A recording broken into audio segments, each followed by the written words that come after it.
Life as I knew it ended without warning. My mom just walked in with this girl, Lee Min-chai, and announced she'd be moving into our empty second-floor attic. I was mortified, wishing the ground would swallow me whole. My mind short-circuited. A girl living upstairs? The thought alone was suffocating. Mom said it was her house, her rules. And just like that, it was settled. I could barely choke out a proper greeting. And her, all smiles, polite and sunny. Who could have guessed that behind this smile was the spark that would turn my entire world upside down? An awkward handshake. We exchanged names. Kim Jae-hyuk, a bullied coward whose reflexes were built on fear, was now living under the same roof as this beautiful girl. My brain was officially overheating. Our home was instantly divided. The second floor was now her territory, while Mom and I remained downstairs. A total stranger, a beautiful girl, had just stormed into my already miserable life without my say. And then came the knockout blow. She was transferring to MY High School. Tomorrow. Seriously? Living together wasn't enough? You had to watch me get humiliated in front of everyone, every single day? Mom left for work, dropping me into this terrifying silence with her. Take good care of Min-chai, she said. Take care of her? Me, a loser who couldn't even protect himself? Talking to girls was already a monumental struggle. The silence shattered with one sentence. You got a lighter? She asked, a cigarette dangling from her lips, casual as asking for sugar. In that instant, every illusion Mom had built about her being a polite, good girl evaporated. Seeing my stunned silence, her facade instantly dropped. Don't you even have a lighter in this house, dumbass? Dumbass. The word hit me like an ice pick straight to the heart. The air froze. She stared at me, not a shred of that earlier gentleness left. Why aren't you answering? The condescending tone, it felt disgustingly familiar. Just like the ones at school. She saw right through me, saw that I couldn't even look her in the eye, saw the pathetic coward trembling before her. Then, with a smirk, she delivered the verdict I feared most. Are you maybe one of those? A loser. Loser. The word exploded in my head. That's what they called me at school. The ones who stole my bread, beat me, laughed as they slapped that label on me. Look at them. An arm slung over your shoulder, not friendly, but pinning you down. Then the chorus begins. Loser. Ha ha ha ha. My rage was smothered by pure fear, leaving only a silent scream inside. I'm not. The nightmare started the very first semester. Hey buddy, you got that kind face? I'm thirsty, go buy me a banana milk? That disgusting friendliness was the opening act of the torment. Refuse? That's an invitation. Fuck her. If I told you to buy it, then buy it if you don't want to die. Huh. Then the fist comes out of nowhere. Why? Why did you hit me? Why? Because they felt like it. Why do you think I hit you? Because you talk back. Motherfucker, huh? Beatings, mockery, then swallowing everything in darkness. Honestly, there's no real reason. They did it because I was an easy target. After that, it became routine. Sorry, I forgot. Ha ha ha, it's all right, people forget. But forgiveness was always followed by, but you know, there should be a punishment for mistakes and then another punch. Even the beatings turned into their game. How many hits do you want? TH3. 3? Kiki, then 3 times 3, that's 9 hits. Lunatics, they were complete and utter lunatics. 1, 2, 3, 4, 5. Hey, the teacher's coming. Haha, Jae-hyuk. You have to take the rest later, okay? Messing with me was their favorite pastime. And I couldn't even let them see me shake. Next day, class. The teacher announces a new transfer student. It didn't register at all until that familiar pair of pink slippers with their soft tap-tap footsteps walked right into my classroom. Huh, standing at the front of the class. It's her. Lee Min-chai. How is she here? All right. She said she was transferring, but how? Of all the schools. She introduced herself with effortless grace, a smile so bright it hurt. Nice to meet you all. The class buzzed. Meanwhile, my mind was a war zone. Living upstairs wasn't enough. Now she gets to watch me be a laughingstock every single day. The teacher was finding her a seat. How about right behind? A terrible alarm crept over me. Cold sweat broke out. Kim Jae-hyuk. Oh no, no. I flinched. I heard her whisper, cold and precise, cutting through me like a scalpel. He's the loser who lives downstairs. What were the odds? This wasn't chance. This was fate's cruel joke. And so, she sat right behind me. Mom told me to take care of her. A loser who couldn't even protect himself. How could I possibly take care of anyone? Then I felt something sharp, poking me in the butt. Before I could process it, a paper airplane whooshed past and smacked me right in the face. It was Min-chai. She was continuing her mockery with this childish stunt. Furious, I tore the note that said, "Don't act like you know me, loser," to shreds. I never wanted to be friendly anyway. We are strangers. But as the pieces fell, A deeper wave of helplessness washed over me. Still, she's new. I can't just completely abandon her. Can I? Frustrated, I got up and left the classroom. But I didn't notice a few torn pieces of paper had fluttered under her desk. I didn't see her bend down and pick up the torn pieces. I didn't see the complicated look that crossed her face. And down the hall, my daily routine was already waiting. Hey, Jae-hyuk, ready to take those hits you owed from this morning? The hallway turns into a familiar hell. Sangbom corners Jae-hyuk, a smile masking naked threats. First, the fake nice act. I won't hit you again, he coos, his hand a venomous pat. The abrupt shift is more terrifying than the punch. Of course, the mask slips. I have a favor to ask, Sangbom says with a grin. Jae-hyuk's heart sinks. This is it. The insults keep coming. Game addict, drug addict, all cheap shots to dehumanize him. Then the real demand drops. So listen. And there it is. Help me with the midterms. One sentence, casually dropped, crushes Jae-hyuk under its weight. Cheat. Getting caught means Jae-hyuk is done for, too. But Sangbom's reason? To study abroad. This garbage wants a shortcut to an overseas shine. Sangbom dreams of escape from this hellhole. But for Jae-hyuk, home is no refuge. This school of bullies is his inescapable hell.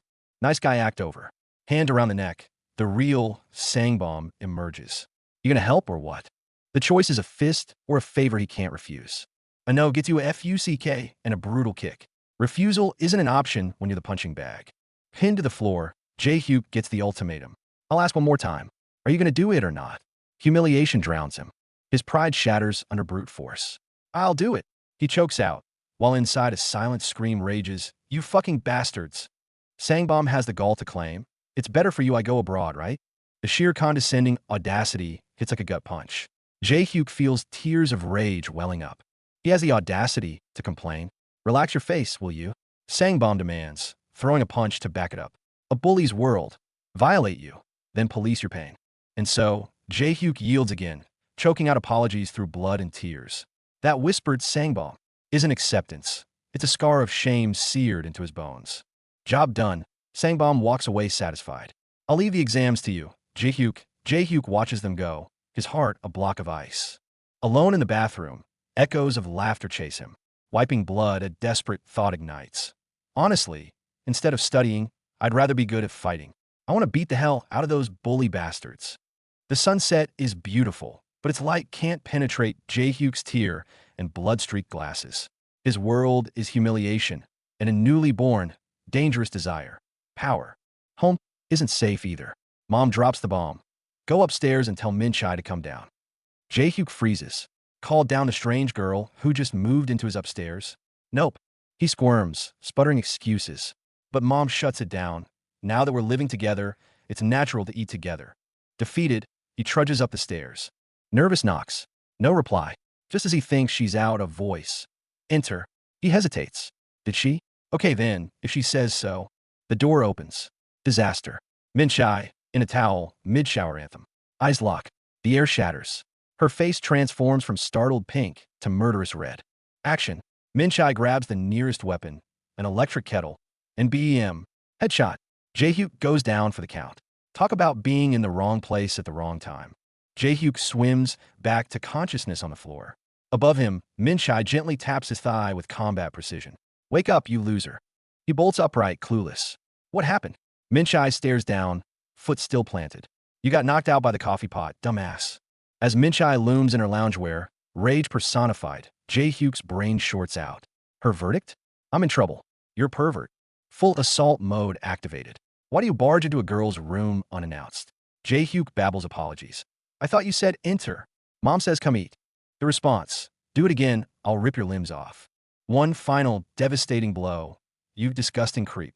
Jae-hyuk short circuits, speechless. Their first informal meeting ends with him concussed, humiliated, and utterly defeated. But wait. Downstairs, Min-chai activates personality swap. Facing Jae-hyuk's mom, she's all sunshine and smiles. Annie the stew is amazing. Heartsuit mom is utterly charmed. Jae-hyuk watches, stunned silent. 5 minutes ago, this girl threatened dismemberment. Now, she's a picture-perfect, polite daughter. The whiplash is real. Is she only nice to adults? At the dinner table, the atmosphere is surreal. The girl who nearly kicked Jae-hyuk's head in on the stairs is now all smiles with his mom, praising the food. His mom is overjoyed, but Jae-hyuk can't take a bite. He's lost, completely thrown by the Jekyll and Hyde routine happening right in front of him. Then Min-chae drops the bomb. The whole reason she's here? To study, get into a Seoul university, and inherit a building from her grandfather. So the master plan behind the violence and the politeness is to become a landlord? Talk about priorities. A whole building. Jae-hyuk's worldview is taking a direct hit. He's been grinding for academic validation, and she's been grinding to become a real estate mogul. Is this the secret to success he's been missing? She adds with a smile. For her, sports is the only thing she knows. Studying is brand new. Jae-hyuk looks at her arms, then back to her face. Sports? Something in his gut tells him there's more to that story. His mom's eyes light up. Perfect timing. We have our own #1 master student right here.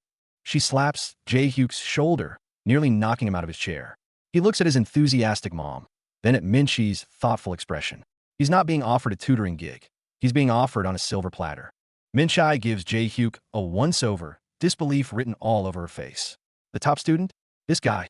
Jae-hyuk's academic pride takes a nosedive, and the unspoken with that face, hanging in the air, stings worse than any insult. The awkward dinner finally ends. With Min-chae gone, Jae-hyuk slumps against the counter, his brain fried. Is this new housemate a student? Or is she starring in her own spy thriller? Nothing about her adds up. Peace lasts for a grand total of 3 seconds. The angel from dinner is gone. In the doorway stands a complete stranger. Hey, loser, she says, her voice low and dangerous. Let's talk. And just like that, trouble has arrived. In the dim stairwell, smoke curls in the air. Min-chae doesn't beat around the bush. Hey, top student, teach me how to study. It's not a question, it's a command. Jae-hyuk is speechless. Someone who swings fists like a pro. Wants help with homework? When he instinctively refuses, she goes straight for the jugular. I'll cut you in on the building. A real estate bribe. Jae-hyuk clenches his teeth. A deal with her? It feels like making a pact with the devil himself. Her polite facade shatters. Finish your cigarette and get back inside, she snarls, then turns and stalks down the stairs, disappearing into the night. Jae-hyuk breathes a sigh of relief, thinking it's over. He has no idea the real show is about to start, and he's front row for it. But peace is an illusion. As he reaches his door, lewd laughter and a girl's frightened gasp cut through the night air. It's coming from the alley Mingi just walked into. A chill runs down Jae-hyuk's spine. The muscle-head thug, bragging about his lifting club and taekwondo black belt, thought he had it in the bag. Wrong. Before he could finish his monologue, Min-chae moved. A slick grapple, a fluid takedown. She slammed him into the wet pavement. And there she stands, a flip-flop-clad foot planted firmly on his back. I've only done sports since I was young. Yeah, we're starting to get it. And Jae-hyuk, our would-be hero who was moments away from calling the cops, he's frozen on the stairs. He saw everything. He watched as this girl he lives with single-handedly, effortlessly, put 3 grown men on the ground like trash. His brain short-circuits. That sport she casually mentioned, was it martial arts? No, that was straight-up annihilation. Min-chae turns and sees Jae-hyuk still cowering there. She loses it. You idiot. Why didn't you at least call the police? Her hand is stinging. But Jae-hyuk's shock overrides his fear. He doesn't ask if she's okay. He demands to know, what sport did you do? Talk about priorities. Under his frantic questioning, Min-chae falters. A flicker of hesitation, a blush that shouldn't be there. She looks away and finally drops the bomb. Martial arts. For Jae-hyuk, that's not just an answer. It's a lifeline. A glimmer of hope in a life ruled by bullies. His world just tilted on its axis. This is it. The opportunity flashes before Jae-hyuk's eyes. The flashbacks of his own beatings. The humiliation in the school bathroom. A fire lights inside him.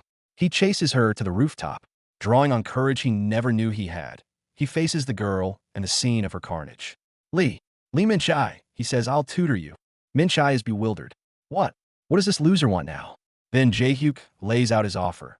The desperate deal, his deepest desire. In return, he says, and for the first time, there's a fierceness in his eyes. Teach me how to fight. The deal is struck. The gears of fate are turning. The ultimate tutoring partnership is on. Jae-hyuk seizes his chance while Min-chae is brushing her teeth. He sneaks in her room, trying to play it cool, but I'll just leave it here. Stutter gives it all away. His eyes land on the desk, and his brain glitches. Elementary school workbooks. With words like apple and banana, this is what a high school student is working on. Not just one. All of them are grade school level. He remembers her casual explanation from earlier. She grew up in the countryside, only did sports. Suddenly, The pieces click into a terrifyingly simple picture. He can't hold it in anymore. His voice trembles as he has to ask, "You're not working on these now, are you?" The next second, the bathroom door blasts open. Minchai, still in her robe, explodes out of the steam. No words, just action. She unleashes hell. "Shit, do I look like your friend? What business do you have poking around, you loser? Get lost." Jae-hyuk, the straight-A student, has never been screamed at like this. Instantly retreats, trip, and apologize. Just as he's about to be tossed out, the memory of yesterday flashes. The dark hallway, the bullies on the ground. Fear, yes, but a stronger thirst. He clenches his teeth. "About what I said yesterday. I'll teach you how to study. In return, teach me how to fight." Trying to reason through the crack in the door. If you lack the basics, even academies won't take you in. It'll be hard to study alone. Before he can finish, a foot, radiating pure violence, kicks the door wide open. "Piss off." That night, his mom throws him another task. "Take these sweet potatoes to Minchai." Jae-hyuk is baffled. He's basically become her personal delivery boy now. Steeling himself, he approaches the gates of hell with a plate of potatoes. He's creeping in the hallway outside her door, potatoes in hand, when suddenly, her voice booms from the staircase behind him. "Why are you creeping around outside my room?" She scrambles out of her room frantically, only to trip and fall flat on her face. Comically clumsy for a fighter. But in a flash, she's back up, looking at him with a strange mix of panic and determination. "I actually needed to talk to you." Back in the room, Minchi's tough facade completely crumbles.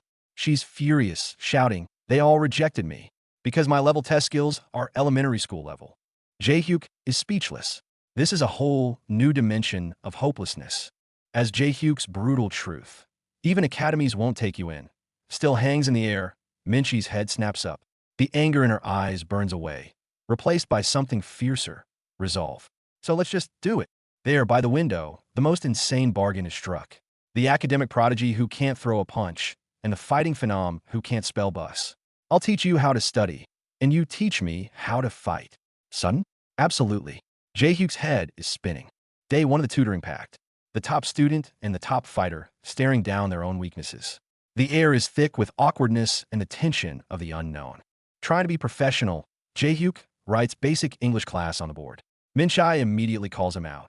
"Why so formal all of a sudden?" He instantly deflates. "I'll just speak informally then."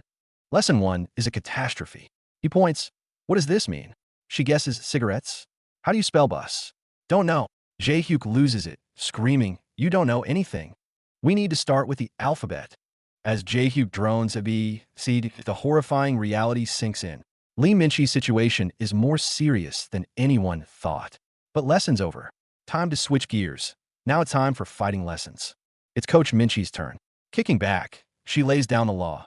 "First, we gather info on the guy. Know their weaknesses. So, Joe Sangbom, time to do some homework on you." Cut to the most absurd recon mission ever. They're clinging to the school's outer piping, Jae-hyuk struggling to lift Minchai up so she can spy. He's dying. She's complaining he's weak. Jae-hyuk wonders, "Am I becoming a shuttle?" Target spotted. Joe Sangbom and his crew are chilling in the smoking corner. The red-haired guy with piercings, Jae-hyuk's personal nightmare. Minchi's smile sharpens. The hunt is on. Intel confirmed.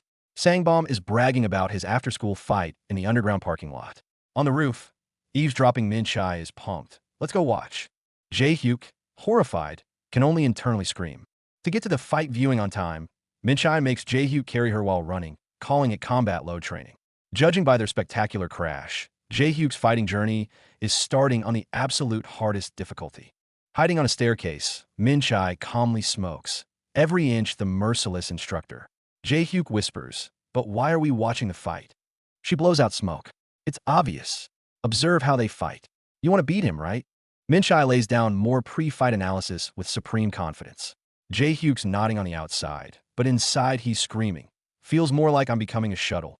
She rubs it in with a taunt about their different levels. Jae-hyuk is fuming, but her expression suddenly changes, sharp and alert. The bullies are here. In the distance, Sangbom's crew enters the arena. Following Minchai, Jae-hyuk steps into the notorious underground lot.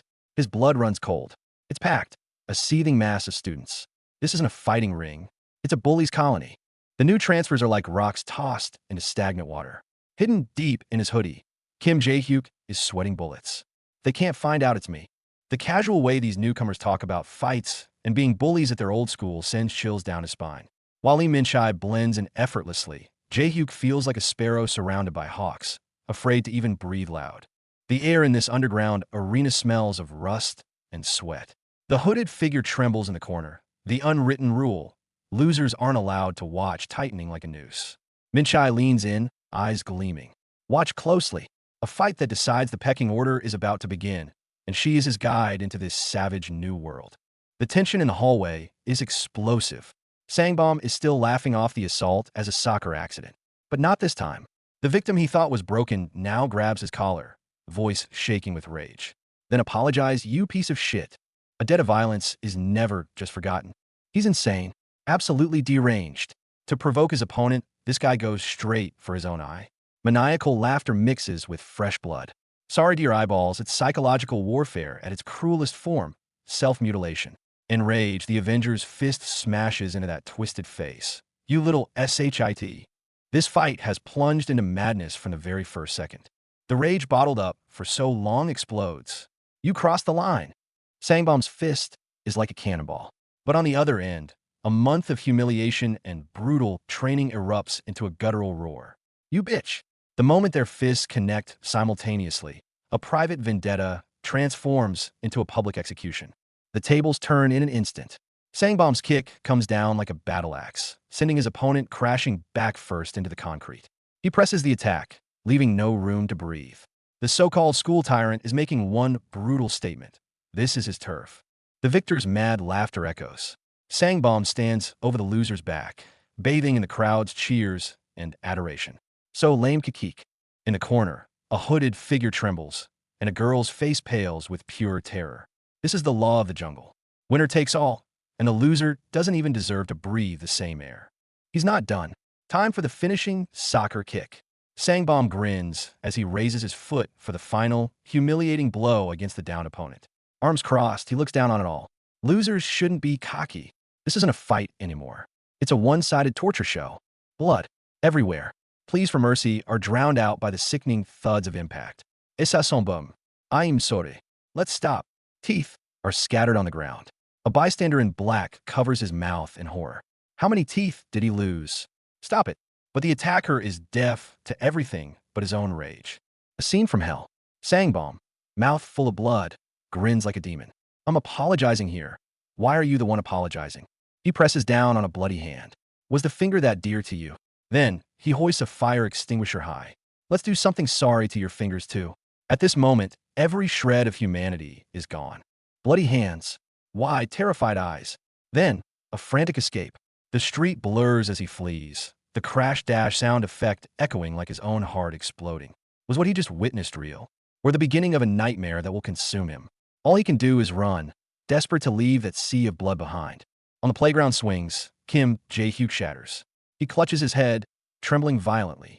I can't win. No way I'll ever win. A month of training has turned to dust in the face of that absolute violence. Lee Min-chai sits beside him, silently watching him drown in despair. Slap. A hand cracks across Jae-hyuk's face. Quit your whining, loser. Min-chi's eyes are sharp as daggers. Shut up. She looks down at the trembling boy, issuing an ultimatum. Just 1 month will do. What? Jae-hyuk is stunned. She turns, leaving only her cold silhouette and a final command. You heard me. In 1 month, you can win. You dumbass. Min-chi's shout cuts through the night. So, do you want to do this or not, loser? She's backed him into a corner with no escape. Across from her, Jae-hyuk's mouth hangs open, sweat pouring, his mind a complete blank. No words come out. Stay a dog forever, or bet everything on one desperate move. Can really beat Joe Sangbom. Jae-hyuk wears a mask of hesitant doubt. Don't you trust me? Min-chai fires back instantly. You loser, you're so hesitant. Under the moonlight finally peeking through clouds, Jae-hyuk forces out the word that seals his fate. Hey, all right, the pact is made. I'll do it, Jae-hyuk tells himself. But the next second, fear strangles that resolve. But can I really beat Joe Sangbom? I'm not sure. Even if Lee Min-chai says so, I'm just too scared. Sweat pools in his palms, and they won't stop shaking. Determination and terror are tearing him apart from the inside. His fist clenches tight. Sweat beads between his knuckles. But nothing ventured, nothing gained. I'm just a loser anyway. If I lose, I'll just go back to being a loser. There's nothing to lose. He crushes that last bit of hesitation with his own hands. Finally, his eyes harden. Let's do this. I jam in. The promise made on the swings echoes 1 month later under a clear sky. Let's fight. Time flies, and on the day of the midterms, the real battle is just beginning. Midterm exams. The classroom is a battlefield. Sangbom slaps Jae-hyuk's shoulder with a grin. Jae-hyuk, you've been studying hard, right? I'm counting on you.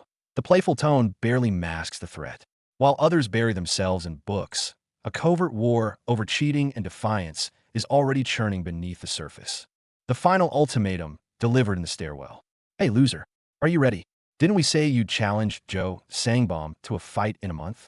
Jae-hyuk's courage is crumbling at the finish line. I don't know. I'm too scared. See, can I just not fight? Minchai erupts. Ugh, you damn coward.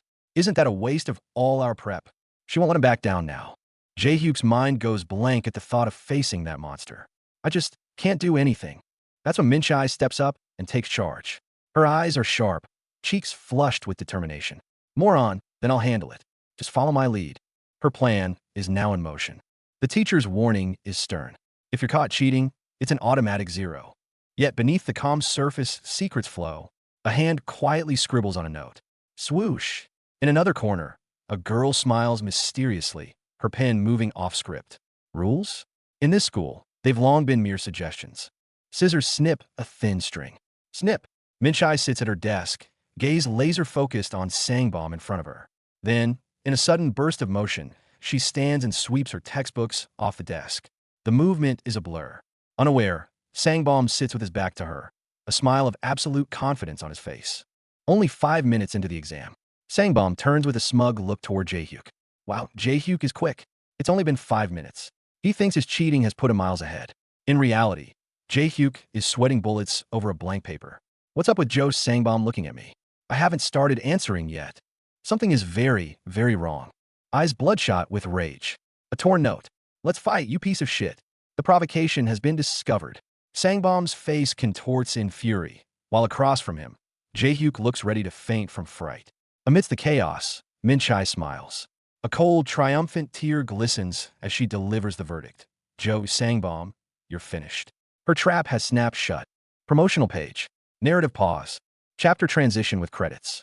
The rules against cheating are stated again, but everyone knows the real rules were written in the shadows long ago.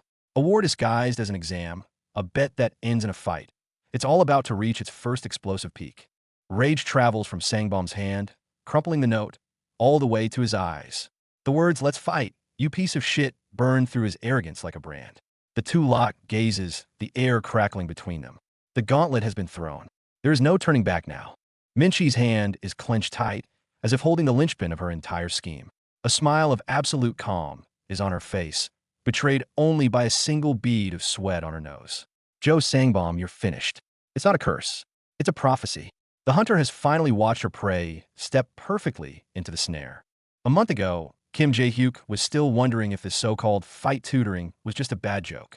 Carrying the always-on-her phone, hot-tempered transfer student up the stairs, his mind was filled with nothing but doubt. For a brief moment, he even fantasized about her friend with the huge boobs being a sweet girl who liked nerds. But that daydream was instantly crushed by Lee Min-chi's sharp retort. Did you think of something dirty, you pervert? Back to reality. The first lesson is all about the basics. Min-chi demonstrates a simple 1-2 punch. The sheer wind pressure from her swing alone is enough to ruffle Jae-hyuk's hair. A brutal reality check. For the next 2 weeks, it's hell. Training from dawn till dusk, then from dusk till dawn. Endless punches, relentless kicks. Sweat pours, muscles tremble. Min-chi's command is simple. Practice like you're insane. Progress? Sure. He finally throws a decent low kick.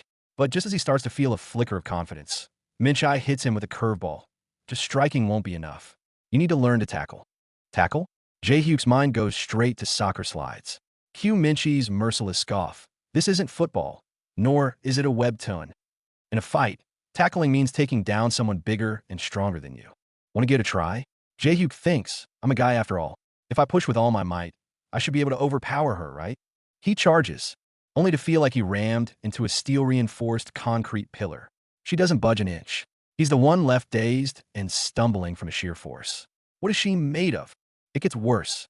When Minchai plays Joe Sangbom, easily blocking his charge and countering, Jae-hyuk sees stars and collapses. That's the harsh reality. A direct, head-on tackle against a bigger opponent won't work. You just break yourself. Joe Sangbom is taller and bigger than you. A plain tackle won't take him down. Minchi's warning is a cold splash of water. But then, a smirk curls her lip. Relax. I'll teach you a special tackle. Hope flickers back to life. The next 2 weeks are even more brutal. All for this special tackle. Planks? Minchai sits on his back. Squats. Do them while holding her princess style. Running? Carry her up and down the stairs in sprints. Even Minchai admits it's even more grueling training. The fighting practice never stops. Sparring drills, more sparring. Jae-hyuk gets bruised and battered. Minchi's own hands get bruised too. But he grits his teeth and endures. This is the price he must pay to stop being the bullied loser. Just like that, a month went by. Beneath the tranquil facade of the campus, the storm's eye has now shifted onto our protagonist, Kim Jae-hyuk. At the end of the hallway, Joe Sangbom's malicious "Hey, loser, ready?" smashed through Jae-hyuk's bubble of peace like a frigid hammer. His heart was in his throat, cold sweat drenching his back. Lee Min-chi's whisper wasn't comfort. It was a sharp slap. Don't get cold feet, dumbass. Focus only on the fight. She was using goading as fuel, tried to ignite his rage against his primal fear. The murmur of the crowd felt like countless needles piercing him. The red-haired demon himself, Joe Sangbom, simply smoked, looking down at him with utter disdain. Go and win. Loser wasn't encouragement. It was a mocking broadcast before the public execution. The night before the fight, a suffocating, abandoned warehouse filled with smoke. Jae-hyuk trembled like a leaf. Lee Min-chai showed no mercy. TSK. Shaking like hell, just thinking about a fight? What a fucking joke. The following day, showtime.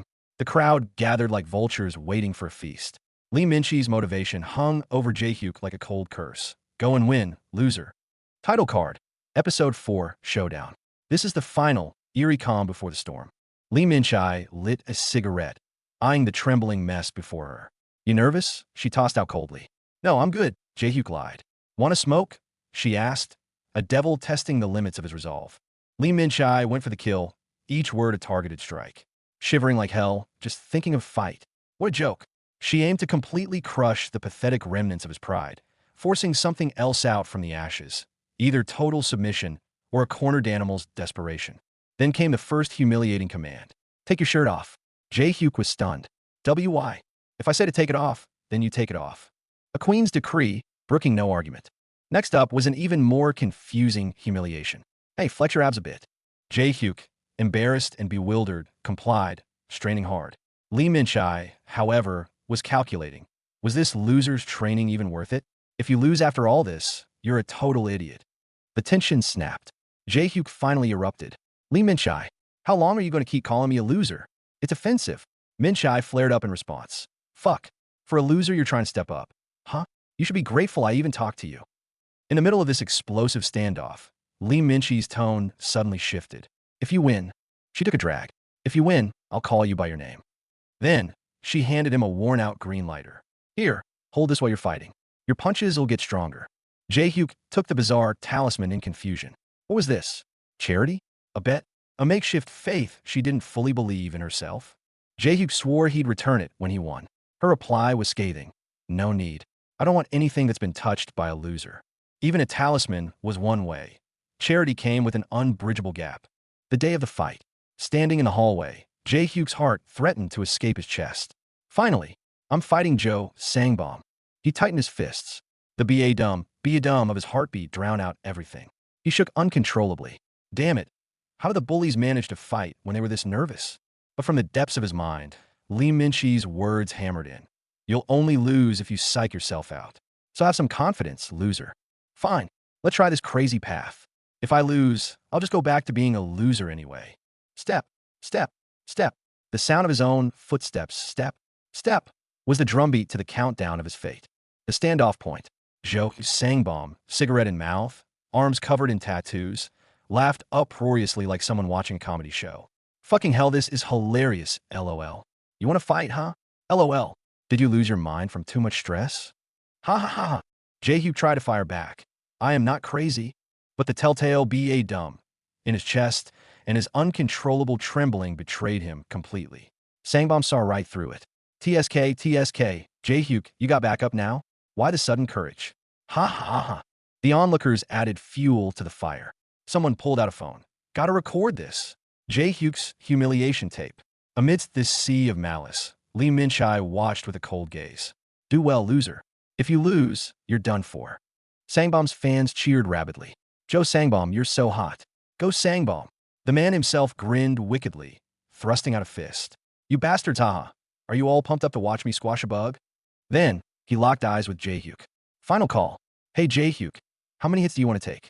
Right on cue, Lee Min-chae's voice cut through, like the first page of combat manual. Fighting is all about momentum. If you lose momentum, you can't win. Theory. Command. Sangbom's pressure reached its peak. He began dictating humiliating rules. Even if you're scared, fake it as hard as you can. How many hits do you want to take? I'll hit you 100 times what you say. This wasn't a fight. It was a one-sided torture announcement. Pushed to the absolute edge, adrenaline exploded. Jae-hyuk roared and threw a punch. Sangbom snorted through his nostrils, erupting into mocking laughter with the crowd. Haha, your provocation is off the charts. Did you take something? Huh. The fight ignited. Sangbom closed in, lightning fast, roaring with contempt. What's with that stance? Where'd you learn to fight? You'll need a good beating to come back to your senses. Jae-hyuk shut his eyes, holding on to the lesson. Don't be nervous. This is just the beginning. First strike. Just like Lee Min-chae taught him. Jae-hyuk unleashed a sharp side kick, slamming hard into Sangbom's body. Bam! A direct hit. First one downed. But Sangbom immediately retaliated with a far more brutal punch, crashing into Jae-hyuk's face. He laughed maniacally. How's that? Are you back to normal after getting hit? In the throbbing pain, a horrifying realization dawned on Jae-hyuk. Oh no, my arm's too short. It's on. Kim Jae-hyuk goes head-to-head with Joe Sangbom. This is no drill. The red-haired monster, Sangbom, plants a fist right in his face with a sound effect that screams BM. A punch designed to put him back in his place. The power gap is brutal. Sangbom grabs Jae-hyuk by the hair, pinning him against the wall like a rag doll. The look of humiliation and frustration on Jae-hyuk's face screams, this isn't fair. But a bully never listens to the weak. A rapid dodge, the wind whistling past his ear. He's still alive, still fighting back. The audience emerges. A silver-haired, invincible member laughs while critiquing. I knew it, but that was over way too fast. In the school jungle, a weakling struggle is just fleeting entertainment for strong. Scene shift. A more brutal act of bullying unfolds. A student, head grabbed, trembles violently, only able to plead, that's enough. This violence, a vicious cycle in the schoolyard. Joe Sangbom is crying. The former tyrant is now sobbing under someone else's grip, whimpering, I'm sorry. The tables have turned, bully turned victim. Yet this scene offers no catharsis, only suffocating darkness. A new round of assault. The red-haired bully even pulls out knives. He mutters, I'm starting to feel pity, then immediately follows up with a brutal kick that sends his victim flying into the wall. Hypocrisy is the perfect disguise for violence. Overwhelming violence. Jae-hyuk lies on the ground like a punching bag, absorbing blow after blow. How can I stop when it's this fun? The bully's laughter echoes from the abyss, while Jae-hyuk's inner monologue dissolves into nothingness. I can't do anything. Flashback to his brutal training sessions with Lee Min-chae. Those sparring matches where he got beaten black and blue, those moments of screaming at the heavy bag. Yet even after all that hellish practice, fear remains his greatest foe. In the depths of despair, a voice cuts through. Do you know what else is important in a fight? Min-chae's teachings strike like thunder, piercing the darkness. Mental strength. In the dark, Min-chae holds a cigarette, her gaze sharp as a blade. If you lose your mental strength, you lose the fight. This is the iron law of street fights, the first lesson of survival. Min-chae is at her wit's end with this loser. But gritting her teeth, she delivers the most crucial guidance. Listen up. If your mental breaks, you'll definitely end up getting beaten to a pulp at close range. I'll teach you how to escape, loser.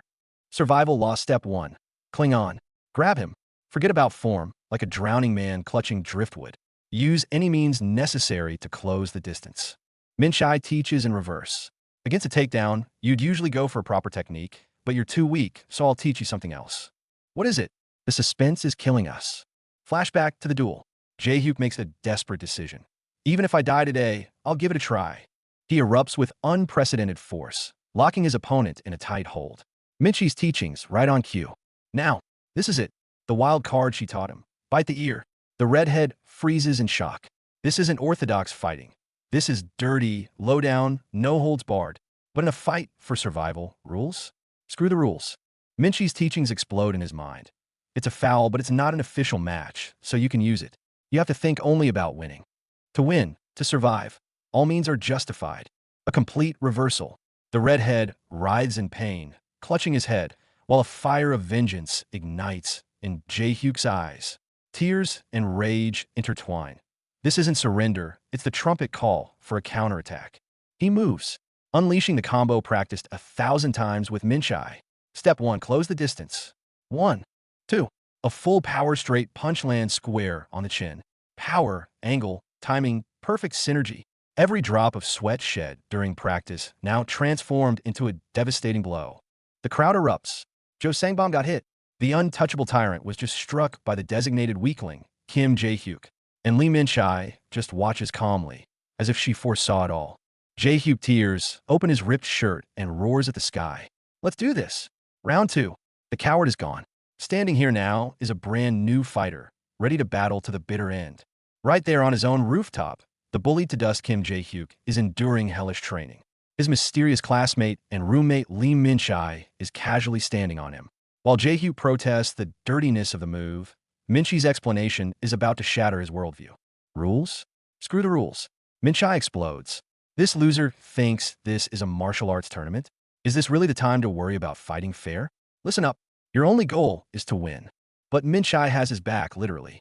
In Kudo, targeting the groin is allowed when there's a weight difference. So just do if I tell you to. The one fighting dirty is not you. It's that bastard Jo Sangbom who still bullies you. Cut to another face-off, this time outside school. Looking at that smirking face of a guy who relies on his physical advantage, Jae-hyuk's memory ignites. That's the exact expression Jo Sangbom wears when he bullies people. Meanwhile, the tattooed man, being choked, internally roars, "Go ahead and knock me out, you bastard." And just like that, taking advantage of Sangbom's distraction, Jae-hyuk recalls his training and delivers a long-planned surprise attack. A precise strike to the groin. Bam! Direct hit. The sheer impact instantly makes the bully's eyes roll back. The pain hits like a tidal wave. Jo Sangbom freezes in place, a huge, exploding above his head. He can't fathom it. This loser he sees as prey is actually fighting back. But it's not over yet. Mustering all his strength, Jae-hyuk grabs the bastard by the head and slams it into the ground. Thud! The sound echoes, igniting the crowd in disbelief. Wow, he really went for it. Before Sangbom can recover, a fresh barrage of heavy fists pummels his face. Bang! Bam! Jae-hyuk sees nothing but red. One thought consumes him. Because of you. Punching wildly, he roars his accusations. Who do you think you are? Who gave you the right to hit me? To bully me? If it wasn't for you, I could have lived a normal school life. You fucking bastard. When years of suppressed rage, humiliation, and despair erupt like a volcano, the world goes silent. The crowd witnesses a tear-streaked, once hopeless loser pummeling the supreme bully into the ground. Someone whispers, "Wait, did that loser just win?" Min-chai shouts urgently from the crowd, "Calm down, loser. The fight's not over yet." She knows this moment. The precise instant a prey turns predator is the most dangerous. Sure enough, blinded by pain, Sangbom loses all reason and begins a frantic, desperate counterattack. The bastard lunges from behind, cursing through gritted teeth. "Damn loser. You learn how to fight? Huh?" Using sheer brute force, he locks a tight arm around Jae-hyuk's neck. The feeling of choking instantly sends Jae-hyuk's heart plunging. But Sangbom grins with malice. "You son of a... I've learned a thing or two from a friend too." He tightens his grip. It's called the guillotine choke. "In 7 seconds, you'll pass out, motherfucker. If you pass out, I'll even strip your underwear off." Choking, drowning, suffocating. Jae-hyuk's face turns scarlet. A countdown echoes in his mind. "I'll pass out in 7 seconds? No way." But the cruel reality hits. 3 seconds have already passed. The shadow of defeat looms large. As Sangbom's arm squeezes tighter and darkness creeps in, Jae-hyuk's desperate hand touches something in his pocket. That's right, that thing.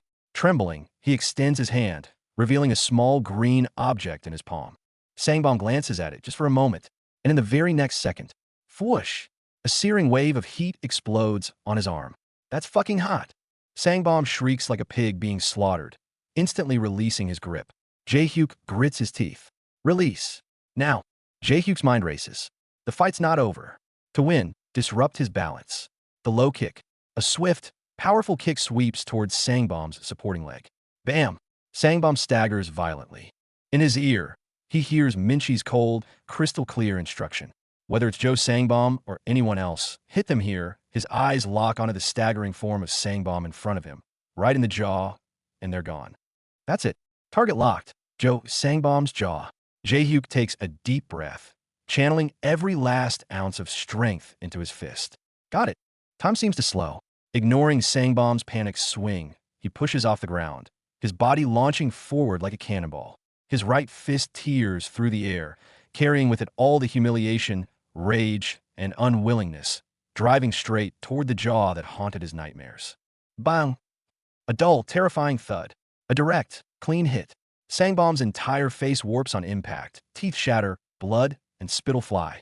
The sheer, absolute power of the punch leaves him stunned, his body reeling and staggering violently. Jae-hyuk presses on. He closes in on the staggering body, the same body of the bastard who once stepped on him like a dog, and unleashes the finishing blow. Another heavy fist slams into Sangbom. The hulking figure finally crumples to the ground. The world falls silent. Only the harsh panting of Jae-hyuk and the fallen Sangbom on the open ground echoes. Sweat, blood, and dust mix. The crowd of students is stunned into disbelief. No one can process what they just saw. Gasping for air, Jae-hyuk stares at the motionless Sangbom. An indescribable feeling surges in his mind.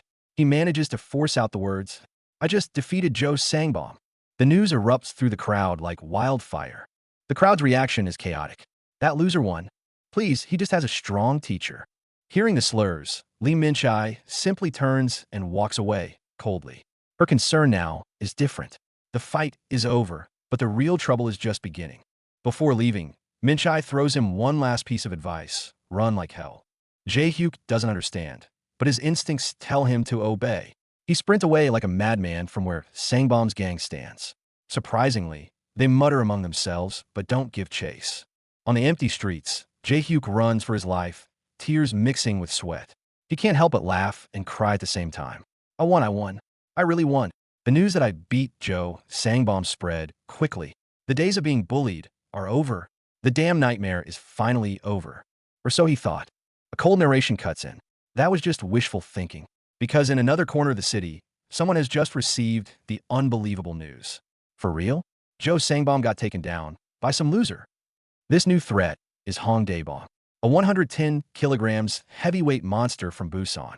He exhales a cloud of smoke with a contemptuous smirk on his face. So, if I beat that loser, isn't that like 2 wins in one? Easy wins taste so good, a much greater trial is approaching. And that's where we hit pause for now, but the story of Stonescape rolls on. Want to see us update faster? Check out our other works first. Links are right there. Oh, and while you're at it, our crew's looking for some new blood. Translators, redrawers, proofreaders, talented folks are welcome. It's a totally not harsh, absolutely free labor kind of party. Join us. After a brief lull, the name that strikes fear into Jae-hyuk's heart makes its return. 3 days later, Joe Sangbom is back at school. Jae-hyuk panics. The retaliation storm he expected? Nowhere in sight. Sangbom won't even look at him. This eerie silence is more unnerving than any direct threat. Just as Jae-hyuk thought he could breathe, the real trouble was already in motion. Forget the bully's fists. Miss Bossy's orders land first. A direct command slaps him right in the face. Hey loser, buy me bread. Just because you tell me to. Who do you think you are? One look at Minchi's eyes tells you all you need to know about her answer. Errand boy. Jae-hyuk accepts his fate. Because compared to being Sangbom's punching bag, buying bread for the queen beats a quiet stroll in the meadows. Peace doesn't last. Just as he savors a moment of quiet, a giant pair of hands yanks him back to reality. A hulking figure confronts him. Are you the one who beat Joe Sangbom? Jae-hyuk's exploits are spreading. Mockery, like worship, is just trouble in a different package. And look, trouble's knocking right on cue. Cornered by lockers by guys who scream bad news. The blonde leader sneers. So you're the loser who got lucky against Sangbom? The crowd watches, ready for a show. But in a flash, the mood flips. The whispers become gasps of admiration. You actually beat him? That's awesome, dude. Jae-hyuk is utterly lost. The giant musclehead slaps his shoulder like they're old buddies. Buddy, looking good. Jae-hyuk's mind screams, "Who are you?" Everyone knows overnight. In the halls, whispers follow him. Is it him? The guy who beat Sangbom? How'd he even win? The invisible stares and pressure are crushing him. Holy crap. This group calls themselves Outsiders, aka the Loser Alliance. They swarm him, starry-eyed. We heard a loser hero among us crushed a bully. Man, I couldn't even sleep. Jae-hyuk, what the hell are you guys saying? This awkward fan meet is cut short by two real-deal hard cases. For fuck's sake, are you losers having a meeting? Move. Trouble never comes in singles. After the crowd thins, a less unhinged outsider sidles up. Anyway, us outsiders are rooting for you. Then he drops his voice. By the way, I heard something strange in the restroom. The intel drops. Someone plotting in the stall. That loser who beat Sangbom. I'm gonna take him down. Beating him means I beat Sangbom too. So beating one bully just turns you into an EXP pack for every other nobody wanting clout. Unease washes over Jae-hyuk. And his sensei, Lee Min-chai, she's casually snacking while perched on his back as he suffers through a plank. Priorities set. To his complaints, Queen Min-chai has one answer. No chairs on the roof. You want me on the ground? Deal with it.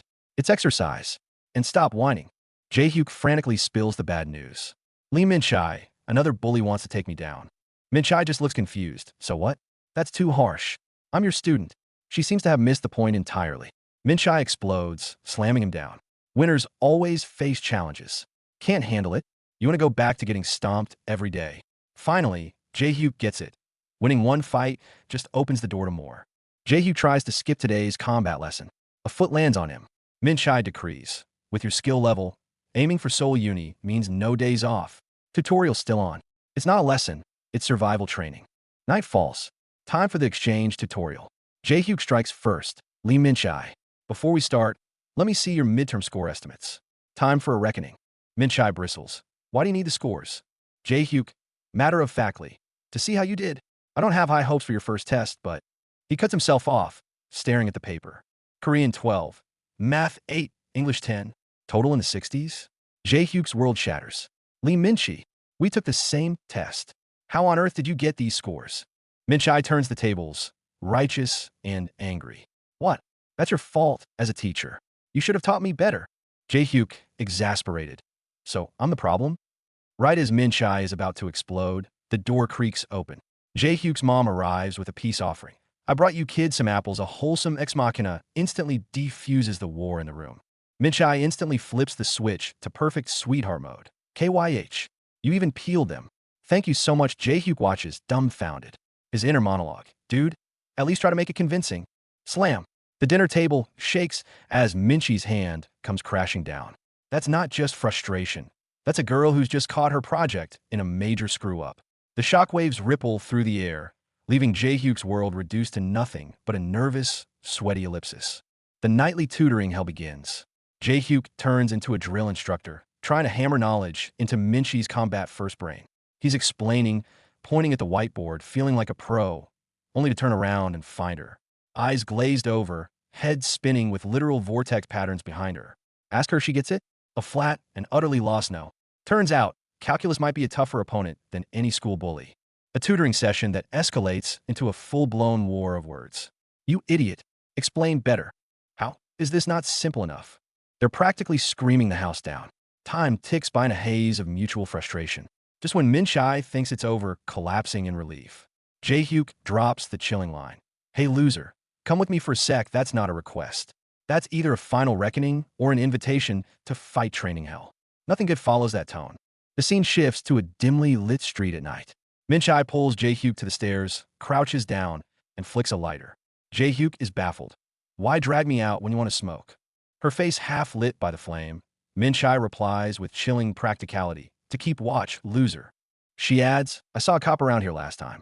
Just like that, the bully slayer is demoted to look out for the resident delinquent girl. Whatever this partnership is, it's getting more complicated by the second. Right there on the curb, a memory flashes in Jae-hyuk's mind. He gets fired up, pointing an accusatory finger. Hey, Lee Min-chai, didn't you say that if I won the fight, you'd call me by my name? Min-chi's reaction is immediate and explosive. When did I ever say that? A promise remembered, a promise denied. The battle isn't just about fists anymore. It's about a shred of respect. A flashback cuts in. In a dark room, A more vulnerable-looking Minchai curls up, cigarette in hand. Her voice is clear and sharp. If you win, I'll call you by your name, loser. The scene shifts to a chibi version of her, still growling in annoyance. While Jae-hyuk wonders, is it really such a big deal? To him, maybe not.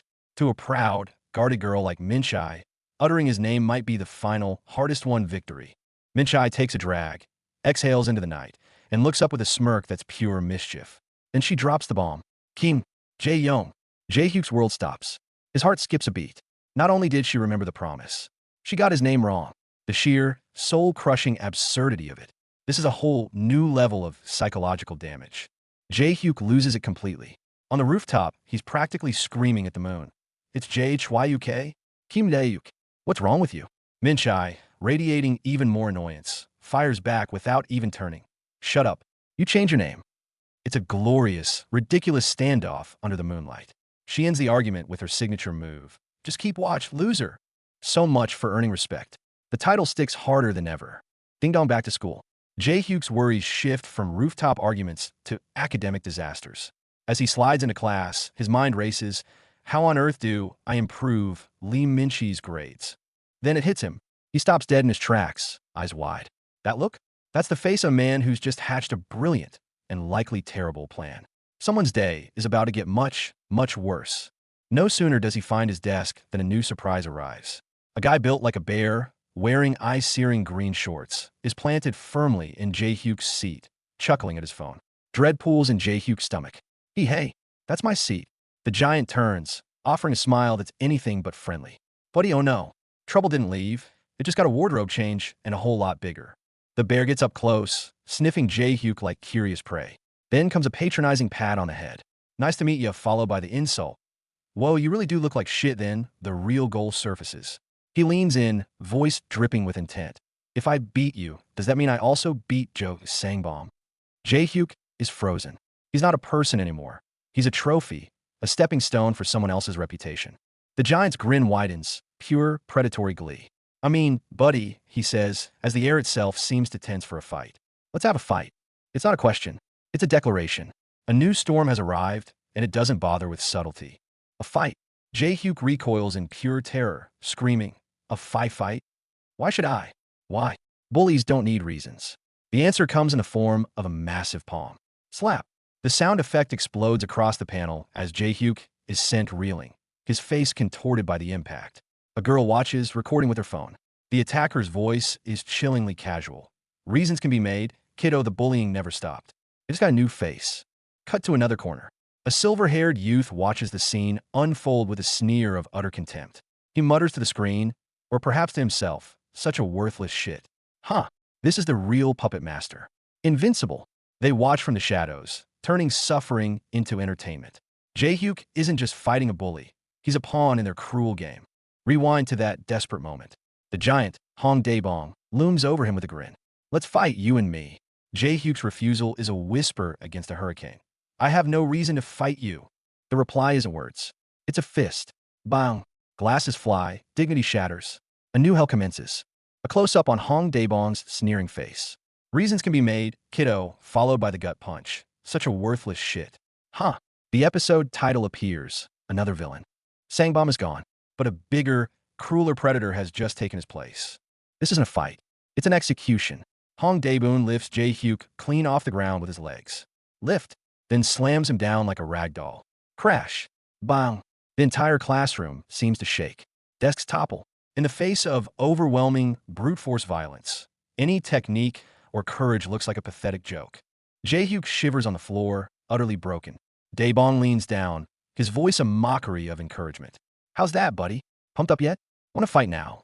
Inside, Jae-hyuk's mind is screaming with terror. How am I supposed to win against someone like him? The shadow that falls over him isn't just Daebong's. It's the shadow of insurmountable power. Daebong declares his victory with glee. All right, I got it. He twists the logic to suit his ego. Since I beat you, beat Joe Sangbom, right? It's like winning twice at once, right? The other students watch in silent horror. To Daebong, Jae-hyuk is just a 2-for-1 trophy. The school's food chain has never been clearer or crueler. Daebong saunters off, humming. Easy wing, taste so good, paha. The door thuds shut. Jae-hyuk sits there, drenched in cold sweat, nursing a pathetic sliver of hope. Is that the end of his bullying? Maybe it's better if it ends like this. But the girl watching, her expression is complicated. She knows. Giving in never ends well. It just makes you an easier target. The next day, the nightmare levels up. Daebong parades through the hallway, using Jae-hyuk as a literal pack mule. Out of the way, out of the way. Here comes my lackey. Make way. Jae-hyuk is upside down, loser scrawled on his stomach. The laughter echoes. This isn't private torture anymore. It's a public spectacle, a ritual humiliation. Daebong isn't just beating him. He's erasing the last shred of Jae-hyuk's humanity. Upside down and in agony, Jae-hyuk screams, FFUCK. You never said I'd become your lackey if I didn't fight. Bystanders whisper, recognizing him. Hey, isn't that the guy who beat Jo Sangbom? Right? Looks like he's totally being toyed with. The rebel hero has become the biggest punchline. But in the shadows, Jae-hyuk's hand clenches into a white-knuckled fist. A silent vow erupts in his soul. Just you wait. The humiliation knows no bounds. They shove a spider near his mouth, howling with laughter. Hey, this spider looked at me funny when I was taking a dump. You can eat it, haha. His fear of bugs is just more fuel for their fun. When Jae-hyuk finally snaps, you crazy assholes, the reward is another brutal slap. Slap. Daebong, cigarette dangling from his lips, glares down. Do I look like I'm joking, you bastard? Violence is their only vocabulary. Even Daebong has his masters. Shadowy figures in black surround him, fists flying. Just do what you're told to, you shithead. Do you think you'll get off easy if you don't listen? The Busan tough guy is just a dog on a shorter leash to a higher power. Meanwhile, in another scene, a strange metal device is being forced into Jae-hyuk's mouth. A bug? A bomb? The true puppeteers are finally making their move. The device is forced down. Daebong presses on Jae-hyuk's head, grinning like a shark. Dude, you're like Spider-Man? Now how's it feel? Jae-hyuk coughs and chokes, tears and snot mingling as he asks the unanswerable question. To me, why are you doing this to me? Why? Because for the bully, the why is the point. It's the thrill of domination. Daebong drops the mask, cigarette bobbing as he laughs. Because it's fun, you little shit, haha.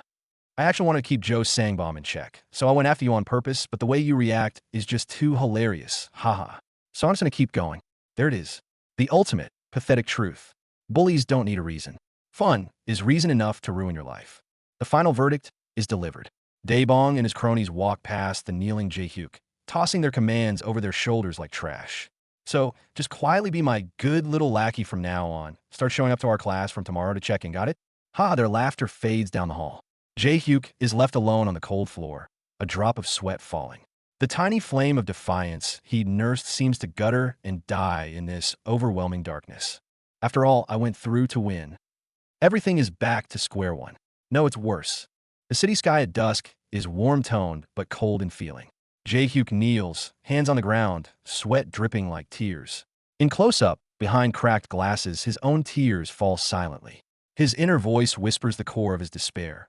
The bully just changed, but nothing else did.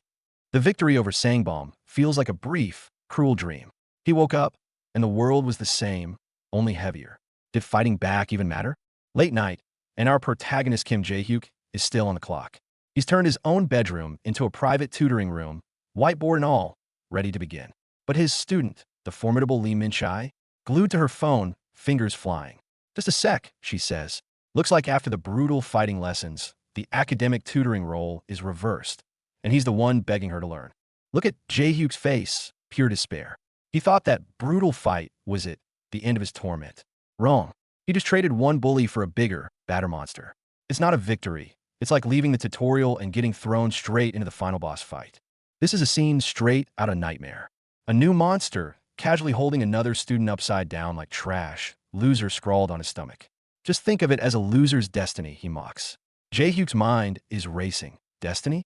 Am I just meant to accept this? His size, his weight. He's on a whole different level than the last guy. I can't even imagine beating that pig. Desperate, Jae-hyuk turns to his only tutor. He asks shakily, Lee Min-chai, I can't beat that pig, can I? Her response is not a comforting lie. She whips around and delivers the brutal truth. Of course you can't beat him, you moron. So much for false hope. Min-chai is furious, springing up from the bed. Are you even thinking straight? Jae-hyuk gulps, admitting defeat. But then a twist. Her eyes sharpen. But it's not like there's no way at all. And just like that, hope flickers back to life in Jae-hyuk's eyes. Oh, really? Jae-hyuk is fired up. There's a way for me to beat that pig. Yeah, there is, Minshai confirms calmly. But then comes the gut punch. But can a loser like you pull it off? Tell me. Jae-hyuk pleads, practically spinning in circles. Minshai stays maddeningly calm, tapping her phone. Well, it's not something just anyone can do. We'll need some equipment. Equipment? What kind of gear could possibly level the playing field? The next day at school, Minshai takes a mysterious call. Remember my friend with the huge boobs? It's her, she tells Jae-hyuk. His imagination immediately runs wild. A sweet, voluptuous fighting goddess with a thought bubble. I like nerd's heartsuit. Snap out of it, man. He mentally slaps himself. Now's not the time for fantasies. Back home, Minchi's phone call escalates. Hong Sarah, can you talk right now? From the next room comes shrieks and laughter. Aw fuck, I'm so jealous I want to go too. There's a lot of hot guys? Really? I wish I could go with you. Jae-hyuk stands frozen in the doorway. You're drunk, right? He thinks to himself, you need to study. On the phone, Minchai finally gets to the point. Oh, why did I call you? Remember that loser I told you about? I need something again because of him. Yeah, I'll text you the deets in Kakro Talk. Thanks, eavesdropping. Jae-hyuk wonders, what could she possibly need? Then a mischievous idea strikes him. Wait a sec, should I give the phone to that loser for a sec? A sly grin spreads across his face. Jae-hyuk's social anxiety goes into overdrive. Whisper AH, he screams internally. Wish, I'm too shy. Minchai shoves the phone at him. Hey, loser, aren't you going to take it? My friend's curious about you. You should feel honored, you moron. She's super pretty, you know. Jae-hyuk takes the phone, trembling. HLO, and I nice. TTO, ME meet. The call connects, and immediate laughter erupts. Ha ha ha, I heard a lot about you. Ha, are you really that weak? Ha ha ha. She says you're short, wear glasses, basically the ultimate loser look. Ha. Jae-hyuk is floored. Then the verbal assault becomes physical. I think I'm gonna puke. Blared. The voice on the other end shouts, Hey Sarah, don't puke on the phone. You drank too much. Give me that phone, Hong Sarah. Click. Phone dead. Jae-hyuk stands there, phone in hand, utterly shattered. Silence. What did she say? Minchai asks. Jae-hyuk doesn't answer. He just rockets out of the room. His mind is reeling. Man, that was really chaotic. But what exactly did she ask for? Cut to a city rooftop. A package lands with a definitive done. The mystery item has arrived. The package has landed. On the rooftop, they stand over the mysterious box. Minchai declares, inside this box lies the key to your victory. Jae-hyuk urges, open it up. He rips it open and just stares. His eyes go wide. Huh, this is how I'm going to win. Time skip. 3 weeks later. The tension is palpable. The pig, Hong Daebong, cigarette in mouth, corners our hero. The moment of reckoning has arrived. You little punk, Daebong sneers. You want to fight me? Are you insane? Feeling confident, Jae-hyuk slowly turns to face him. When Jae-hyuk reveals his equipment, the whole crowd roars with laughter. What's with those big-ass gloves, you punk? What's with the gloves, buddy? Even Daebong grins. Do you think this is a comedy show? Amidst the ridicule, Jae-hyuk tightens his grip on the massive, crimson gloves. Mocking laughter. Are you joking right now, haha? Jae-hyuk's expression changes. Fear and shame burn away into a desperate, scorching resolve. This is. He thrusts the enormous fists forward, his declaration tearing through the laughter. These gloves are the only for me way to beat that pig. Beside him, Minchai stares, utterly stunned. He's really going through with it. Flashback begins 3 weeks ago, facing Daebong's mockery. Do you think this is a comedy show? Jae-hyuk turns, gloves on. This is. Minchi's shocked face. These gloves. Freeze frame, declaration of intent. Are the only for me way to beat that pig. Title. EP.8. Can I win with this? Time. 3 weeks ago. Back to the rooftop. 3 weeks ago. Inside the box. A pair of ridiculously oversized red boxing gloves. What? What are these? These oversized gloves are the way for me to beat him? Yeah, try them on. Jae-hyuk hesitates. Okay. Swoosh, the gloves go on. Then, done. He stumbles under their clumsy weight, a giant question mark over his head. At the training ground, Jae-hyuk's doubt peaks. Aren't they a bit too big? Can I really win the fight with these on? It sounds ridiculous. Minchai snaps. Do you still not trust me, you loser? He thinks. I feel like I'll get bullied even worse. But her taunt works. He gets pissed. Damn it, I'm seriously pissed off now. All right, I'll do it. She scoffs. Ugh, talking to a loser is annoying enough already. So why you keep talking back? Then, she raises her hand. Hell training begins now. We'll be almost as strong as being hit with this bat. Minchi's tone is final. You need to be able to block first before you can move on to the next step. Idiot. Jae-hyuk wipes his sweat. Okay. He yells to psych himself up. Here goes. Then, BM, the ground beneath his feet cracks. Theory versus reality. Minchai swings the bat with a terrifying WHOSH bang. AAH. Jae-hyuk screams as he's launched like a ragdoll, skidding across the grass with a SCRECH. A voice, probably hers, yells, hey, put some strength in your legs and stand your ground. Easier said than done. Minchai is furious. You're ground. How are you going to win if you just fly away? The moment the punch lands, put strength in your legs and stand your ground. Jae-hyuk's inner monologue.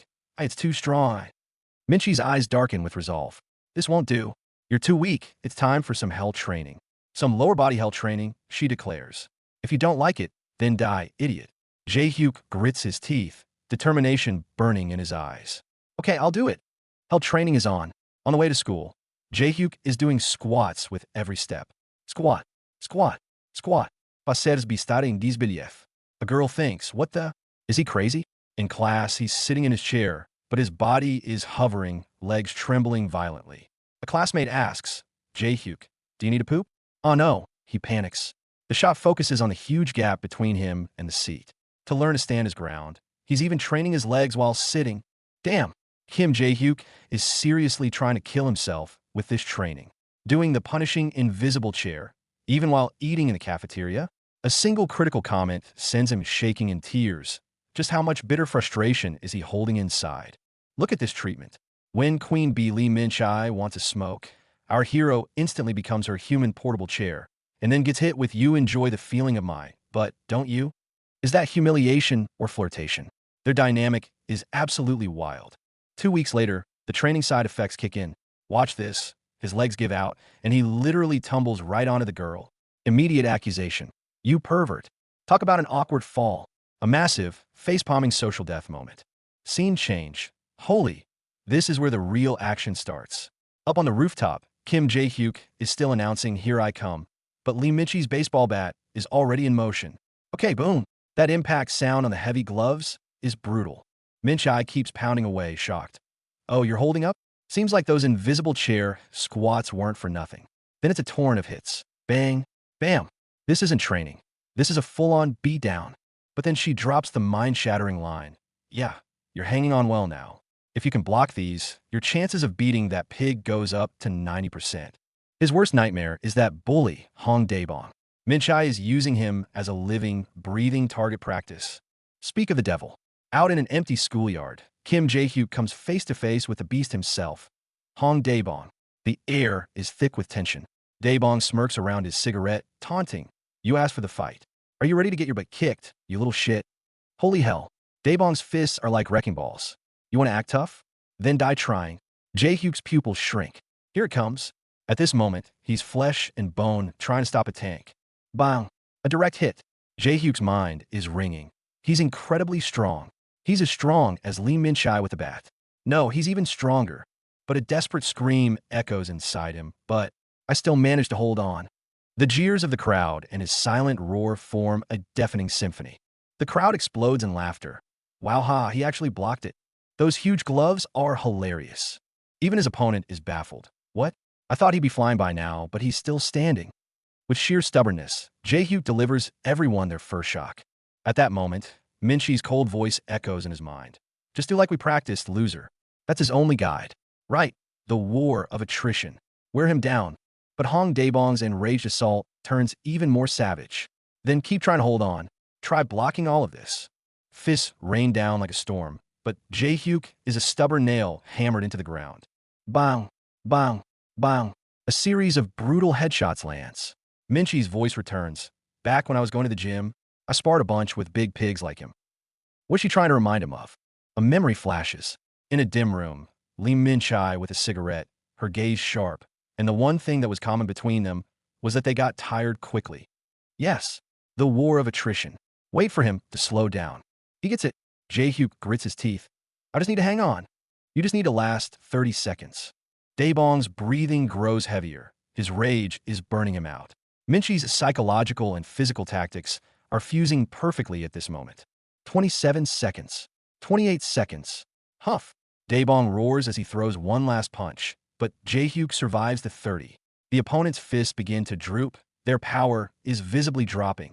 The opportunity window is open for a fraction of a second. A breathless, furious Daebong snarls, "How dare you provoke me?" Minchi's words explode in his mind. He'll get tired and slow down, and when that happens, Jae-hyuk's eyes snap wide open now. Rush in, break through. Bang! A savage headbutt. Jae-hyuk throws his entire body into crashing his head against Daebong's jaw. Minchi's words are the command. A hit to their jaw with enough force knocks them out. He did it. Use his slowed movements to your advantage and headbutt him. Daebong's eyes roll back. His whole body staggers from the impact. Is this the turnaround? However, reality is brutally harsh. The hope on Jae-hyuk's face is instantly extinguished. Because the next second, what he sees is a pair of eyes blazing with violent fury, completely unknocked out. Hong Daebong. He actually regained consciousness as he fell. His massive, rough hand clamps around Jae-hyuk's throat. I can't freaking breathe. Suffocation strikes instantly. It's over. The counter failed, and he's only succeeded in enraging the boss, triggering Phase 2. Minchi's words cut through him like a frozen blade. By the way, since you're a loser, you're fucked if you don't win with the headbutt. The prophecy comes true. Daebong snarls through a twisted grin. Anyway, you're done for, you bastard. He has transformed into a completely rabid beast. Pinned to the ground, helpless, Jae-hyuk can do nothing. His mind screams in utter despair. I'm fucked. Around him, the air is thick with the gloating laughter of the crowd. LMAO. Did he get squashed? I think so, huh? The headbutt didn't take Daebong down? Oh no. The monster is only angrier. He snatches Jae-hyuk's boxing glove right off and puts it on himself. It's like handing a butcher the knife.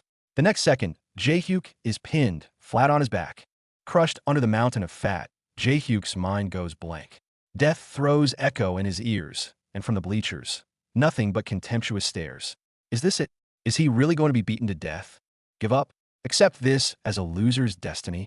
At the brink of suffocation, a lightning bolt strikes.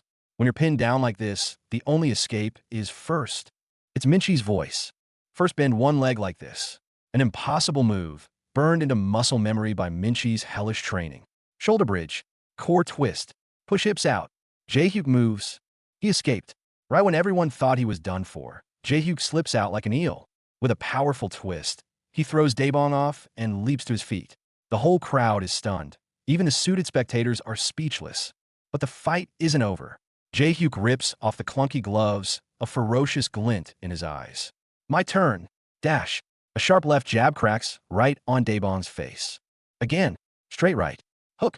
A barrage of strikes like a downpour. Bam. Bam. Bam.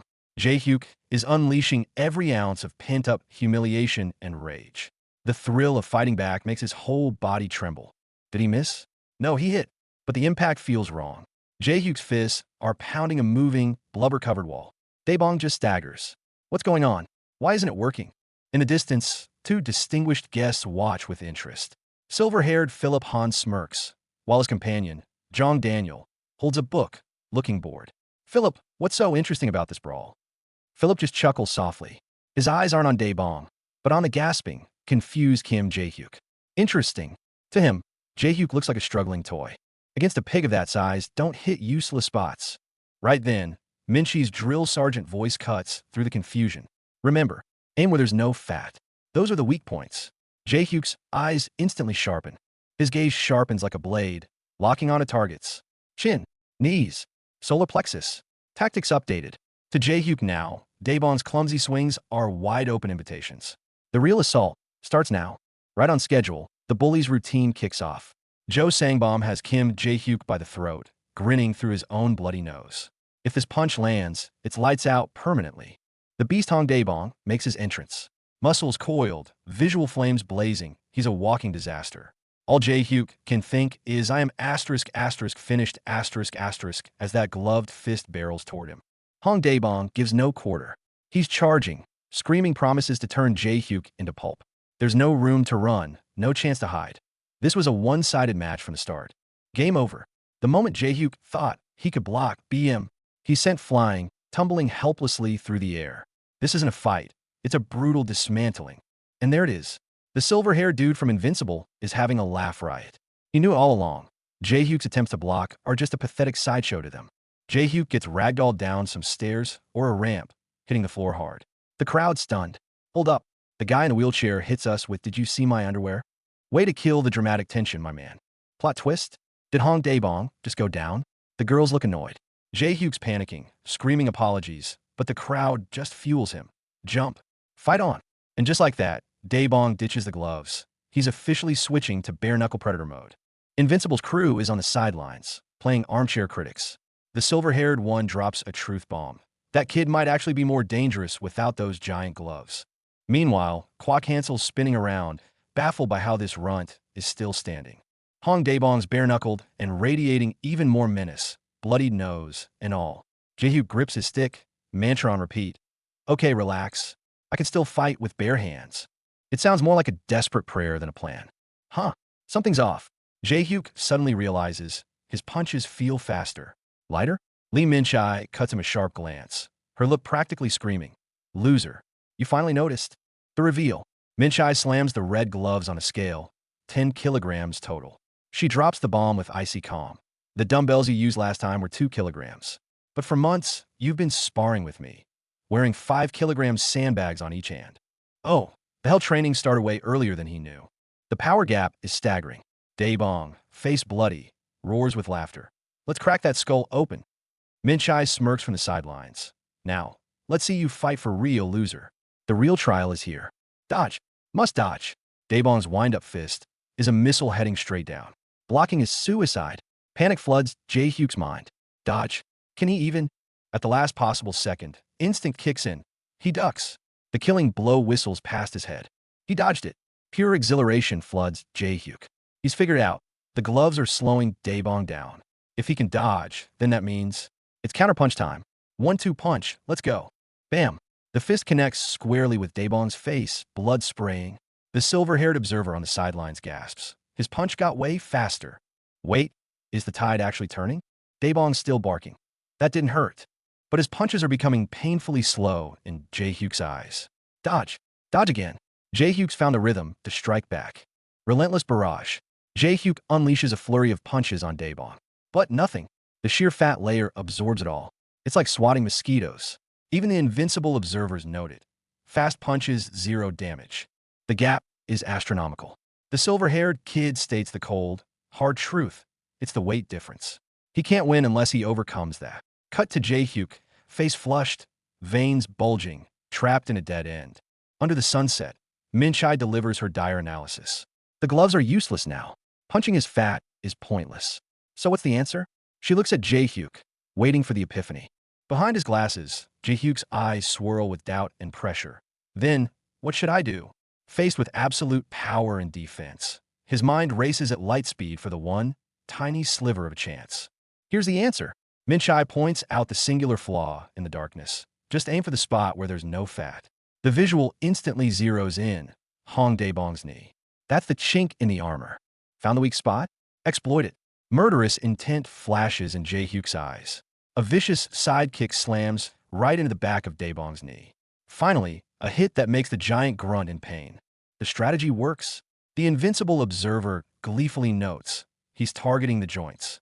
That's gotta hurt. Daebong snarls and mix pain and rage. Playing with kicks now, huh? But this ticklish attack is starting to sting for real. When he's weak, finish him. Daebong's gasping like a broken bellows, punches slowing to a crawl. Jae-hyuk sees the opening. Dodge. Jab. 1-2. Another knee, kick. He unleashes a relentless storm of attacks. Full assault. Daebong's face is a target, but Jae-hyuk shifts focus entirely. He's hammering the legs, the knees, the foundation. Kick. Kick again. A relentless barrage aimed at the base, making it impossible to stand. A brutal close-up on Daebong's backside. A horrifying tapestry of bruises and welts. Every single one a painful memory. Ouch doesn't even cover it. But this fight is far from over. Daebong goes down. His knee is wrecked. He's limping badly. The crowd mocks him. Did his knee pop out? Enraged beyond reason, the beast rips off his last glove. No more handicaps. He's coming for blood. Min-chae's voice echoes against the sunset. Just the threat of a kick from you will scare him. Meanwhile, Daebong is now unprotected, the primal fear of his weak spot being targeted slowly creeping into his mind. Here's the chance. Daebong flinches, his body locking up from knee pain. Jae-hyuk's eyes sharpen. Another spot with no fat. Here, another brutal kick smashes into the same wounded knee. The final lesson. Min-chai points to her own solar plexus, the finishing move. She lays it out, when all his focus is down there. This is left wide open. The blueprint for the knockout punch is complete. Here's your slow-motion replay. A diving fist splitting the air lands on the guy's face with a sickening BAM. That impact would make your own bones ache. Who's on the receiving end? Look at that face. Bleeding gums, gritte dit, pure agony. Kim Jae-hyuk, your fist just unleashed the collective nightmare of every bully you've faced. Cut to training. Lee Min-chi's voice is chillingly calm. Go for another spot with no fat. Her target this time? The solar plexus. No sooner said than done. Her finger jabs forward like a spear.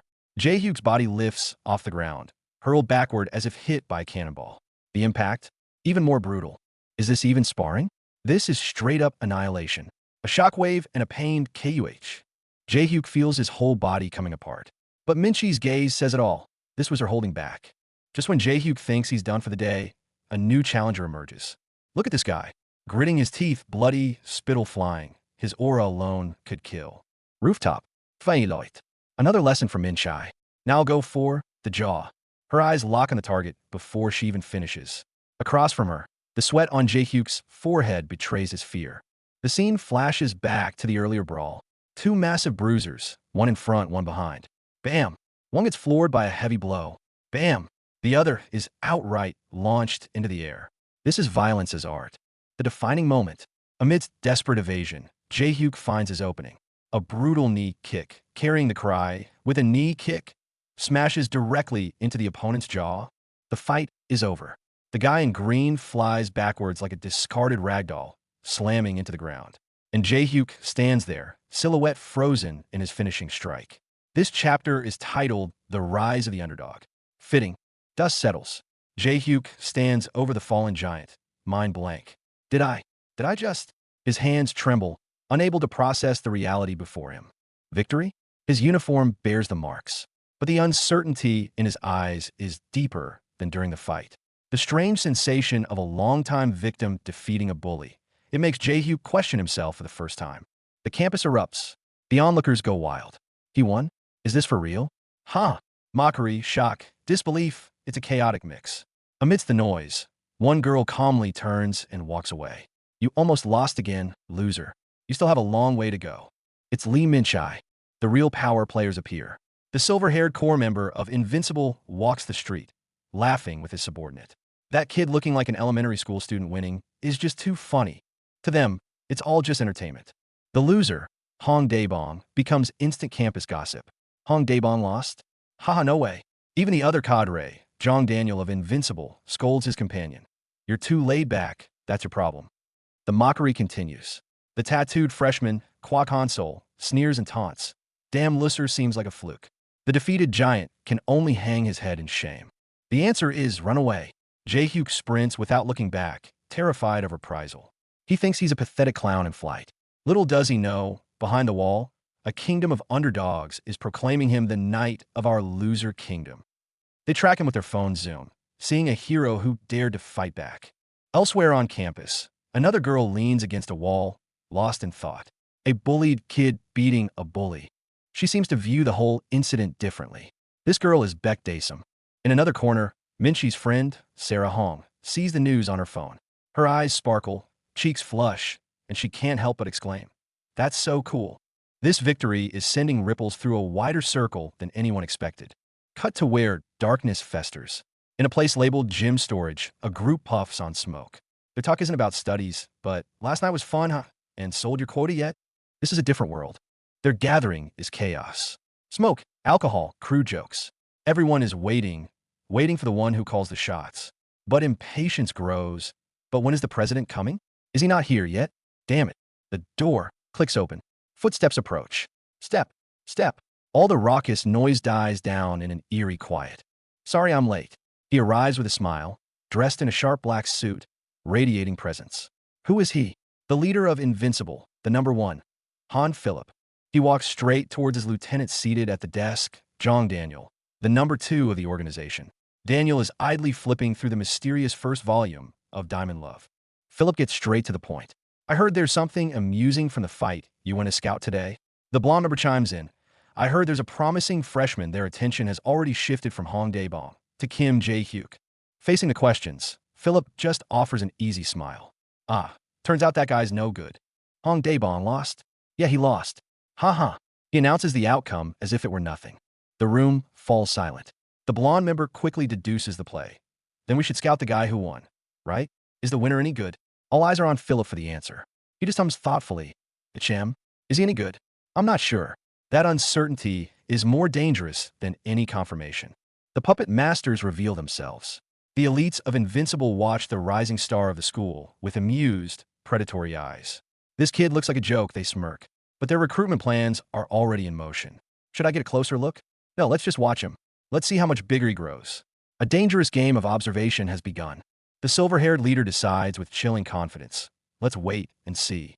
Days pass, the sun sets, night falls. The scene shifts to a different kind of battlefield, a quiet room.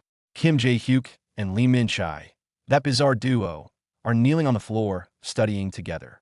But tonight, the atmosphere is unnervingly still. Something's off. Lee Min-chai, usually sharp with textbook problems, is sweating and visibly agitated. Jae-hyuk is worse. His glasses are fogging up from mental strain just looking at the worksheet. Lee Min-chai, he tries to ask. Inside, his mind screams, damn it, this is impossible. This isn't studying, it's suffocating tension. The pressure cooker explodes. Minchi's cheeks flush. I have something I want to consult with you about. Jae-hyuk is bewildered. Consult. Before he can process it, she drags him into a brutal truth. It's been 3 days since I beat Hong Daebong, but the scene cuts to a vicious, snarling face filling the frame. A new threat's clock is already ticking. But the real butt hits, and it's 1,000 times worse. Their gym fight was recorded and posted online with a humiliating title. 3,500 likes. The whole school is watching. Overnight, the loser versus bully showdown is the hottest joke on campus. On the hallway, Jae-hyuk feels every gossipy gaze, every whispered laugh. Now the whole school knows me. His worst nightmare is reality.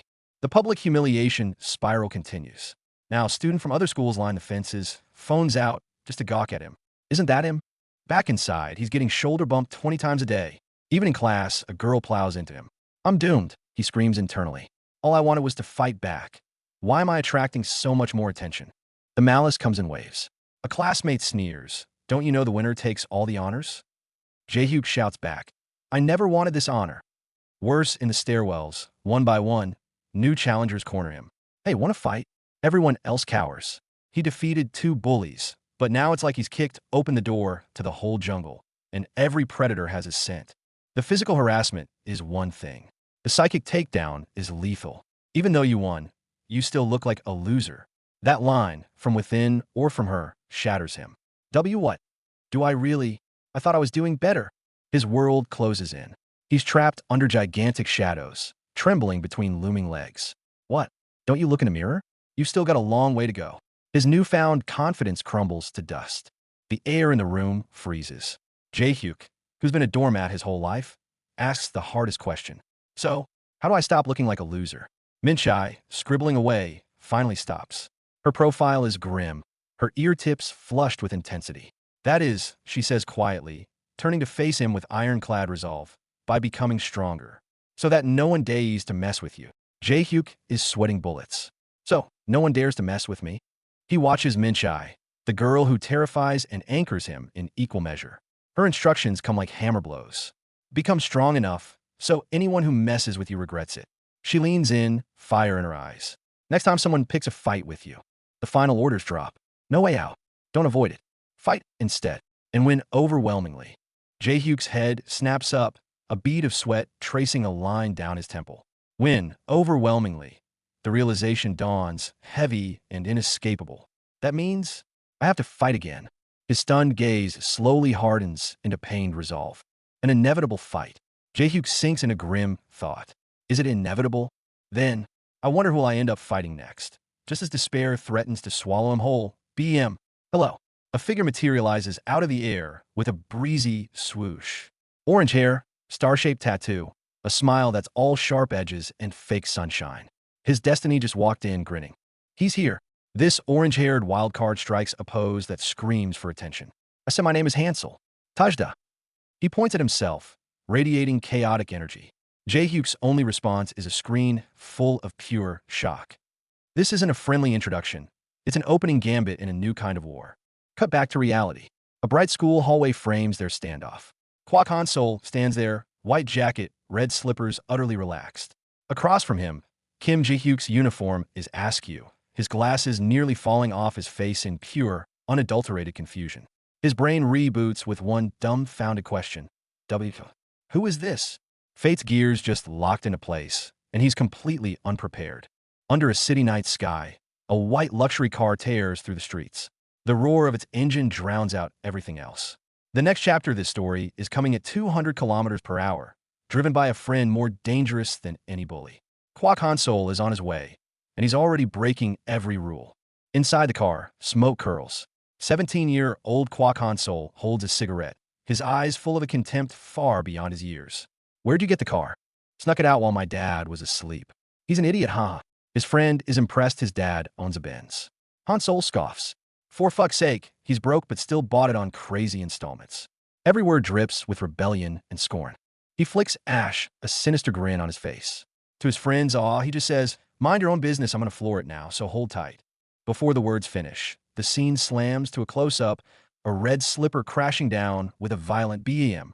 A perfect metaphor for his philosophy. Skip the talk, stomp the gas pedal, or stomp on someone's pride. The white Benz shreds the night, the speedometer hitting 200 kilometers per hour. The passenger screams with manic glee. Fucking hell, we're flying. Wow, Han-sol getting better driving, huh? Han-sol boasts, see? I hit 200 today, huh? But the joyride has a purpose. His friend leans in.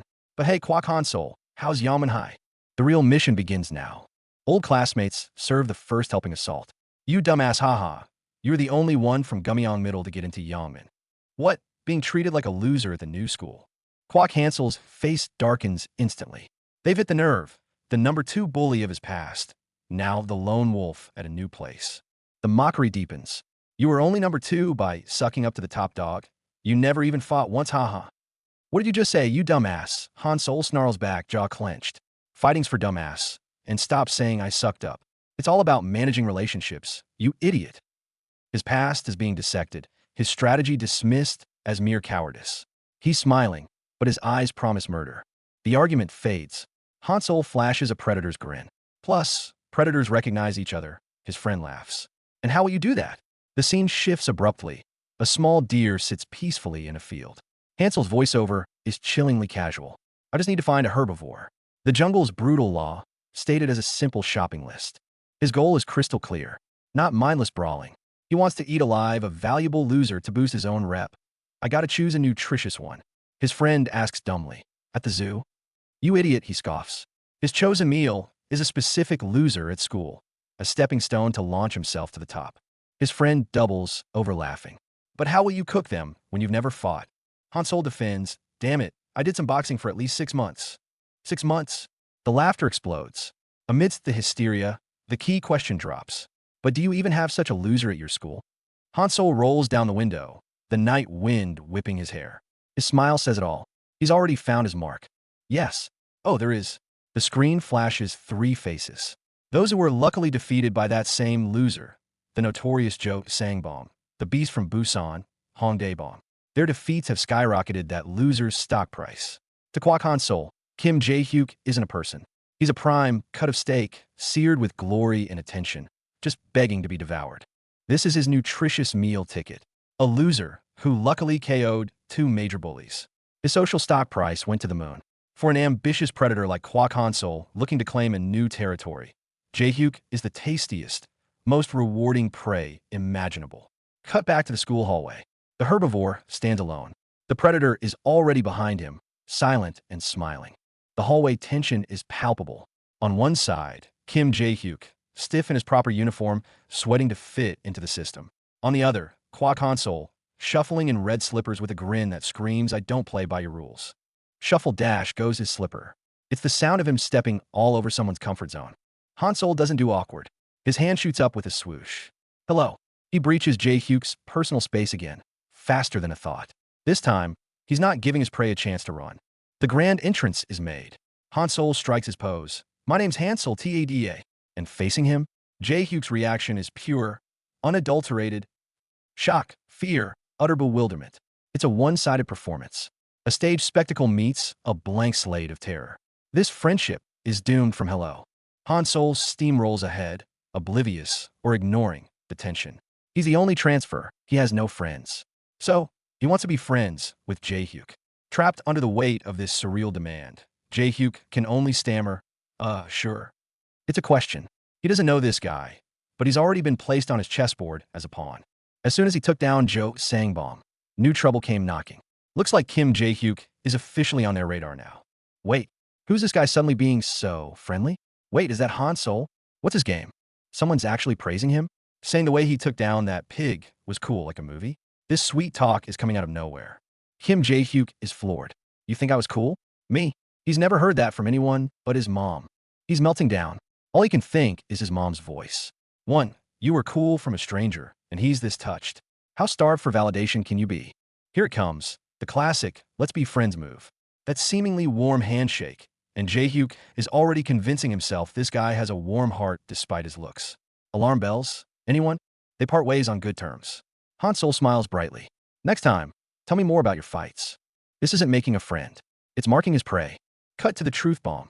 Hansel drops the mask, and his smirk is pure evil. That idiot totally bought it. I'm gonna lure him in, then go for the throat. See that? That's a predator playing the long game. Cut back to hell, aka tutoring. Minchai looks more pained by this math equation than any fight. Master this, and you're done with elementary level math. That's one way to motivate her, Mr. Kim. Jae-hyuk's replaying the "you were cool" line in his head, getting more and more hyped. A huge grin spreads across his face. Heh, I'm cool, huh? Bro hasn't gotten a compliment in a decade. Lost in thought, he blurts out to Minchai, hey, what exactly is a friend anyway? Only to be met with, can you not spout nonsense while I'm solving problems? Awkward. Undeterred, he pushes. Come to think of it, I never see you with friends at school. Don't you make any? Minchai snaps back, friends my ass. I came to Seoul to study, why waste time on that? Minchai coldly states she has enough friends back home, then suddenly remembers, oh right, she's coming over today. Jae-hyuk is utterly confused. Huh? What? Who? The foreshadowing is strong with this one. With a weird smile, Minchai drops the bomb. My friend, the one with big boobs, she's coming over today. Ding dong. The doorbell rings. Kim Jae-hyuk.exe has stopped responding. Jae-hyuk panics. She's just dropping by out of nowhere. Minchai yells, I just told you. Go open the door. He scrambles for the entrance, heart pounding like a drum. He grabs the doorknob, heart racing, takes a deep breath, ready to face the legendary friend with a big heart. She's here. Door opens. Jae-hyuk forces a hello, and the next second, his pupils explode. What he sees completely short-circuits his brain. Dudun. Promotional or cover page, no narrative commentary. Chapter information page, no narrative commentary. Timeline seems to rewind. Minchai once again makes the fateful announcement. My friend that's got big boobs, she's coming over today. Jae-hyuk's reaction is, as always, priceless. Opening with the iconic moment replay. Jae-hyuk goes from awkward greeting to pupil quake in record time. Chapter 13, and a new character makes her entrance. Sarahong. New character on the scene. Blonde, beamingly bright Sarah Hong. It's you? Nice to finally meet you. But behind that energetic smile, friend or foe? We're about to find out. Holy smokes. Instant roast. Sarah immediately starts teasing, patting Jae-hyuk's forehead. Damn, you really are a loser, huh? With those glasses, total otaku vibes. Aggressive start. Bursting in, Sarah gives Minchai a massive bear hug. Stir fry. I've missed you. Then, hand wander. Your boobs feel different? Bigger. Minchai freaks out. That's bullshit. Just what kind of friend is this? Chaos reigns. They're already planning a chicken feed order. Then, in front of Jae-hyuk, Minchai tells Sarah, did you know he really likes girls with big boobs? Jae-hyuk freezes in the doorway. Social annihilation in under a minute. Sarah then cups her chest, moving closer. Hey, how about I give you a squeeze? Jae-hyuk is mortified. Sarah howls with laughter. Your reaction is so hilarious. Minchai watches, amused. I wasn't gonna let you touch anyway, idiot. Jae-hyuk is in trouble. Had enough jokes? Jae-hyuk tells her to stop. Next thing he knows, Sarah rocket tackles him from behind in a bear hug. I'll give you a hug instead. What is this? A friendship blitzkrieg? But it's not a hug. It's a takedown. Sarah instantly puts him in an arm triangle choke. Can't you get out of this? Ha ha ha. Jae-hyuk struggles in vain. I haven't learned how to escape this. He's turning blue, suffocating. Please let go. Can't breathe. Sarah's gaze hardens. Shut. She tightens her grip. Then a plop sound. Did he tap out? Or did she finally let go? This new friend is a martial arts maniac. And here we are, folks. Our resident doormat, Jae-hyuk, starts his story flat on the floor, uses a footrest, and needs someone to yell, "Wake up, loser," just to get his eyes open. Real promising start. Classic bully move. Barely conscious, Jae-hyuk's wallet is already empty. I'll pay you back. Yeah, sure. Even he knows the script. Typical bully. Worse than the money? He's not even allowed at the table. Forced to watch from outside while they happily tell him to enjoy your meal, nerd. That's the real cruelty. Isolation on top of humiliation. But hold on, plot twist incoming. Jae-hyuk's just wondering when mom will be back, and BM. Newsflash, mom's off on a company trip. 2 nights, 3 days. Which means they're alone. In the house. Just the 3 of them. Look at his face. Pure shock. Mom, you just dropped a bomb and walked away. And the moment mom's out the door, the real trouble makes her move. Sarah, with that triumphant grin, ta-da. Soju. She was just waiting for this, wasn't she? What goes best with those chicken feet? Not soda. It's soju. Haha. The starting pistol for chaos has just been fired. Underage drinking party. Rules? What rules? When a horrified Jae-hyuk objects, Sarah shuts him down. Shut up, loser. Just keep it a secret.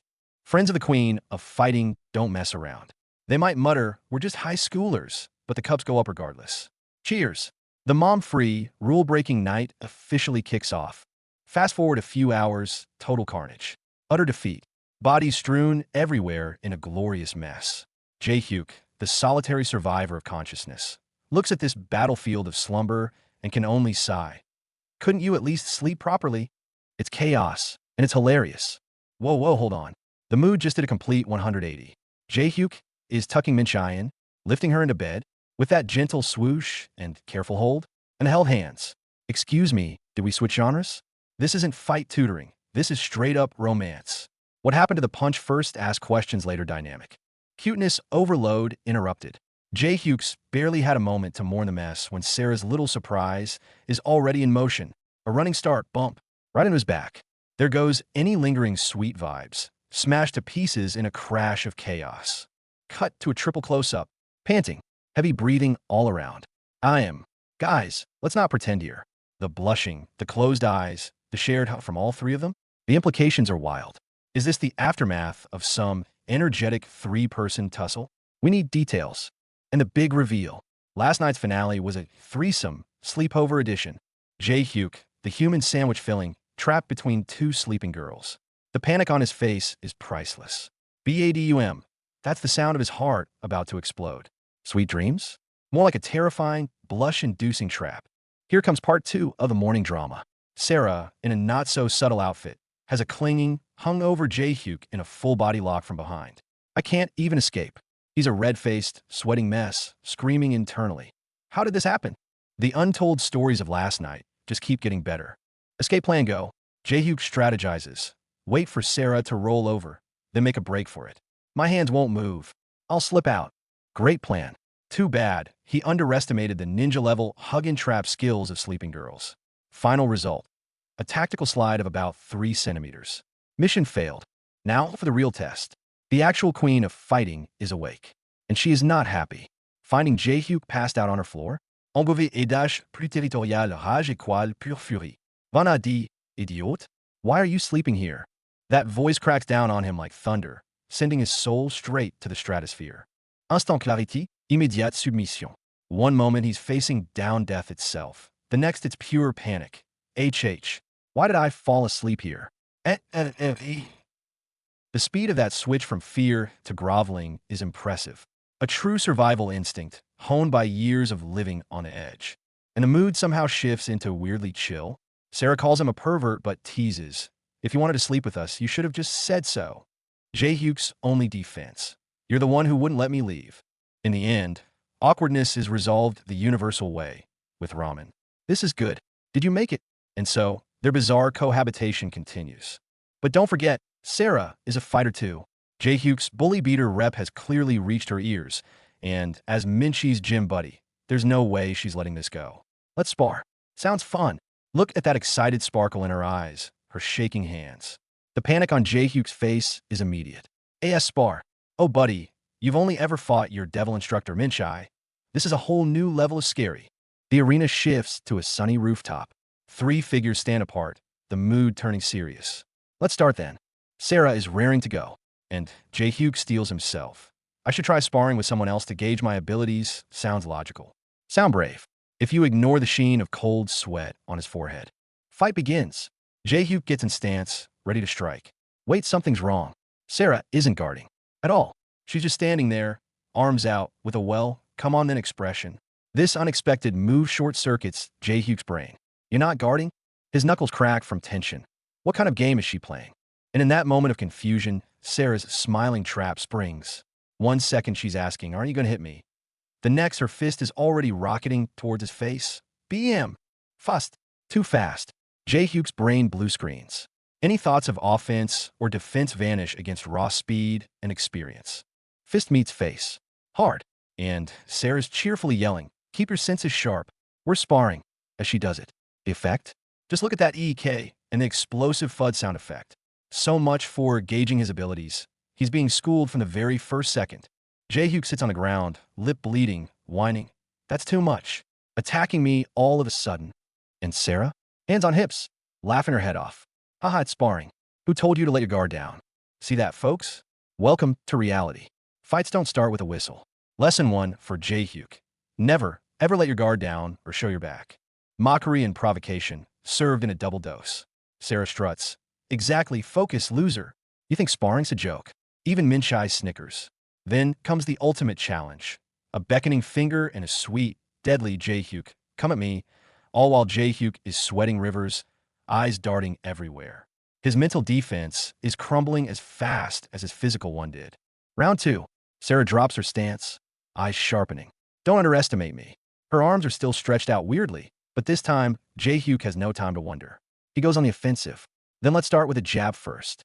Fist flies, swoosh. Will it land? Facing a southpaw for the first time is a rude awakening. Every punch is anticipated and blocked. His distance feels off, and when he tries to rush in with a combo, Sora's counterpunch schools him instantly. Bam! He doesn't even land a hit before taking one to the face himself. What the hell is going on? Knocked flat on his back, Jae-hyuk is completely dazed. And just as his head is swimming, a strange smell invades his senses. Minchai, that absolute menace, shoves her toes in his nose. She calls it a reward. It's not a reward, it's biological warfare. Coming back to his senses on the roof, Jae-hyuk can't shake the feeling. What went wrong? Why couldn't I land a single punch? Minchai cuts to the chase. You didn't even notice Sora's stance? On closer look, Sora's right hand and right foot are forward. Fighters usually keep their dominant side back. That means Sora is left-handed. The puzzle piece clicks into place. Coach Minchai immediately breaks it down. When two righties fight, their dominant feet are opposite, creating a shorter range. But when it's a southpaw versus an orthodox, their dominant feet face the same way, naturally creating distance. No wonder he couldn't close the gap. And southpaws are known as counter-hitters, specializing in fight-ending one-shot punches. Looking for a one-shot? That sounds kind of cool. Jae-hyuk flips from frustration to excitement in an instant, his eyes lighting up. This is invaluable experience. With newfound insight, Jae-hyuk is eager to spar again. Sora catches the spirit. Fighting hard with me will help you fight better next time, huh? And with that, she throws another punch. A few days later, walking down the hall, a basketball whacks Jae-hyuk in the back of the head. BM. He turns to see a guy with a star-shaped tattoo and orange hair. This guy, Hansol Kwok, gives a fake apology. Oops, thought you were young Jean from our class. Then he acts all chummy, inviting Jae-hyuk to a PC cafe. My treat. Inside, Hansol is sneering. This loser is so much fun to mess with. I really want to bully him. He's not looking for a friend. He sees Jae-hyuk as prey to boost his own reputation. While stringing Jae-hyuk along, Hansol is already cozying up to the school's real big shots, the bullies, members of the Invincible group. He introduces himself with a grin, casually trying to hang with the tough crowd. Hey guys, what's up? Got any good stuff? Let's share his goal. Maintaining his own hard image. Sure enough, the conversation turns to the guy who beat Hong Daebon. Right on cue, Hansol cuts in with contempt. Oh, that loser, Jae-hyuk. He puts on a controlling front. Not exactly friends. More like my errand boy. Felt bad for him, so I taught him a bit, but lately he's been getting cocky. Then, the fangs come out. I'm planning to put him in his place real soon. A web of malice is being woven around Jae-hyuk. Oh, the show starts early. Our little actor, Kwak Han-sol, is already slipping into character with his cronies, bragging about how he taught Jae-hyuk to fight, while secretly plotting to put the errand boy back in his place soon. That's some top-tier villainous monologue delivery right there. Just another sunny day at school, the cafeteria buzzing with teenage energy. For Jae-hyuk, this brief moment of normalcy might be the calm before the storm he doesn't even see coming. See that? Jae-hyuk's reputation for taking down Daebong has officially made him campus famous. While others whisper and point from a distance, he just wants to eat his meal in peace. A peace about to be shattered by a very accidental encounter. The target is in sight. The hunter starts his move. Kwak Han-sol, cozying up to the members of Invincible, keeps double-checking Jae-hyuk's value. He's dead set on using our boy as a stepping stone, no doubt about it. Plot twist. The aggressor instantly morphs into the picture of remorse. Tears, apologies, promises to wash his clothes, even buying a PC cafe trip. This emotional 1-2 punch lands perfectly on the kind-hearted, friend-starved Jae-hyuk. Look at his stunned face. His defenses are cracking. The bait is perfectly set. I'll take you to the PC cafe. That's not compensation, buddy. That's your first-class ticket to Hansel's little trap. Meanwhile, the real villains cackle in the distance. They mistake Jae-hyuk's stunned silence for stupidity, turning his humiliation into their entertainment. Little do they know, someone in the shadows is silently taking notes. Switch perspectives. Lee Min-chae eats her meal in silence. But the malicious energy in the air makes her pause. That thoughtful she has? Oh, it's loaded. Cut to the victim in the bathroom. Jae-hyuk scrubbing off the humiliation, feeling miserable. But then his good heart kicks in. It wasn't on purpose, right? Classic.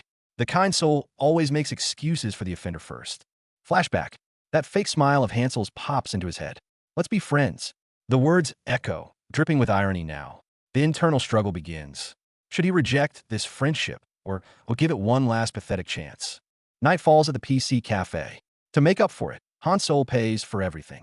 That long-lost feeling of being at a cafe with a friend actually warms Jae-hyuk's lonely heart for a moment. Guard down. Plot twist. Fate loves a good joke. Jae-hyuk turns around, eyes wide in shock. Lee Min-chae and Hong Sara, what are they doing here? Wait, Min-chae postponed their study session. Was it for this? His brain just froze. Oh no, the worst-case scenario. The only seats left are side by side. Jae-hyuk and Hong Sara are now awkward cafe buddies, radiating pure, unfiltered mutual disgust. Don't let anyone know we know each other. The fake fighting partnership is officially hilarious. On Hansel's kind invitation, the login screen lights up. Welcome to the Summoner's Rift constructed by lies and schemes. But this time, the enemy in this rift might just be the friend sitting right next to you. In-game, the mask shatters. All the fake kindness evaporates over one tiny mistake. Han-sol unleashes a torrent of abuse at Jae-hyuk. You idiot! How could you miss that? Look at that twisted face. This is the real Kwak Han-sol. Full-blown meltdown. Han-sol treats the cafe like his living room, slamming tables and screaming. The noise draws a warning from another customer. It also serves as the final, harsh wake-up call for the still-denying Jae-hyuk. Panicking, Jae-hyuk tries to de-escalate. Let's just keep it down, but Hansel's having none of it. Hissing back, if you want to game quietly, do it at home. The malice is seeping through, plain as day. That's when Hansel's eyes catch something in the distance. A predatory grin spreads, and the camera whips to his target, Lee Min-chae. A new, vile idea is already taking root. Close up on Min-chae. Headphones on, utterly focused on her game, oblivious to the danger brewing behind her. It's a rare moment of serene beauty, but also a fragile, unwitting target. Damn, she's making my blood boil. Han-sol whispers a crude observation about Min-chae into Jae-hyuk's ear, his gaze full of lecherous intent. Meanwhile, Jae-hyuk is frozen solid, heart hammering. Disgust and dread are taking over. Puffed up with misplaced confidence, Han-sol even debates getting her number, convinced his looks will do the trick. He chickens out for a moment. And in that moment, Min-chae stands up. Opportunity? No. His time is up. Watching Min-chae walk away, Han-sol panics. He doesn't follow. Instead, he pulls out his phone, a nasty smirk twisting his face. Switch to the camera, quickly. The alarm bells are screaming. What is he planning? Not on my watch. In the nick of time, just as the violins is about to snap, a hand shoots out from the shadows. Crack. It clamps down on Hansel's wrist with iron force. The move is so swift, so decisive, it leaves no room for excuses. Pull back. It's Jae-hyuk. He's on the floor, gripping Hansel's ankle like a vice, his whole body trembling with rage. Don't. You. Dare. The words are ground out, harder and colder than we've ever heard from him. The coward is gone. The fighter has risen. The mask is off. Caught red-handed, Hansel's facade explodes into fury. The fuck? You know her. The aggression is raw, unchecked. A sickeningly sly smile even touches his lips, like he's just found a new, fascinating piece of leverage. Volcano erupts. Jae-hyuk surges to his feet.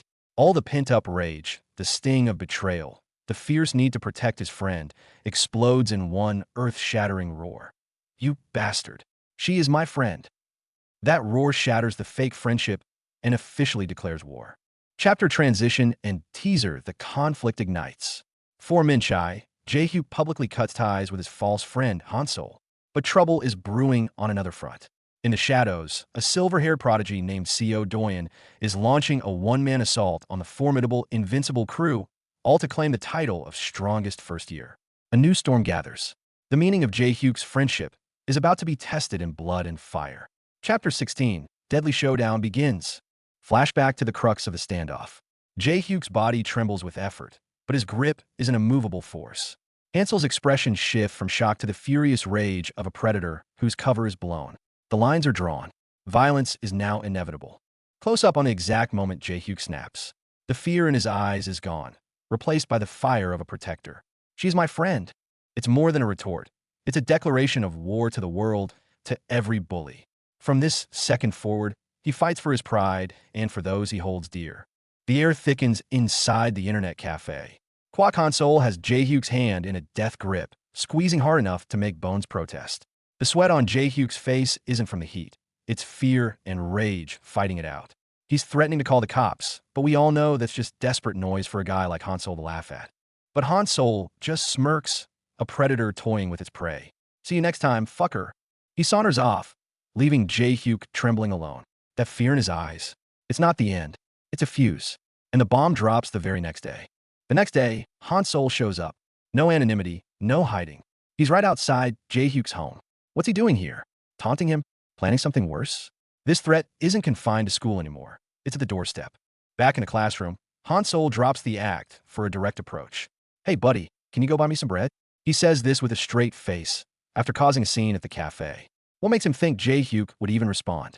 Jae-hyuk's blunt refusal hits a nerve. Are you crazy? Weren't you supposed to buy it? Hansel's facade cracks. He's even pulling the old "but I gave you candy" card, a pathetic excuse. Sugar-coated obedience is all he wants here. Lucky wins? Hansol lands a low blow, targeting the one person Jae-hyuk is fiercely protective of, Min-chae. A crude insinuation about her experience. That's not just a taunt, it's desecration.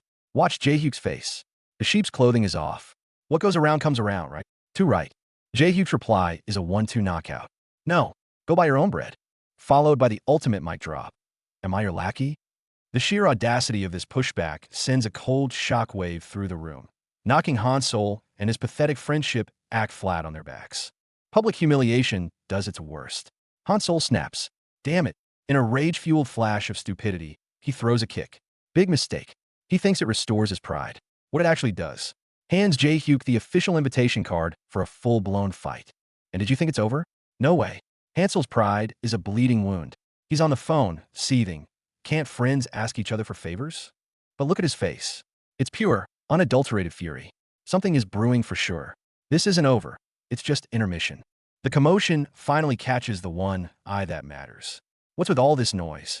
Min-chae steps in, her gaze cutting through the chaos right to the source, the fuming Hansol. Her instincts are live wires. This guy reeks of more than just arrogance. It's a whole plot. Hansol pounces again, cornering Jae-hyuk. Answer me, moron. You're ignoring me? He's escalating, throwing in cheap shots about upbringing. Every word is a lit fuse. Under the desk, Jae-hyuk's fists are clenched tight. The gloves are officially off. This fight is happening. You think this intimidates Jae-hyuk? Wrong. Hansol slaps him. Consider this a warning. But he's miscalculating. Real power isn't in the strike. Jae-hyuk wipes the blood, and the look in his eyes doesn't flicker. If anything, it just solidified. Watch out. Hansol retreats, muttering to himself. Back in my old school, you'd be dead by now. It's a pathetic, desperate chant. He's trying to psych himself up, clinging to an outdated image of being a tough guy. It's cringe, and it screams one thing. He's terrified of what Jae-hyuk has become. Confidence restored, or so he thinks. He confronts Jae-hyuk directly, nose to nose. Got a problem with that? If you do, then come at me. Let's fight, you fucker. The battle lines are drawn, right here in the open. The air is thick with the promise of violence. This creep takes it to another level. He's tailing Minchai, making gross assumptions about her. Girls like her, it's disgusting. He even deludes himself into thinking he could ask her out. But every time, the memory of Jae-hyuk's icy glare from the classroom shatters those fantasies into dust. All right, let's fight. Jae-hyuk's voice is steel. His jaw clenches, his eyes sharpen. He's not just accepting the fight Han Sol demanded. He's accepting the only path left to reclaim his dignity. This won't be the beatdown Han Sol expects. Word spreads fast. Han Sol swaggers, basking in the attention. When asked if he's confident, he laughs. Of course. It's not even going to be a fight. I'm basically going to kill the dude. Look at that arrogance, a building about to collapse from the inside. He thinks he's walking into a slaughter, not a fight. Han Sol, the master of self-motivation, hypes himself and his 6 months of boxing training to his friends. He's all bravado. But across the way, Jae-hyuk is watching. Cool, calculated. A lone, chilling thought breaks through the noise. I didn't like the look in his eyes just now. An animal recognizes another predator. The night before the fight, a silent war of nerves is waged across a classroom. Han Sol watches from outside. Does he have something up his sleeve? Inside, Jae-hyuk wonders, why is he so confident? Paranoia and overthinking are their shared enemies, fueling both of their doubts. Fear gives way to brute force anger. Hansel's face contorts. Fucking loser. You're definitely going down.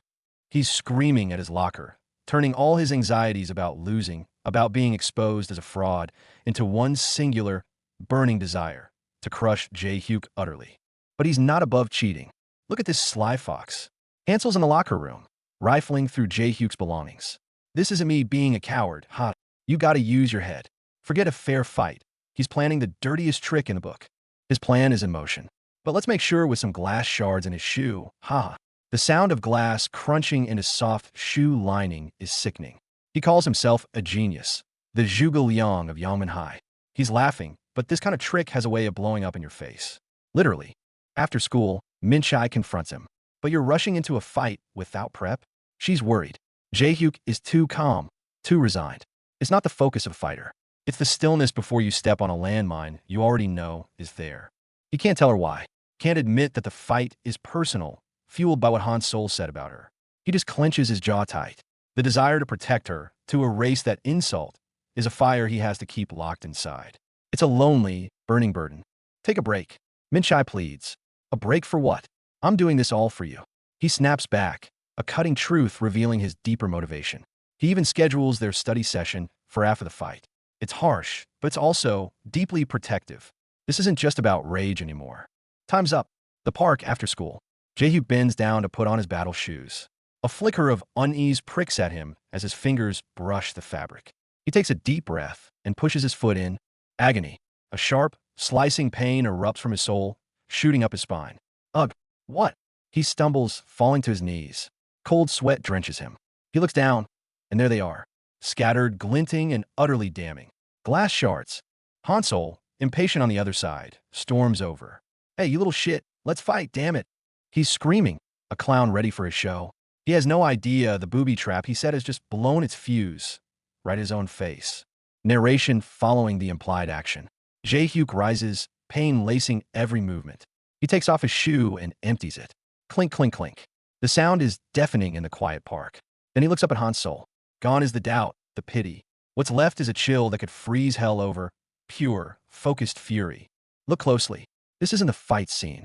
This is Stonescape, the creators dropping their calling card. See all these other titles? Top 1 Fighting Tutoring is just the beginning.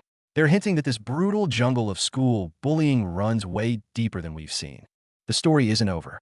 The next battle is already brewing. But first, let's remember the faces in this fight. The credits roll, translators, cleaners, proofreaders. This visual feast is held together by countless hands behind the curtain. Here it comes. The new semester just started, and disaster lands right on Jae-hyuk's head.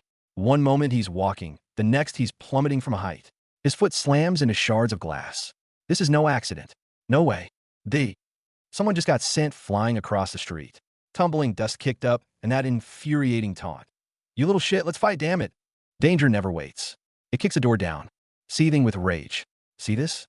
The guy with his hair practically standing on end is Kwa Console. I'm so pissed, let's just do it now. He's not even waiting for a formal challenge. This lunatic just wants to explode right here, right now. Something's wrong. A frantic run down the hallway. And Jae-hyuk gets sent flying. Glass is smashed, shoe gone. A girl's shocked face asks, what? A fight? No. This is Kwa Cancel's accidental prelude to war. The hunt is on. 30-minute agreement? Bullshit. Kwa Console never planned to wait. He's in sandals, chasing Jae-hyuk down with kicks. Why do you keep lying down? A cowardly ambush disguised as a taunt. You're so fucking slow. Plot twist. Kwa Console throws a kick and lets out a sharp cry of pain. Something sharp stabs his foot. This bastard played dirty, scattering glass on the ground. Did he fumble? No. He planned this. The trap is sprung. Kwa Console cackles from the shadows. It worked. That sucker's foot is fucked, see now? From the very start, his goal wasn't to fight, but to cripple Jae-hyuk. This isn't a duel. It's an execution. The target, his mobility. Public humiliation begins. In the school hallway, Kwa Console corners the injured Jae-hyuk. Hey loser, give up now. Maximum shame, amplified by onlookers' whispers. But that brunette girl sees through it. Why did Kwa Console suddenly show up? She smells a setup. The situation is dire. The girl's narration reveals the brutal truth. With the sole of his foot cut open, Jae-hyuk can't plant his weight. No balance, no power punches. A right-handed fighter with a ruined left foot. Kwa Console, this scumbag, thinks he's a modern Zhuge Liang, planning to win through strategy and torture. The massacre begins. Pinned from three sides, a barrage of punches. I'll destroy him with boxing. Jae-hyuk's stomach, his head, relentless blows. All he can do is grit his teeth and endure. It's maddening. All that training rendered useless because of one foot. He's become a punching bag. Kwa Console is beyond arrogant. 1-2. He plays with Jae-hyuk like a heavy bag. Jae-hyuk charges in fury, only to be easily dodged. You're so fucking slow, huh? Speed? That's not it. The real issue is Jae-hyuk's bleeding foot. He can't chase, he can't plant. He's crippled. The analysis hits like a hammer. The girl's voiceover cuts to the core. It's not that Kwa Console is fast or strong. The issue is loser's foot. Without a proper foundation, you can't dodge or strike. This fight was 90% over the moment Jae-hyuk's foot got sliced open. Combo obliteration. Left hook. Straight. And this is Kwa Cancel's signature uppercut combo. He's unleashed. Jae-hyuk gets tossed around by the flurry, his hair standing on end, completely overwhelmed. Against this physical disadvantage, technique and willpower are being shredded. Kwa Console, an instant legend. Surrounded by sycophants praising Gummyong Middle School's second-in-command, he basks in the glory. And watching it all with keen interest, that silver-haired youth, a core member of Invincible. A new pawn has entered the game. He's noticed. The silver-haired boy grips his mysterious book, eyes sparkling with excitement. Oh, it's that kid from before. Is he fighting again? The apex predator's gaze locks onto the battlefield. To Invincible, this isn't a tragedy. It's an amusing gladiator match. Despair takes hold. Jae-hyuk is on the ground, blood at his lips, eyes filled with utter helplessness. What should I do? He's completely overpowering me. I can't do anything. Everything Minshai taught him is useless. That bleeding foot has nailed him to the loser's cross. The thought of giving up has never been clearer. My foot hurts like hell. I'm completely trapped. Should I just give up? But that one word sparks the final turn. His eyes snap into focus, right in the depths of despair. The trigger. A flashback hits Jae-hyuk. He remembers those jerks at the PC bang, talking about Minshai in that disgusting, objectifying way. I can't forgive those words he said to Minshai. Rage, humiliation, the urge to protect. It all mixes with the searing pain in his foot and detonates. Kwa Console is fuming. This is what happens when prey messes with a lion. He rains down blows, mocking Zhou Sangbom and Hong Daebong as nothing, declaring himself the true king. He slams Jae-hyuk into a wall, shattering it. The cruelty is off the charts. The one-sided beating escalates. Kwa Console drags Jae-hyuk by his hair. It's not over yet. Wake up. Look at all the people watching. He wants to annihilate every last shred of Jae-hyuk's dignity in front of the whole crowd. Round 2 of the humiliation begins. The breaking point. Amidst the slaps and the screams of "Open your eyes, you fucking idiot," Jae-hyuk is literally beaten awake. His eyes crack open through pain and dizziness. A single thought strikes him like lightning. Is there any way to win? The will to survive overpowers everything. A flash of insight. Jae-hyuk suddenly remembers someone. Hong Sarah, Minchi's left-handed friend. Why think of her now? Wait, left-handed. Stance. His brain is redlining, desperately grasping for that one lifeline. Memory, replay. An analysis of Hong Sarah's fighting posture. Right hand and foot forward. But in reality, she's a left-hander. A southpaw. That crucial piece of intel, once just a training note, is now his only tactical manual in this hell. The key to breaking out. Maybe that could be the answer. Jae-hyuk drags his injured foot across the shattered ground. Then he makes an unthinkable move. He changes his stance. Mimicking the phantom of Hong Sarah, he switches to a southpaw stance. Right side crippled? Fine, I'll use the left. A move that defies heaven, shocking everyone. The silver-haired boy and his friends spot it immediately. He switched to a southpaw stance because of his foot. Switching stances in a fight isn't easy. It's like a right-handed person trying to use chopsticks with their left hand suddenly. They all think this is Jae-hyuk's final, suicidal struggle. They're all wrong. The silver-haired monster is smirking on the street corner. Maybe there's a reason, he taunts. Cut to our protagonist, Kim Jae-hyuk, barefoot amidst broken glass, his suit torn, the soles of his feet slashed open. He's forcing himself to stand on his toes, every muscle trembling, breathing through gritted teeth. Even though my soul is severely injured, it's manageable. That's not just pain, that's pure, raw grit. Remember Hong Sarah's demonic left-hand training? Her southpaw punch, labeled as a decisive blow. Turns out, that detail just became a lifeline. Look at Kwak Han-sol smirking, noticing Jae-hyuk's stance change. He's already mouthing off. But beneath his arrogance, Lee Min-chi's analysis rings true. Even a natural right-hander can forge a left-handed weapon.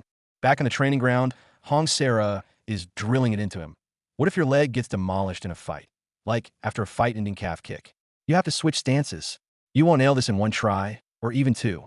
You'll need 1,000. And then came the spars. As Sarah put it, while getting her ass kicked by me, punch after punch to the face. Countless sessions later, he's still clumsy, but the mechanics are clicking in. Every drop of sweat is buying him a sliver of survival. At school, Kwak Han-sol's hand darts out, a quick poke, a slap. Jae-hyuk flinches, furious. Why were you grabbing my hand? Stop messing around. But this annoyance, it has a name in the playbook. Hong Sarah, grinning, demonstrates the core principle. Asterisk annoy the opponent by tapping their lead hand. It's incredibly irritating, right? Asterisk her smile is pure mischief. The goal? To get inside their head, snap that focus, make them scream, F-U-C-K. Jae-hyuk gets it now. Asterisk, what's the point of grabbing my hand? I still have another one. Asterisk rage makes your opponent reckless. They'll throw that big, stupid punch. And that moment, that's your opening. Now, as Han-sol's right hand commits to the swing, the opening appears. Jae-hyuk drops, pivots, and unleashes the counter he's practiced 1,000 times. A left haymaker rockets from the shadows. Left hand counterattack. This whole fight is a psychological test. Make your opponent throw an attack first. Wait for that split-second opening. Then, throw a faster, throw a stronger blow. Finish it. Kwak Han-sol can't process it. How was the guy he was just pummeling now surging with energy? That left-hand counter smashed into his jaw, and for a second, everything went blank. The feeling he has now? It's fear. Yes, that landed. The fire in Jae-hyuk's gut roars to life. A solid shot connects. Han-sol stumbles back. Jae-hyuk doesn't let up, his teeth clenched. His mind screams. Asterisk good, I landed a hit on him. Now for another one. Asterisk. Han-sol swallows the pain. It burns, telling him the fight is flipping. But he can't show it. He adjusts his collar, forcing a smirk. Oh, that's a clean hit, he spits out. All right, let's keep going with this momentum. It's pure, desperate bluster. Meanwhile, around the corner, a very different vibe. Hong Sarah's here, watching the fight unfold with a huge grin. Ha ha, Jae-hyuk good with his left hand, ain't he? Lee Min-chi is stunned. Sarah, why are you here? We were going to the PC cafe. Plans? Thrown out the window for a live-action brawl. Sarah goes full hype woman. Just 1 week of left-hand training, and look at him, she cackles. Anyway, Jae-hyuk, keep going. If you win, I'll really give you a chance. Min-chi looks mortified. And Jae-hyuk, he's tuned all out. His world is noise, pain, and the target in front of him. Han-sol's crew is panicking. What's with this guy? Why is he full of energy all of a sudden? They're scrambling, yelling, fall back. Fall back. Hansel himself is screaming internally. Asterisk shit. My reputation is ruined. I could have won completely, but I got hit by that loser. I needed to show I was his boss, but I messed up. Asterisk. Shame has curdled into pure rage. Hansel loses his mind. Does anyone have something to bash his head in with? He screeches. Fucking bastard, I'll kill you. It's terrifying how fast a bully can spiral into a maniac. All it takes is one public loss. And then he grabs a bike. Street fights have no rules. The metal frame whips through the air with a sickening whoosh and smashes into Jay Hugh's body. That wasn't a punch. That was attempted murder with street furniture. Bystanders are frozen in horror. Isn't that a bit too much? One gasps. But in the eye of the storm, Hansel is a rabid dog. He's not fighting. He's pulverizing. Punch after punch rains down. Got it, dumbass? He snarls. This is his revenge. Finish him. Hansel rides the adrenaline high, unleashing a flurry of punches. Here comes Quack Hansel with another flurry of punches. This is it. This is boxing. He roars, lost in the savage ecstasy of domination. This feels great, fuck. This feeling on my fists, asterisk sweet. Asterisk. Just as Hansel thinks he has the upper hand, Lee Minchie's voice cuts through the chaos like ice. You know what the weakness of a left-hand counterfighter is. Jay Hugh's heart stutters. What is it? Minchie leans against a wall, her composure maddening. She lays out the fatal flaw. When you're cornered against a wall, you need to back up to throw a punch, but if there's no space left, you can't back up and you'll get hit. Hard. Jay Hugh's face drains of color. Despair clamps down. So, is it over then? Is there no way out? But Minchie smiles like a predator. A way out? There is one, she says. Well, since it's a style of fighting centered around counters, the trap is laid. The solution is deceptively simple. Play his game. First, get your guard up. Keep blocking. She instructs. And to lower your opponent's guard, pretend you're hurt. It's bait. Cruel, calculated bait. Hansel takes the bait. Hook, line, and sinker. Does it hurt? Haha, that's what you get for messing with a lion, you idiot. He gloats. His excitement skyrockets. He starts throwing bigger, wilder punches, leaving wider and wider gaps. Just as planned. And the moment Hansel overcommits, Jay Hugh sees it. The opening. He plants his injured foot hard against the wall behind him. Every muscle corded tight. With the wall as a brutal launch pad. He rockets forward. Throw a straight counterpunch. This isn't just a punch. It's every ounce of humiliation, every drop of sweat from training, all compressed into one earth-shattering blow. Fueled by his own pain, launched off the wall, it's less a punch and more a point-blank cannon blast. Just look at that face. Agony, shock, tears mixing with blood. Whoever threw that punch completely shattered Quack Hansel's composure. Feels like his skull just met the pavement. A heavy thud. Quack Hansel hits the ground like a sack of potatoes, utterly disoriented. But in Jay Hugh's mind, Minchie's orders echo. If your opponent didn't go down, get on top of them. This is combat, not a playground. Watch and learn. This is Lee Minchie's fight philosophy. Then start pounding. No sooner said than done. She's on top of her opponent, raining down blows with brutal efficiency. Each punch echoes with a sharp puck. Textbook tactical dominance. Jay Hugh does it. His foot plants firmly on the fallen Quack Hansel, grinding that fake friend into the dirt of humiliation. Hansel's dazed. Did I just get hit? Why am I on the ground? And Jay Hugh's reply is pure ice. Think of your answer while you're getting hit. Jay Hugh's fury explodes. Thud, a heavy right hook, followed by another and another. This isn't just a fight anymore. It's a torrent of all the betrayal, all the manipulation being poured directly into his fists, aimed at the one who caused it all. I can't forgive you, Quack Hansel. Jay Hugh's roar cuts through the air. How dare you do that to my friend? This is for Daysum, for everyone this snake has harmed. Every blow carries the weight of righteous payback. Hansel's lackeys try to jump in, thinking numbers will win? What a joke. Jay Hugh kicks two away effortlessly. Panic spreads through their ranks. This isn't working. Even their ringleader gets swept off his feet. Get this bastard. Too little, too late. Just the howls of a defeated pack. The ultimate betrayal drops in. Hansel's so-called allies are literally hanging upside down, laughing it off. A fight is one-on-one, deal with it yourself. Ha ha ha. Abandoned and utterly humiliated, Hansel's on the ground, seething with impotent rage. You fucking bastards. Counterattack? Not a chance. Jay Hugh closes the distance in a flash, fists flying with relentless thuds. The hunter from moments ago is now nothing but a human punching bag. Begging for mercy now? Too late. Stop it. I'm sorry. Please. Hansel's screams and tears are meaningless. Jae-hyuk's fists only stop when the job is done. The bully finally tastes the terror of being utterly overpowered. A cornered rat will bite. In a desperate lunge, Kwak Hansol pulls a knife. That you'll die. He thinks it's his trump card. But against this tide of violence, it's just the death rattle of a lost cause. Checkmate. Jae-hyuk's fist pins Kwak Hansel's head to the ground. The question isn't a question at all. Are you done, Kwak Hansel? It's a statement. One less predator on the school's food chain. Never forgive. I'll never forgive you. That roar is for the friend who was hurt, and for the weak self he used to be. The final thud is the sound of a debt being paid in full. The finisher. Glasses shatter, blood mist sprays. Jae-hyuk puts his entire weight behind the final blow, driving the last shred of Hansel's pride and consciousness into the dirt. That heavy thump signals the death of the false king. It's over. Jae-hyuk pants heavily, sweat and blood mingling. And beneath him, the ultimate sign of defeat. The loser has lost control, a pathetic yellow puddle spreading on the ground. Primal, total domination. Deafening silence. Jae-hyuk stands over his conquest, back to a crowd of stunned onlookers. But from within that crowd, a pair of eyes gleams with manic excitement. The silver-haired guy grins wildly. As expected, this guy seems like fun. Ha ha ha. The Hounds of Invincible have caught the scent. Author/team promotion page. Behind the story lies the hard work of creators. If you enjoy the ride, check out Stonescape's other works. Team recruitment page. Translators, redrawers, proofreaders. Looking to join a friendly team? Stonescape is recruiting. Let's create together. Flashback to the fight's final frame. Jae-hyuk's fist held high. Kwak Hansol utterly defeated beneath him. He didn't just want to fight. He forged his own infamous reputation.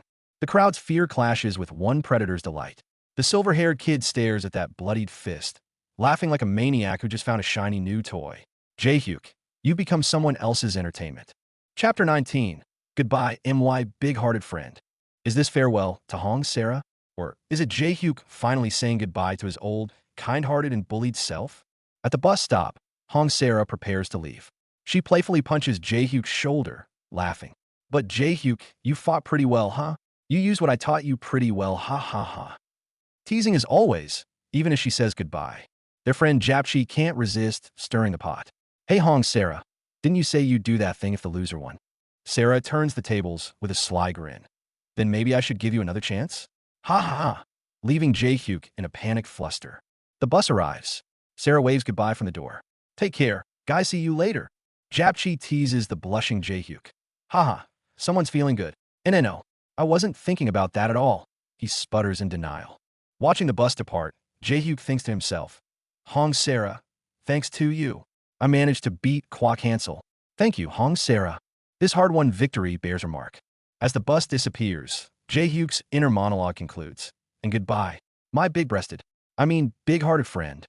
Freudian slip much, Jae-hyuk? We all heard that. On the subway back, the usually silent Lee Min-chai drops a bombshell question. But loser, why did you get so worked up during the fight this time? A simple question, poised to unlock the door Jae-hyuk's kept tightly shut. Jae-hyuk panics. W worked up? Me? But the evidence flashes in his mind.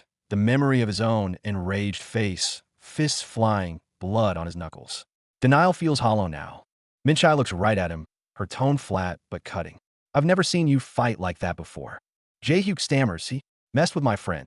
Her retort strips away the pretense. What? You don't have any friends. Cornered, Jae-hyuk bites his finger nervously. But he finds his voice small yet firm. I do. There's someone I want to be friends with. The statement leaves even the sharp-tongued Min-chai speechless. After a heavy silence, she mutters, What the hell, you loser. But then, almost gently, she warns, in the future, don't get so worked up. You might go too far, dumbass. Okay. He whispers back. Something icy and hardened between them seems to have just thawed. A fake number one? This silver-haired punk is out of line, taunting Kim Jae-hyuk by tossing aside the title he just fought for. But he doesn't realize, Kim Jae-hyuk's fists aren't a joke anymore. The challenge is issued, and it's a one-on-one he can't refuse. The shadows of the school hold even stronger wolves eyeing him as prey. On the other side, after a few days of calm, Kim Jae-hyuk thought he could finally breathe. Joke's on him. A new mission arrives instantly, courtesy of his queen. Seriously, using him as an errand boy. Bread run? And around the corner, he finds an unexpected kind of love. Whoa, these guys, their eyes fans? Kim Jae-hyuk is utterly stunned. This is the first time he's ever been swarmed with such enthusiasm in his life. Turns out they're the Outsiders Club, the ones silently cheering for him online. All fellow outcasts, seeing Kim Jae-hyuk as their beacon of hope for fighting back. A single, "You're the hope of us outsiders," and Kim Jae-hyuk's face goes red. This feeling of being acknowledged, needed, it hits him harder than 100 punches. They invite him to grab snacks, head to their club room. For the first time, Kim Jae-hyuk realizes there's a corner in this school where he can just breathe. Think that's the end? Enjoy this brief warmth while it lasts. The next storm, the monster hunter called Seo Doyen, is already gunning for him. You thought Jae-hyuk's life would be peaceful after beating Kwakon Seol? So did he. Getting sent to buy bread for Minchai was supposed to be a normal chore, a tiny respite from the chaos. Little did he know, just outside the convenience store he was surrounded, but not by bullies this time. It was a group of fellow victims, their eyes gleaming not with malice, but with something else. You won't believe who they are. They're Jae-hyuk's biggest fans, calling themselves the Outsiders Club, a group of outcasts and bullied kids finding solace together. A fan confession on the spot. They've watched all his fight videos. They see him as a hero for standing up to bullies. Jae-hyuk is floored. This feeling of being admired, it's completely alien to him. He gets practically kidnapped by his new fans to their club room. And there, they meet the club's shyest member, a girl so flustered she literally trips over herself. Her name? Baek Daesum. This girl is something else. She introduces herself wearing mismatched slippers, adorable and clumsy. For the first time in forever, Jae-hyuk feels a strange, warm sense of belonging. The atmosphere instantly shifts. When they shake hands, Daesum blushes furiously and whispers, "I've seen all your fights." Jae-hyuk's mind short-circuits. All of them. Boom. Confirmed superfan. Even the club president teases, "She might have a crush on you." The room is filled with a kind of light-hearted teasing and joy Jae-hyuk has literally never known. They share snacks, watch anime, and talk about ideal types. Daesum whispers she wants someone who'd like someone like me. Jae-hyuk freezes. Someone could like, even a loser like me? But wait. All good things must end, right on schedule. A new trouble has already clocked in, waiting for him in the form of a tall, menacing shadow at the end of the hallway. While Jae-hyuk is still basking in the club's warmth, Minchai is already losing her patience back home. What's taking him so long to get bread? Little do they know, a real storm is brewing. The club members try to hold on to their new hero. "Stay with us, we need you." It's sweet, but futile. The gears of fate have already spun. His day of peace is officially over. Their anime discussion escalates into a heated debate about spoilers. Jae-hyuk just watches them argue passionately over fictional characters, and for a moment he thinks this chaos isn't so bad. A sweet, subtle tension fills the air. When asked about their real-life ideal type, Daesum blushes furiously, and Jae-hyuk secretly wishes this safe haven, these people, could last forever. Boom! One comment from Jae-hyuk completely floors Daesum. His innocent question, "Does someone like that even exist?" makes her heart stutter and her face burn up, forcing her to frantically unzip her jacket. Just a cute, warm club hangout. Until it's revealed Daesum was so flustered this morning, she forgot to wear her uniform undershirt. Awkward, hilarious, and utterly mundane. This is the normal life Jae-hyuk briefly earned with his fists. As they say goodbye, the fans tease, "Glad I got to know my hero better." Jae-hyuk smiles and promises to visit again. He has no idea this is the last time he'll smile this easily for a long, long time. Stepping out of the cozy club room, the hallway is no longer safe. At the far end, an aura of pure menace has solidified into several tall, imposing figures. His smile freezes in place, then shatters. His phone lights up with a cold, simple text that confirms his worst fear. "Found you. Too late to run." The hunters have already marked their prey. A tall, imposing guy straight out of a delinquent manga blocks his path. Whispers ripple through the crowd. Is he the #1 first year? The suffocating pressure is immediate and overwhelming. The demand is blunt, no room for negotiation. "Let's fight." Panic explodes in Jae-hyuk's mind. "What? I beat Kwakon Seol. Why is this still happening? I don't want to fight anymore." His friend tries to step in to de-escalate. Bad move. The challenger's response is swift and brutal.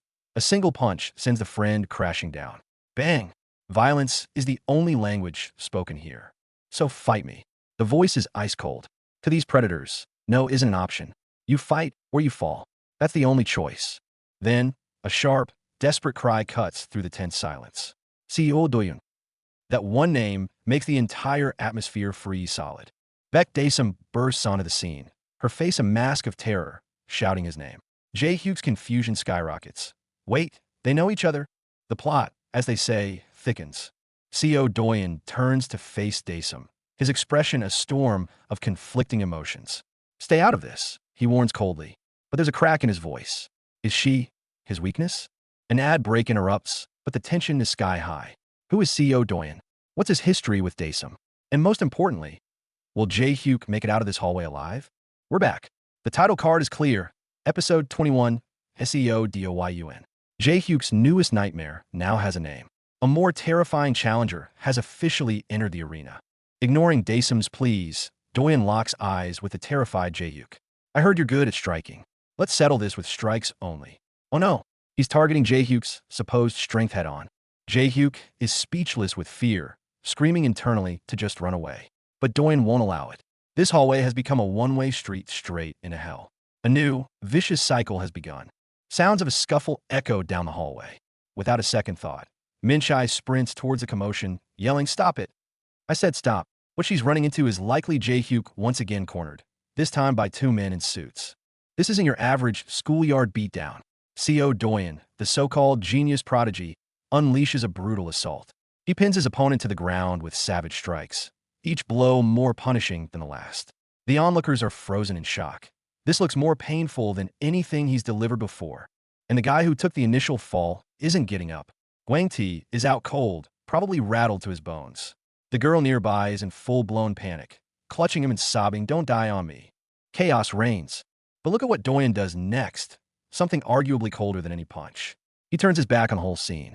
As chaos erupts behind him, he hesitates for a moment, conflicted, then strides away without a second glance. This speaks louder than any fist. His focus is absolute, and his resolve is iron. Jae-hyuk witnesses it all, his face slick with nervous sweat. His mind reels. Who the hell is he? What's his connection to Beck Dasom? Elsewhere, another guy is remembering something too, something about Lee Min-shai and what happened at the club that's left him rattled. The mystery thickens. Whoa, Lee Min-shai's infamous temper explodes. She tears into someone. "You fucking loser. I couldn't care less about your personal life. Who said you could be late?" But in a shocking twist, her tirade ends with her dropping to one knee, stammering a trembling sorry. An emotional roller coaster in a single panel. So this was a training. Good grief, what a humiliating drill.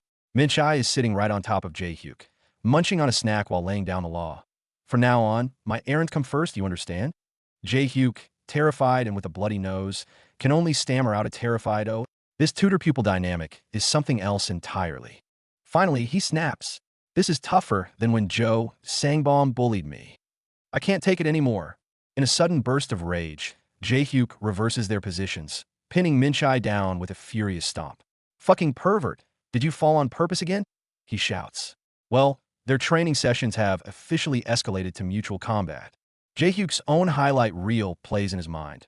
I've defeated Joe Sangbom, Hong Daebong, and Kwak Hansol. He's starting to believe his own press, thinking his winning streak is his shield. Oh, how wrong he's about to be. And he was dead wrong. He throws a punch, believing no one will dare look down on him anymore. But he's mistaken. The next instant, a cold voice cuts through the air. "Let's fight." There are still plenty of predators circling, seeing him as nothing but a stepping stone. His nightmare is far from over. The challenges aren't stopping. They're getting more direct. A blonde thug grabs Jae-hyuk right in the street. "You bastard, I heard you're infamous these days. How about a match?" He sneers, with a group of cronies backing him up. Jae-hyuk's blood runs cold. Just as he thought he could breathe, a new hunter appears. The threats are escalating in intensity. It's not just students anymore. A hulking, muscular bruiser is hot on his heels now. "You bastard, let's fight. I gotta beat you to maintain my unbeaten record." Jae-hyuk does the only thing he can. He runs, screaming internally, "I'm not going to fight." But the voice bellows after him. "Do you think running away will save you? See you tomorrow, you bastard." Jae-hyuk stares at his own reflection, asking the most dangerous question of all. Why do I still look weak? It's like a sea of crimson eyes watches him from the shadows. He beat Kwak Hansol, but his legend feels paper thin. The seed of deep, gnawing self-doubt is planted. And right on cue, his merciless mentor delivers the brutally simple answer. "Hey, stop overthinking. You just need to get stronger." Those simple words hit Jae-hyuk like a freight train, cutting through all the noise and doubt. and the fire reignites in Jae-hyuk's eyes. Get stronger, so it won't matter who you face. As long as you win. The goal crystallizes. Running is no longer an option. The only way is to get strong enough to shut everyone up. So, today is the day it begins. Cut to a hellish training montage. Min-chae stands with hands on her hips, announcing, "We'll learn how to power up." Jae-hyuk looks at her posture, breaks into a cold sweat, and squeaks out an okay. Little does he know how intimate this particular training method is about to get. The lesson begins. It's a mix of the front kick you learned before and the side kick. Min-chae explains, effortlessly lifting her leg high. You'll kick at a mid-angle. It looks manageable so far, right? But here's the kicker, pun intended. Remember, you don't kick with the top of your foot, but with the base, the instep. And since you're aiming for a vital spot, their liver on the right. She points to a diagram. Got it. This isn't just a kick. It's a surgical strike to a vital organ. Brutal. And just as Min-chae instructs him to identify the kicking spot using his instep, things take a weird turn. Jae-hyuk leans in, sniffs, and blurts out, "Wait, what's this instead of foot odor? It smells nice." Cue Min-chae's face, which completely shatters. "Hey, what are you doing?" "Oh, he messed up. Big time. The fuck? Why are you sniffing it? Got some weird-ass fetish." Min-chae obliterates him with a single, furious kick. Pervert. So much for a learning moment. We've now entered the teacher beating up the creepy student phase. But this beating is the most effective lesson of all. You understand now, right? It hurts like hell when you get hit on your liver, Min-chae says, looking down at the writhing Jae-hyuk. Then she drops the final knowledge bomb. Land a clean hit, and it's an instant KO. Jae-hyuk groans in agony. Best lesson he never asked for. The next day, Jae-hyuk's new motto is in full effect. For now. I should. He peeks nervously out a doorway, determined. Avoid those who want to fight me. Better safe than sorry. After the liver kick lesson, self-preservation is suddenly very high on his priority list. He's trying to be a ghost, but the world has other plans. A hand suddenly lands on his shoulder, scaring the living daylights out of him. He spins around to find Baek Daesum herself, looking incredibly tense. Jae-hyuk-kun, she murmurs. Jae-hyuk is floored. Why is she seeking him out? And why does she look so troubled? Here it comes. The classic setup. They're alone in the classroom. Baek Daesum's face is flushed. Her eyes dart around. She takes a deep breath. I have something to tell you. I'll get straight to the point. Jae-hyuk's heart rate instantly skyrockets. His brain goes into overdrive. She wants to talk to me, this early, in the classroom? What could it be? Don't tell me, it can't be, right? The bombshell drops. Baek Daesum looks Jae-hyuk dead in the eye and says with perfect clarity, I want you to fight CO Doyen for me. Time seems to freeze in the classroom, leaving only the echo of Jae-hyuk's completely brain-fried response. What? The rumor mills, spinning wild. The so-called genius striker CO Doyen has publicly set his sights on his next target, Kim Jae-hyuk. A girl can't help but ask, is everyone targeting Jae-hyuk just because he's finally made a name for himself? The answer she gets is way more sinister. The truth hits. A secret society called Invincible is recruiting, and their entrance exam beat Kim Jae-hyuk. The school explodes with gossip. Some laugh it off, thinking Jae-hyuk's an easy target. Whispers spread in the library, so that's why Doyen's so obsessed. The rabbit hole goes deeper. Whispers suggest Invincible is a pipeline to actual gangs. It's the elite fast track to a life of crime and easy money. The room falls silent. This isn't just bullying anymore. It's a one-way ticket to something far darker. In the classroom, Baek Daesum, who's been watching from the shadows, finally speaks her truth to Jae-hyuk. The ruthless CEO Doyen was once her only, kind-hearted childhood friend. Daesum's eyes glisten. She whispers about when Doyen started to change, how he fell into darkness, and now stands at the edge of an abyss he might not return from. Her composure shatters. Desperate, she runs to Jae-hyuk, her plea a raw scream that echoes in the silent classroom. Please, defeat CEO Doyen and stop him. Jae-hyuk's world implodes. He's a glorified punching bag for some gang's entrance exam, and now he's supposed to be the savior? Clutching his pants, he thinks, I'm just a coward trying to survive. I'm not the hero you think I am. Facing Daesum's desperation, Jae-hyuk forces the words out. I'm not confident, not in fighting, and definitely not in winning. He shreds the fragile mask of a strong person he barely wore. The bitter truth spills out. I'm just a nobody running from bullies. Doyen's tragic story or not, expecting me to save him is asking too much. He turns away, his final answer. I'm sorry. I can't do it. Daesum freezes. She thought the kid who fought back would have some plan, but all he wants is to run. Crushing disappointment and guilt overwhelm her, and she bursts into tears. I'm sorry for asking something like this. Chaos erupts. Daesum flees in tears. Jae-hyuk scrambles after her, and they crash in the doorway, books flying. Clutching her knee, Daesum limps away, leaving only a forced "I'm fine" by. Jae-hyuk is left alone, stunned and useless. Pieces click into place. That's why every tough guy has been gunning for him since he beat Kwak Han-sol.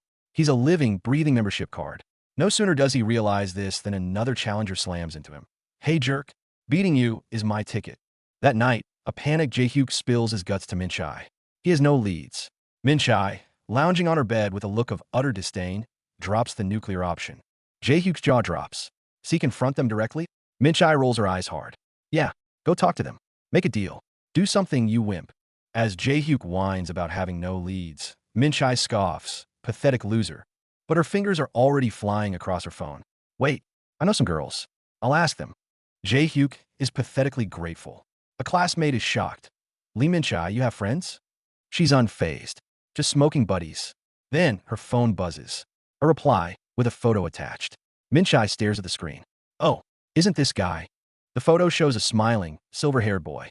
Min-chae's text follows. He's the one. He was there watching her fight. Jae-hyuk stares at the photo, a chill crawling up his spine. The address comes through. The gym equipment room. After school. The Lion's Den has a location. After school, Jae-hyuk musters every ounce of courage and pushes open the heavy door. Hello? Is anyone here? The slit of light reveals a room full of cold, staring eyes. He's instantly surrounded by hostile faces. What's this punk doing here? You know where you are? Just as he's bracing for a beating, a playful voice cuts through. Oh, aren't you that first-year kid? The crowd parts. The silver-haired boy from the photo steps forward, smiling like he's greeting an old friend. Guys, make way, come on, and Jae-hyuk's legs are jelly. He's at the eye of the storm. In the dim, cluttered room, surrounded by seniors in suits, Jae-hyuk stutters out his name. The response is blunt. Yeah, I know. So what's up? Jae-hyuk goes for the jugular. Is it true your group is using me as an entry exam? The silver-haired leader, the heart of Invincible, smiles and confirms it with chilling ease. That's right. In that moment, Jae-hyuk's blood runs cold. Fear curdles into anger. Jae-hyuk lashes out. Why? I'm just a normal student.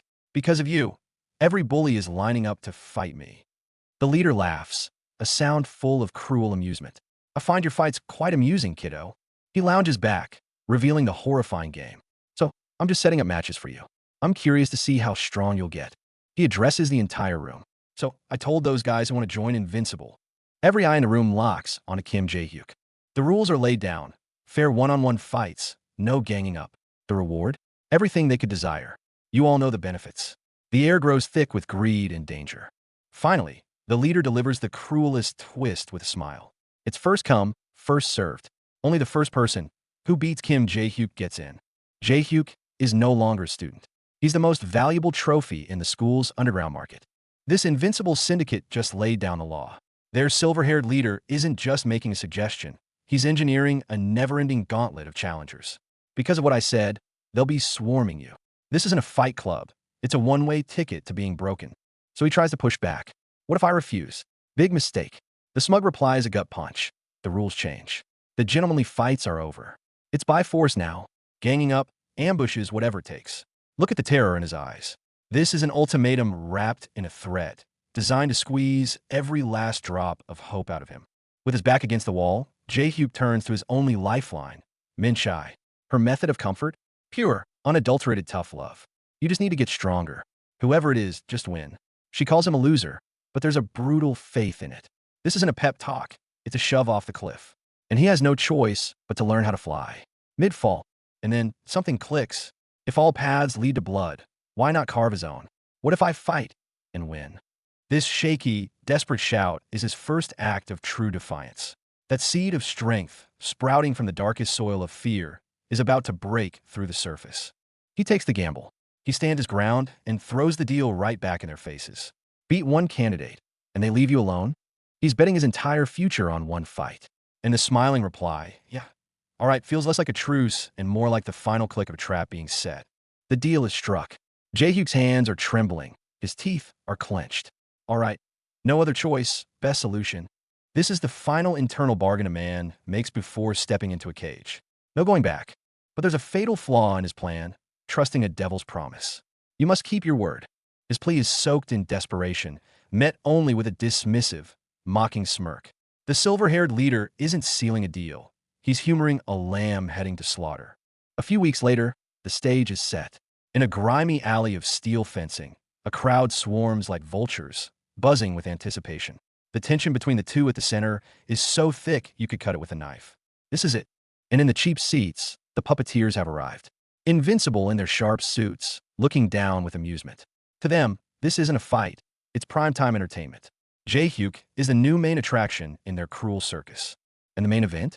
The designated candidate himself, the striking prodigy, Seo Doyen. The challenger meets him head-on, in his own domain. I'll beat you at your own game, using only strikes. This isn't a brawl, it's a declaration of pride, a recipe for chaos. And when Jae-hyuk finally hears the name of his opponent, Pure, un adulterated shock, Seo Doyen, the script just got thrown out the window. He's not fighting a typical bully. He's facing a monster of a different caliber. The story, it's only getting started. Credit sequence. Rewind 4 weeks. The gears of fate begin to grind. The same alley, the same vulture-like crowd, all whispering one name with morbid curiosity. It's the sound of a countdown to a public execution. And this is the precise moment Jae-hyuk found his spine. What if I fight and win? Will you stop targeting me? He's not begging. He's negotiating the terms of his own survival with a loaded gun to his head. The condition is laid bare. Beat one candidate, and you're free. Clenching his jaw, Jae-hyuk chokes out the word. Okay, it's not acceptance. It's surrender to a brutal new reality. And that's how I ended up having to fight someone named Seo Doyen. Just repeating it out loud makes it sound insane. But that's the deal. The only card he had left to play, forced from a rigged deck. Bursting with anxiety, he tries to vent to the first person he finds. Min-shai, caught smoking. The result? Immediate annihilation. Who told you to meddle? But her sharpness feels less like anger and more like, she's on edge too. But he spills it. The whole deal with Invincible. Beat Doyen, and they back off. Min-shai gets it in one. It's less concern, more a tactical analysis of a suicide mission. The real fear bubbles up. Do you think I can beat him? He's terrified. Min-shai counters with, what's so fun about picking on a loser like you? Ouch. But that brutal honesty is its own kind of brutal support. It says, you have no other path. And then, in these moments, Min-shai becomes his anchor. Whoever the opponent is, you just need to win. You've got a teacher, so don't worry. It's the kind of ironclad confidence that makes you breathe again and then immediately remember how high the stakes are. Of course, her reliability comes with a price. Carry my bag. You're in a different league. The sheer audacity. But compared to fighting Invincible, he'll swallow this insult as a down payment on survival. First sighting of the target. There he is. Seo Doyen. Just a guy on his phone wearing slippers. He looks average. Nothing like the hulking monsters Sangbom or Daewon. Is that a flicker of hope in Jae-hyuk's eyes? A deadly, dangerous flicker. A superficial observation spawns a dangerous optimism. He doesn't look that big. This fight might be easier. They're making the cardinal sin of underestimating their opponent. But in a fight, look for the first and deadliest lie. And then, a game changer. Baek Daesum appears. The timid girl is Doyen's childhood friend. Jackpot. Minchi's eyes light up. A new plan, cold and calculated, just snapped into place. Everything connects. If they grew up together, she knows him well. Get inside the enemy's head through his oldest friend. It's a brilliant, ruthless move. The twins' horrified looks say it all. This is a conspiracy with no good ending. To make it weirder, Daesum's friend takes one look at Min-shai and swoons. Such a beauty in our school. Jae-hyuk is mortified. In the middle of a life-or-death intel-gathering mission, her looks are the ultimate red herring. And then, the wildest misunderstanding takes flight. Is she your girlfriend? Minchi's face goes from flushed to furious in a nanosecond. Her solution? I can punch you right now. Miscommunication resolved. Violently efficient. After the comedic chaos, it's interrogation hour. Daesum is cornered, with a very intimidating Min-shai in her face. Then spill everything you know about him. It's a command, not a question. The secret war against the striking genius has begun, and their first weapon is his oldest friend's memory. In the clubroom, the bomb drops. You going to fight Seo Doyen? The shocked cry from the girl hits Lee Min-shai like a punch to the gut. Her student, the one she's been personally tutoring, is about to challenge the striking genius who never lost a single amateur match. Her face says it all. This is bad. Over in the office, the Intel network fires up. It's not just a fight between bullies anymore. Baek Daesum is on a mission to bring an old friend back from the brink. You're doing it to make him come to his senses. Now it's personal. A rescue mission disguised as a fight. Beck Dasom lets the memory surface. Co Doyen and I, we used to learn MMA together. Boom. That one sentence reveals the invisible, dangerous thread connecting the two destined opponents. This isn't random. It's history. The brutal gap in skill is laid bare. He trained for 3 whole years. And our boy Jae-hyuk, he's been under his fighting tutor for what, a few months at most? The weight class is similar? Doesn't matter. He's facing a semi-pro. The dread creeps in. Did he win any tournaments? That simple question ignites Beck Dasom. Yeah, and he won every single tournament he entered with a first-round knockout. The title Genius is built on a mountain of other fighters' failures. Ah, fuck. Jae-hyuk's confidence shatters instantly. His face says all, pure shock and terror. Lee Min-chae, panicking, can only weakly claim she studied martial arts too, but it rings hollow. Their last hope? Play the damn fight videos. Let's see the devil in action. The tape rolls. Middle school CO Doyen. The referee calls ready, fight. His opponent throws a punch, and Doyen moves like a shadow, slipping past it effortlessly. He dodges really well. Talent screams at you from the very first second. The attacks are storm. Even when knocked off balance, this kid fires back with pinpoint accuracy. He countered immediately. Lee Min-chae is stunned. The analyst spells it out. Even when off balance, he lands his punches. This isn't a middle schooler. It's a battle computer. Striking genius is no joke. You think he only boxes? Wrong. A lightning-fast high kick smashes into the opponent's face. He's also good with kicks. The challenger drops, spitting blood. Fight over in seconds. That is the ruthless dominance of a prodigy. 15 seconds into round 1. Cool. CO Doyen flattens his man with one punch. From that point on, every single match he had ended in a round 1 knockout. The nickname Striking Genius was earned with fists. Watching this, that chilled down your spine? That's Jae-hyuk's reality check. The record is ice cold. Undefeated throughout middle school. The camera cuts back to the room. Our trio is dead silent. After witnessing a monster like that, all the bravado in the world evaporates. What can you possibly say? This is semi-pro level striking. Lee Min-chae delivers the verdict, and Glass's boy explodes. How the fuck are you supposed to win against that? You can't. Desperate, he hurls his broken hope at his supposed master. Lee Min-chae, how can you lose hope when you're my teacher? There it is. The secret's out. Information overload. Hearing fighting tutor, Beck Dasom's shock instantly morphs into screaming fangirl mode. KYA, that's so cool. Her starry-eyed reaction just slapped a layer of weird, pink glitter onto the grim pre-fight tension. Snap out of it. This is no time for fangirling. Hey, Beck Dasom, focus. The million-dollar question drops. Is there a weak point for CO Doyen? She knows him best. Beck Dasom goes quiet, searching her memory. There's something. Glass's guy is losing it. What is it? Just tell me. But Beck Dasom hesitates. The whole room hangs on her silence, their last shred of hope dangling on her next words. Is there a crack in the genius's armor? Her head snaps up, eyes shining. If that's the case, you might have a chance to win. Boom. Those words light a fire in the dead, hopeless air of the room. A sliver of hope, sharp and piercing. Cut back to the war room. Focus. Weakness. All eyes are laser-focused on Beck Dasom. The pressure lands squarely on this seemingly fragile girl's shoulders. She holds the key. Beck Dasom's cheeks flush. She touches her lips, pulling up an old, maybe awkward memory. There's one thing that comes to mind. A pause. A breath. But I'm not sure if it's a weakness. Lee Min-chae latches onto that thread like a lifeline, eyes blazing. If that's the case, we might have a chance to win. That we includes Jae-hyuk, her, everyone. The first faint sketch of a counter-strategy appears. On the rooftop, Phase 2 begins. Lee Min-chae plants her feet, radiating authority. All right, let's start the special training to defeat CO Doyen. But then her expression flickers. A rare hint of awkwardness, maybe even shyness. But what's the catch? Tajda. Who else? Beck Dasom pops up out of nowhere, all smiles and determination. I came to help. I could at least be a sparring partner. Lee Min-chae, utterly exasperated, can only groan. Why are you even here? But an extra training partner is an extra training partner. Talk about a mood killer. Just as tension builds, Beck Dasom casually strips off her jacket to reveal a skin-tight, curve-hugging workout catsuit. Lee Min-chae's brain short-circuits. What the hell are you wearing? The training session takes a hard left into absurdity. The real core of the training comes up. Beck Dasom gets blushy and fidgety. You said we're doing wrestling today. The vibe instantly shifts from battle prep to something weirdly intimate.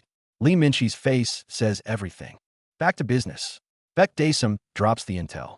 At the gym, Doyen only focused on striking. There it is. The first nail in the coffin of the so-called invincible genius. This is the potential key. Glasses guy gets it instantly. He barely ever did grappling. Lee Minchai catches on. Top-tier striker, but a complete noob at wrestling and ground fighting.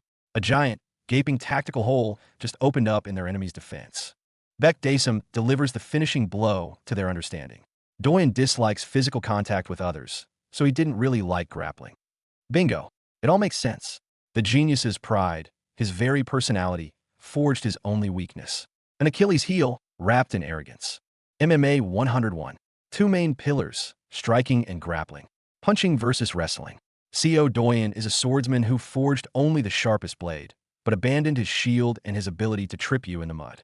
But in real MMA, you need to be a master of both. Co. Doyen chose only the flashy, fun striking.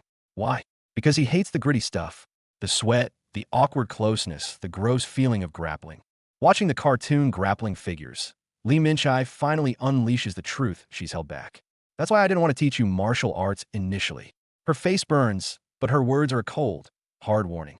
It involves skin-to-skin contact, hugging, smelling each other's sweat, rolling around on the ground. So, the picture is terrifyingly clear. He's a striking genius, but sucks at grappling. Lee Minchie's eyes reignite. That's a predator's gaze, spotting the prey's vulnerable spot. Okay, if that's the case, we might have a chance to win. The real mission is set. Forget striking. Take him down. Drag him into the mud he despises. Coach Lee Minchie's analysis is brutal. Even a striking genius has to tap out if he gets taken to the mat. Know the target's weakness now. All that flashy striking is useless once you lock in a submission hold. And so the training begins. Coach Lee Minchai issues the command. Hellish wrestling practice starts now. But Beck Dasom misunderstood completely, showing up in a full-on competition uniform. Jae-hyuk's reaction is priceless. Dude, we're doing MMA, not a fashion show.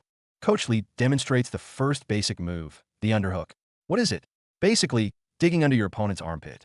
This simple move is the foundation for all your takedowns and ground control. Beck Dasom, resident moodmaker, takes the digging part literally. She actually starts trying to dig under Coach Lee's armpit. Minchai instantly explodes. Are you conducting an anatomy lesson here? Get in the way again, and you're out. Back to the lesson. This time, Minchai demonstrates on Jae-hyuk himself. Here, a gentle hug from behind. Wow, look at Jae-hyuk blushing. His heart is pounding, and his brain is totally short-circuited. She smells really nice. Dude, focus. You're training to fight Co. Doyen. They finally get the form right, but the atmosphere is getting tense. The coach is serious, but the student's mind is wandering. The look on the spectators' faces says it all. Is this a training session or a public display of affection? Theory over. Practical application begins. Secure the underhook, lock in the two-handed grip, and then explosive power from the hips. Up he goes. See that? Pure, brutal power to lift your opponent clean off the ground. Final step, the takedown. Thud. Right into the mat. Follow up with a submission choke. String that combo together, and your opponent would be tapping out in a real match. The goal is clear. Take Co. Doyen down and put him to sleep. Coach Lee lays down the law. From now on, we train wrestling like crazy. Combine the grappling you learned with the takedowns you're about to master. There's only one objective. Smash Co. Doyen. Got it? Under immense pressure, all Jae-hyuk can manage is a weak yeah. First live training dummy is ready. It's you, Beck Dasom. Poor girl is stunned. Me? The coach immediately goes for the crucial question. What's your weight? Dasom hesitantly admits around 48 kilograms. Practice officially begins. Time to lift and throw. Practice starts off as a disaster. Wrong technique, awkward motions, they're both tumbling all over the place. Minchai is yelling from the sidelines. Engage your core. Drive with your hips. Now that's a dedicated practice dummy. Beck Dasom, getting thrown but still trying her best. Wrestling? Stamina is king. Coach decides it's time to build the foundation. Belly crawls, to the point of your upper body, screaming for mercy. Let's just say, fainting would be a blessing at this point. Hell Week has officially begun. Push-ups, pull-ups, and then battle ropes until your arms are numb. Minchai and Dasom join in, but let's be real, it feels like Jae-hyuk is suffering for all three of them. He's putting his body on the line to defeat the prodigy. Finally, the day of hell ends. All three collapse on the rooftop at sunset, completely drained. From day to night, this training program is inhuman. Jae-hyuk's inner voice is screaming, I quit. Of course, only in his head. Late night. The classic post-training ritual, ramen. A moment of bittersweet relief and camaraderie, like soldiers after a battle. Jae-hyuk's hands are shaking from exhaustion, but that steaming cup of noodles tastes better than anything. At least in this moment, he's not alone. Over the noodles, the conversation shifts to Co Doyen. Minchai asks Daesum, you guys are childhood friends, why not just talk to him? Daesum's expression hardens. She remembers how Doyen started changing after he began fighting. What truly scared her was how he started acting more and more like the bullies he used to despise. Beck Daesum is lost in memory. The gentle Doyen she knew, who loved basketball, waited for her after school, helped with her homework, feels like a completely different person from the cold, combative prodigy he is now. What kind of pain, what reason could have caused such a drastic change?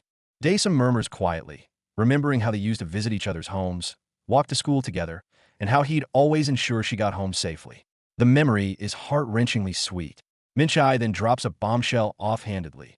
Girl, that sounded a lot like he had a crush on you. Daesum nearly chokes on her noodles. Had a crush? Those three words detonate in her mind like a thunderclap. Impossible. Absolutely not. But why is her heart suddenly racing out of control? Cut. The scene flips dramatically. We're in a dim, dirty room. Iron bars on the windows. The floor is littered with empty bottles and cigarette butts. The air stinks of alcohol and reckless abandon. This is Co Doyen's otherworld. A bunch of dropouts and lowlives are crowded around Co Doyen. They're pressuring him to move quickly on, taking out that Kim Jae-hyuk. To them, joining the secretive Invincible is their golden ticket. Their so-called business needs that backing. Freeze frame. Amid the noise and chaos, Co Doyen is silent. He just stares at a receipt in his hand, absent-mindedly tracing the outline of a face on it. Beck Daesum's face. The truth is out now, but it's revealed through the lens of a cruel deal and a looming betrayal. Our protagonist is training desperately, fighting for a sliver of light. Meanwhile, his opponent is being dragged deeper into the darkness. One fights to protect, the other fights for profit. The scales are tipping. Co Doyen has no choice. He must become part of Invincible, for the sake of his crew who rely on this connection. He sets down the receipt. His focus is now single-minded and cold. Kim Jae-hyuk. This fight just got a whole lot bigger. The gang leader brags about why he dropped out of school. Punched his teacher in the face because he was nagged for not greeting properly. The gathered crew cheers, calling him so manly. This toxic echo chamber is the world Doyen breathes in every day. Their logic is simple. School is worthless. Making fast money is king. They mock those who go to Seoul National University, completely blind to the deeper pit they're jumping into. Co Doyen is their key to connecting with the shadowy powers above. The gang leader puts an arm around Doyen's shoulders, pleading like a brother would. Just suck it up, Doyen, for the sake of our business. As long as you're at that school, we can build our connections with the Invincible crew. The pressure intensifies. Not yet. It's not just about winning a fight, dumbass. Hurry up, you're holding us all back. Doyen's fist clenches, then unclenches. His only justification. It's a friend's request. How much longer can he hold on? The leader paints a delusional picture of the future. It's simple. We're in the coin investment business. Trust your Hyung. I'll buy you all cars. His crew eats it up. These empty fantasies of instant wealth and their plan to use Doyen to climb the underworld ladder coil around him like a snake. Doyen's silence earns him only more poison. Ah, you idiot. So damn depressing. He looks down at the receipt. The faint sketch on it might be the only, final, fragile tether to the innocence he's losing. Flashback to the morning of the showdown. Jae-hyuk is getting dressed when Minchai bursts in without knocking. One sentence instantly raises the stakes. Hey, today's the day, right? The day you fight Doyen. His hand trembles, his tie almost slips. The mood plummets. Under her intense stare, Jae-hyuk starts sweating. Minchai presses him. Are you confident? The question hangs in the air, a direct challenge to his resolve. As the doubt threatens to crush him, he remembers the past 3 brutal weeks. Hellish training under Minchai. Weightlifting, pull-ups, push-ups with her on his back. Every drop of sweat had a purpose. His eyes refocus, fists clench. Because of Minchai, he made it this far. He can't back down now. With renewed fire, he answers himself, yeah, I am. That afternoon, he arrives at the deserted construction site. But it's deserted no more. A massive crowd has gathered. The headline event, Co Doyen versus Kim Jae-hyuk. All eyes are on the former punching bag, now standing in the spotlight. Before the fight, Minchai delivers the last instruction. Bluff. Stand up only. Provoke his striking. He nods, then turns to the genius across from him and yells, "Is that all your fist got?" The air crackles with tension. The fight begins. Doyen lives up to his reputation, a whirlwind of strikes. Jae-hyuk can only dodge, drawing jeers of coward. But wait. Both Minchai and the silver-haired observer see it. Doyen's too excited. His movements are exaggerated. An opening is appearing. Now, Jae-hyuk seizes the opening, tackling Doyen to the ground. In a flash, his legs snake around the genius's neck. The signature triangle choke. Minchai screams now. Squeeze. He can't escape it. Victory seems certain. But we all underestimated the meaning of genius. Trapped, Doyen taps into a feral strength. A brutal, desperate bridge escape powered by pure instinct. He's free. And in an instant, the storm of punches is now aimed at Jae-hyuk. Jae-hyuk's nightmare returns. His leg screams in pain. His head rocks with each blow. A desperate takedown attempt is read perfectly, countered with a crushing punch. Doyen's crew erupts. Jae-hyuk hits the wall, the impassable wall of talent. He's drowning in despair. Just as he's about to break, a clear voice cuts through the noise. From the crowd, "Jae-hyuk, go beat that trash." It's Daesum. Her words are a dagger, plunging straight into Doyen's soul. His entire world shifts. Minchi's secret weapon, coach interference, works. She explains. Anger makes an opponent guard high, opening up the body like a fortress gate. And Doyen is completely rattled. Jae-hyuk's eyes lock onto the opening he's waited for. A flashback reveals the root of all this. Elementary school. A skinny, timid Doyen watches helplessly as Daesum, mocked for her poverty, is bullied. He wants to scream, "Shut up," but cowardice seals his lips. The guilt festers inside. Once, Daesum is beaten for defending him against bullies. Afterward, it's Doyen who silently offers her tissue. A tiny kindness that became a lifeline. "My name is Daesum. Your name is really pretty," she says, and two lonely souls connect. They become each other's whole world, watching silly cartoons, walking to school, doing homework together. For lonely Doyen, Daesum's home is his only safe harbor. Ordinary days that healed a childhood of isolation. To shed his weakness, Doyen threw himself into MMA. A natural prodigy, he became known for first-round KOs. But he stubbornly focused only on striking, ignoring his coach's warnings. Get strong became his only goal, to protect her. One day, after training, Daesum waits outside the gym. She beams, asking to watch a new cartoon together tomorrow. "Yeah, see you tomorrow," he agrees. This peaceful moment is the calm before the storm. The next day, he goes to her classroom and sees hell. The same bullies are forcing Daesum into a ridiculous costume, filming her humiliation for laughs. The old helplessness vanishes, replaced by a volcanic, all-consuming rage. "What are you doing?" Doyen steps on the offending costume. A bully sneers. "What? You dating her or something?" That's the last straw. The next moment, a fist fueled by years of regret and rage explodes forward. Back to the present. Now understanding Doyen's pain and the power of Daesum's cry, Jae-hyuk doesn't see an unbeatable genius. He sees a tormented soul, wide open and vulnerable. The moment for the counterattack is now. That afternoon, the narrow alleys were packed, scaffolding and protective nets turned into spectator stands. This wasn't your typical schoolyard brawl. It was a coliseum. Right in the hallway, the poster is up. SEO Doyun versus Kim Jae-hyuk. One is the certified striking prodigy. The other is the bullied nerd who almost didn't make it. Everyone thinks the outcome is decided. Only that one guy in the hoodie looks terrified, trying to zip himself away. The stands are in chaos. Some are treating this like a show. Others see it as a life-or-death struggle to change their fate. And this guy, CEO Doyen, just turns around and says offhandedly, "Idiots, this isn't a game." Just like that, the temperature in a room drops to freezing. Outside, in a dark corner, someone is muttering a curse. "I hope you lose." This hatred isn't without reason. Meanwhile, inside the arena, these three are standing around looking relaxed, completely unaware they've already become targets. Meanwhile, in a smoky underground gambling den, Doyen's crew is already celebrating early. "Doyen, win quick so we can make some money. You're our crew's trump card." Everyone's waiting to cash in. No one cares about the life or death of a nerd standing across from him. Back in Jae-hyuk's corner, the pressure is at its peak. "Loser, you know the plan, right?" Minchai is confirming the final steps.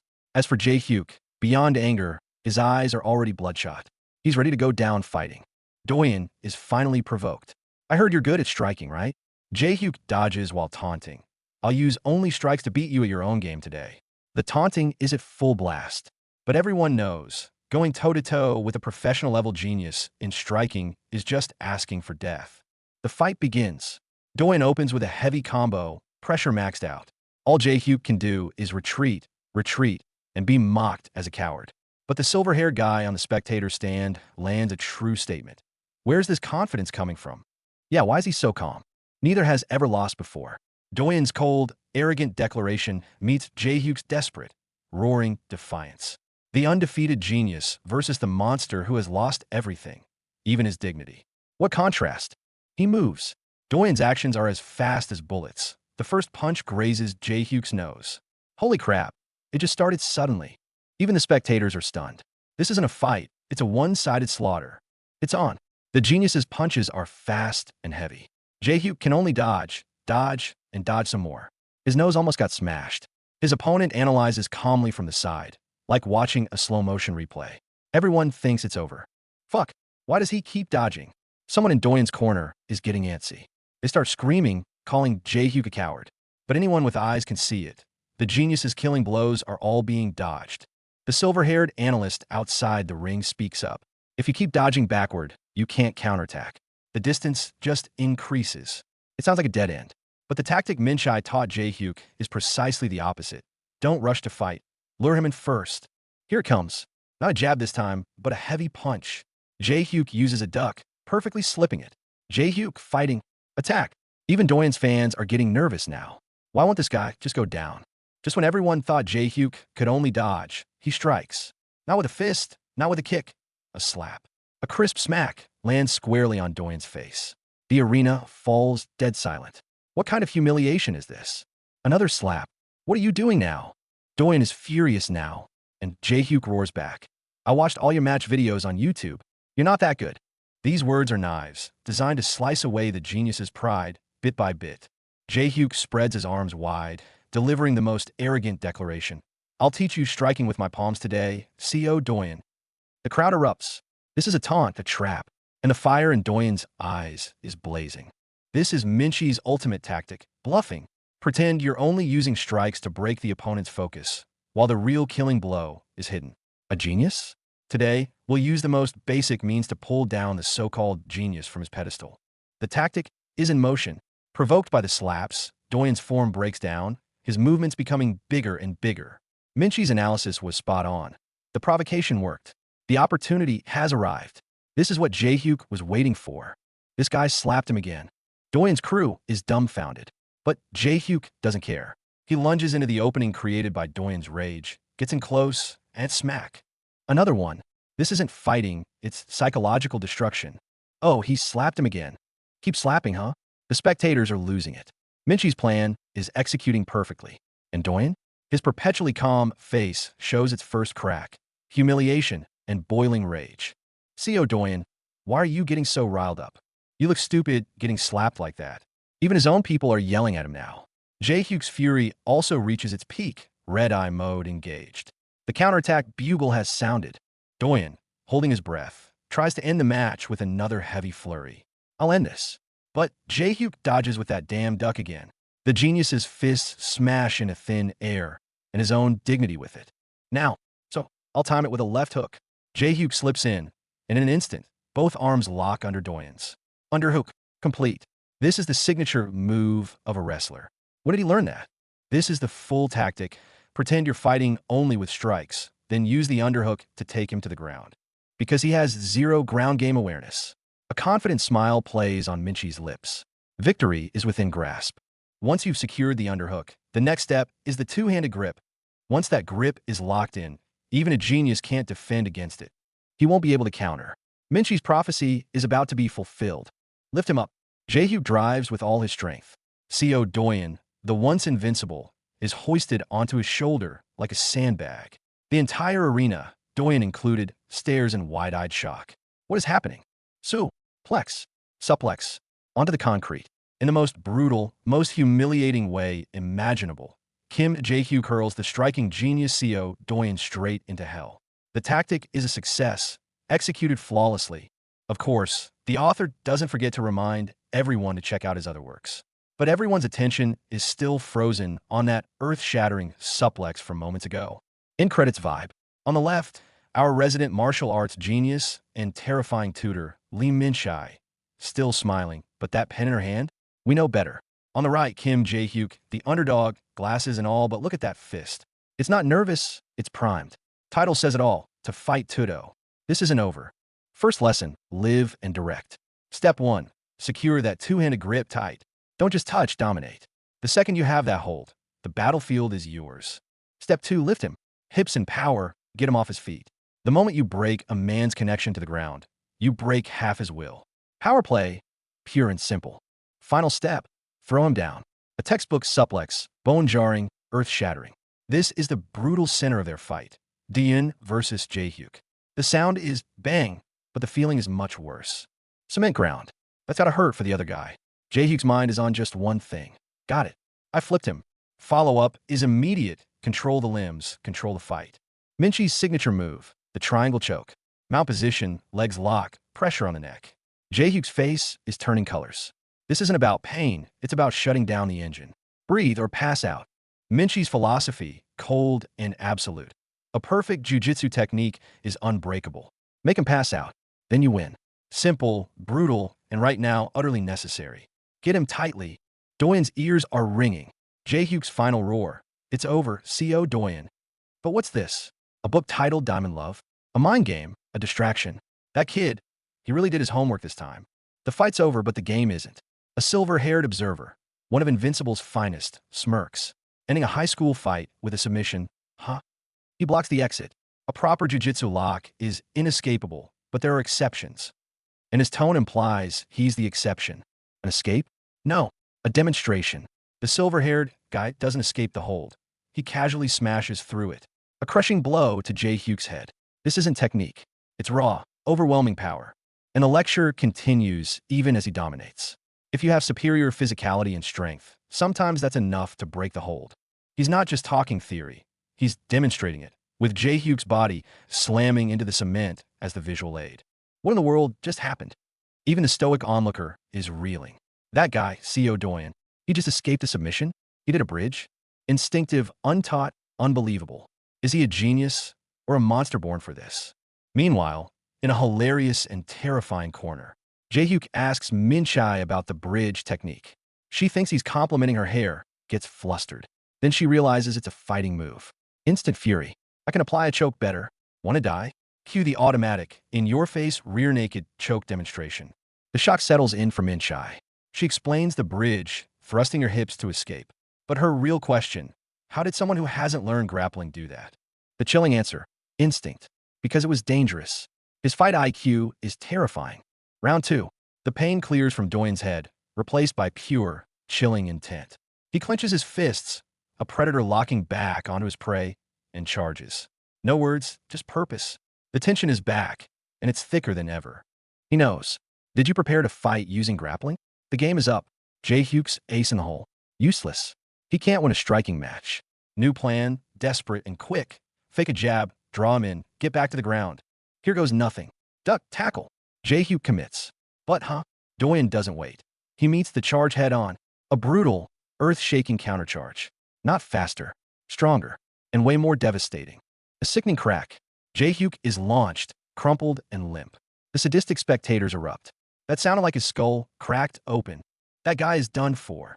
They're not just watching a fight. They're enjoying a massacre. He took the full force of that counter. Min-shai is screaming from the sidelines. Hang in there. Jae-hyuk's head is ringing, vision blurring. But he's still standing.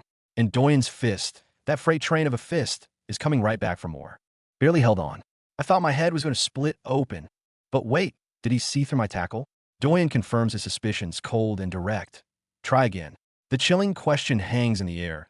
Just how much has he already figured out? All or nothing. If he knows the plan A, bring on plan B. Jabs and feints. A 1-2 combination for cover. Then close the distance. Get the underhook for the takedown. Jae-hyuk's mind is a supercomputer, and his body is on autopilot, charging in. Thwack! The jab is swatted away like a fly. The counter is faster, heavier. Jae-hyuk's head snaps back, his body twisting and crashing down. The gap in striking. Is it just an ocean between them? Doyen's voice is judgment. To take me down, You need to close the distance. His stance is ready. But can you get close enough? Before the sentence is finished, his answer is delivered, like a thunderous cross that sends Jae-hyuk reeling backward. Block all you want. Doyen's strikes carry such force that even a perfect guard just transmits the shockwave right through you. It's like being hit by a wrecking ball over and over. The damage is huge. Min-shai is livid on the sidelines. What are you doing just taking those hits? Dodge. Counterattack. Do something. Jae-hyuk wipes blood and sweat. Reboot his brain. The tackle's not working. Let's try to land some punches. It's a gamble, but it's all he's got. He can't hit him. It feels like I'm swinging at air. Doyen's movement is a blur. Jae-hyuk gasps for air, a new decision forming. Striking is pointless now. I have to go for a tackle. One last all-in gambit, coiled and ready to strike. His final, desperate lunge forward is met with perfect, cruel timing. Doyen's left hook finds its home, snapping Jae-hyuk's head to the side. The world tilts on its axis. No chance to counter. A brutal kick slams into his ribs, stealing his breath. Another punch follows, a deadly combination. Jae-hyuk is trapped in Doyen's rhythm, a heavy bag for him to dismantle. The final blow. Doyen's piston-like right hand detonates on Jae-hyuk's jaw. His body goes limp, collapsing in a heap, blood and spit flying. The only world left is the thud of impact and a swirling, consuming darkness. The crowd is losing it, cheering for Co. Doyen's devastating combo. To them, Kim Jae-hyuk is already finished, a lamb to the slaughter. But you think our underdog is just going to lie down and take it? Think again. Jae-hyuk is on his last legs, kneeling on the ground, every muscle screaming. Co. Doyen, the striking prodigy, is reading him like a book. Every attack is futile, every punch blocked. His mind is screaming, this wall, it's impossible. The stench of defeat is everywhere. Total shutdown. Jae-hyuk's punches find nothing but air, while Doyen's strikes land with a sickening crack. My hits don't connect at all. What do I do? His guard shatters, his body takes the punishment. This is the insurmountable gap between a genius and someone just fighting to survive. Brutal combo. Trying to escape? Not a chance. Co. Doyen chases him down. A vicious uppercut followed by a crippling kick sends Jae-hyuk flying. A quiet life? Doyen smirks. Not until I'm done with you. Jae-hyuk is being dismantled piece by piece, his body swelling, his spirit on the verge of snapping. But just as Jae-hyuk is about to be crushed, the game changes. Arrive. Lee Min-shai is here, and she plays the ultimate psychological card, Baek Daesum. You like her, don't you, Co. Doyen? With a signal, Daesum screams with everything she has, Jhyuk. Kill that trash. That single word triggers a bomb in Doyen's mind. The camera screams, emotional overload. Co. Doyen just unleashed a furious punch that shattered the wall. He's a ticking time bomb, ready to explode. But the opponent's flaws are already exposed. His attacks are wild, powerful on the surface, but full of openings. Kim Jae-hyuk, landing evades is way easier than before. Check out Lee Min-shai's cold, hard analysis. She's right. Everyone loses their fundamentals when they get pumped up. Their form breaks. Openings appear everywhere. Now, find that fatal opening. See it clearly. The guard is higher, but what does that mean? Your entire torso is exposed. You're giving the opponent a map to your weakness. In Kim Jae-hyuk's eyes, they've locked on. Flashbacks hitting hard. Remember Lee Min-shai's hellish training? Left leg, liver shot. Target the weak point in the fight. That muscle memory is about to come in clutch at the critical moment. Here it is. Kim Jae-hyuk seizes the opening. A solid, full-power liver kick connects with Co. Doyen. This devastating blow sends his opponent reeling. It's now or never. This fight has to end. When they're hurt, finish them. BJJ ultimate move. Rear naked choke. This is checkmate. Co. Doyen, go to sleep. It's time to put an end to this battle, once and for all. We rewind the clock, back to the very beginning. Elementary school, class 3 to 4. This is where the seeds of bullying were first sown, and where a childhood trauma, unknown to all, took root. Look at the cruel reality. The bullied girl, Baek Daesum. Her belongings are mocked. Her grandmother's slippers are tossed out the window without a second thought. The louder the laughter, the deeper her helplessness sinks. It gets worse. 3 boys surround her, shoving and jeering. Get a grip, you beggar. Crying again? Bystanders look on, some cold, others snickering. This is daily life at the very bottom of the school food chain. Look at the corner. The boy being bullied later, Co. Doyen, was right there. He watches it all unfold. A silent scream stuck in his throat. Stop it. He thinks, but the words won't come out. Look at him back then. Cold, withdrawn, hiding from the world behind a book. He hears Beck Daysum sobs, but his response is, "Shut up." The brighter the sunshine outside, the more suffocating the loneliness and indifference inside this classroom. He chose to ignore it. But can he truly be at peace with that? What goes around comes around. Co Doyen, who once laughed from the sidelines, is now the main target. His back is drenched, so gross. Bullying is a vicious, contagious cycle. What are you looking at, pig? The jump from verbal abuse to physical violence is instantaneous. Co Doyen gets kicked to the ground. This is what it feels like to be stomped on. The foot on his back. Isn't that just the upgraded version of the people he used to be in the room with? The whole class stinks because of him now. He trembles and begs stop. But no one hears him. That's the final straw. Insulting his mother crosses a line. The rage he's bottled up for so long finally explodes, shattering his reason. Co Doyen throws a punch that floors the bully. But justice has a price. The bully turns on her instantly. Who do you think you are? He rains down punches on her head. In trying to protect Co Doyen, Beck Daysum pays in blood and tears. And Co Doyen? Once again, he just watches. She interfered for no reason. She just got hit. Guilt and cowardice, like poison ivy, begin to choke his heart. He feels guilty, but when he sees her crying at her desk, snot running, this awkward teenager's first thought is, how can she have so much snot? It's painfully, hilariously real. The teenage struggle is real, y'all. Clumsy kindness. He tears off a tissue from the restroom, walks over to her, and awkwardly offers it. Wipe it. This is Co Doyen's first, tiny but brave attempt at atonement for someone his cowardice hurt.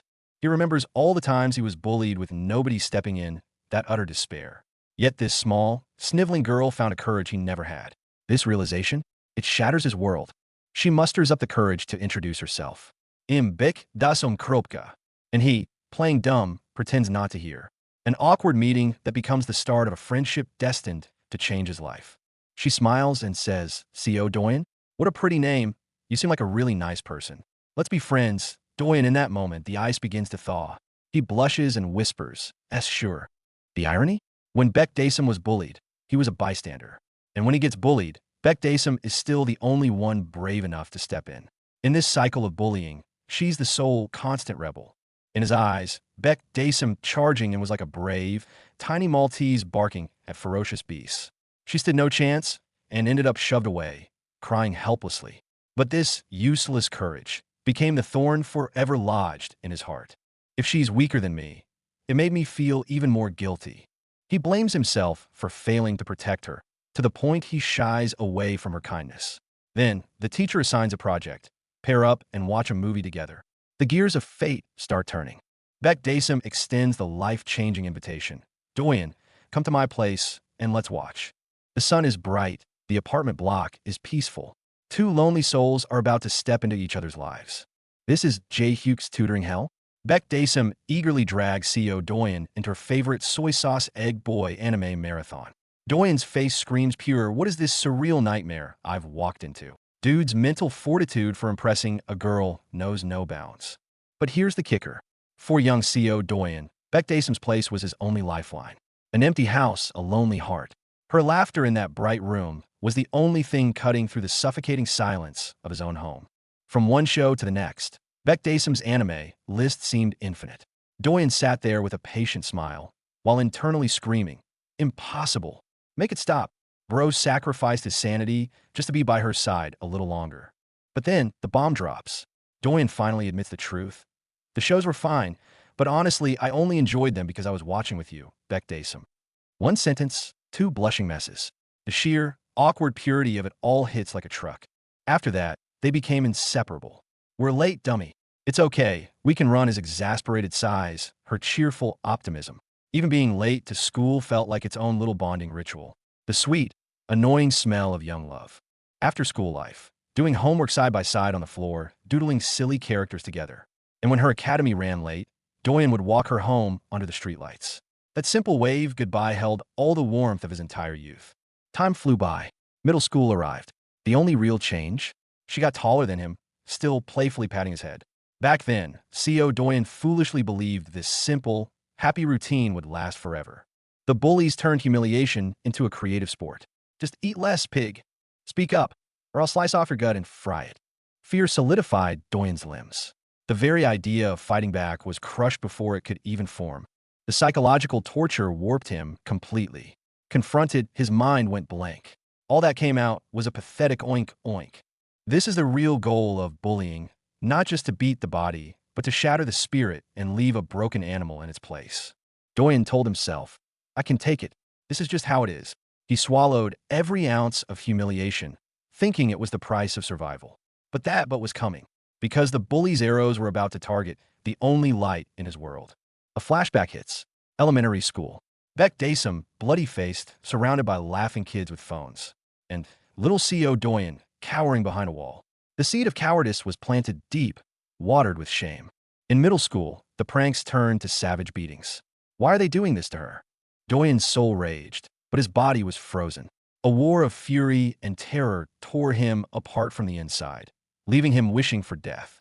Look, the bullies gleefully slap a fallen Daysum, filming her misery because her reactions are funny.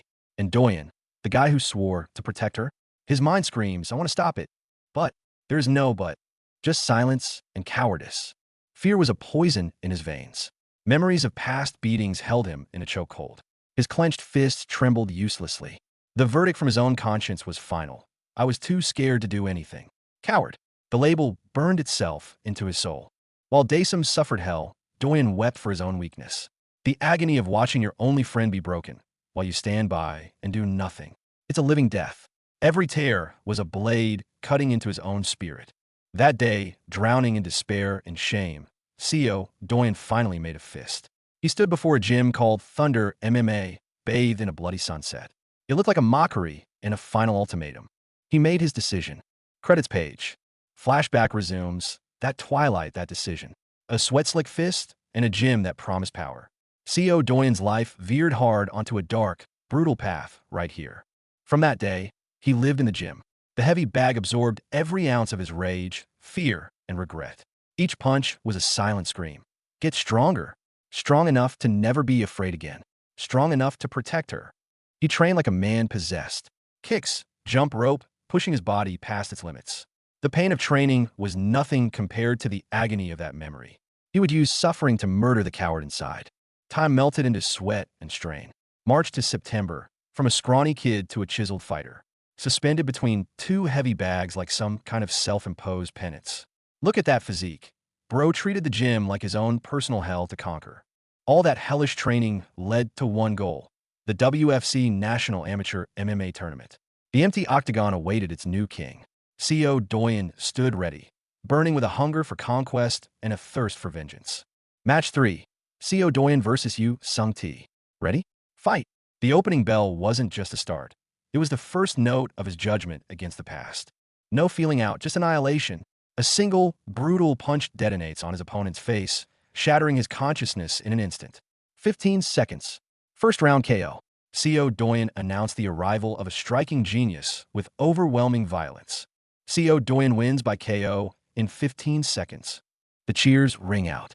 But this was just the prologue. Fight after fight, his undefeated streak was paved with fallen bodies.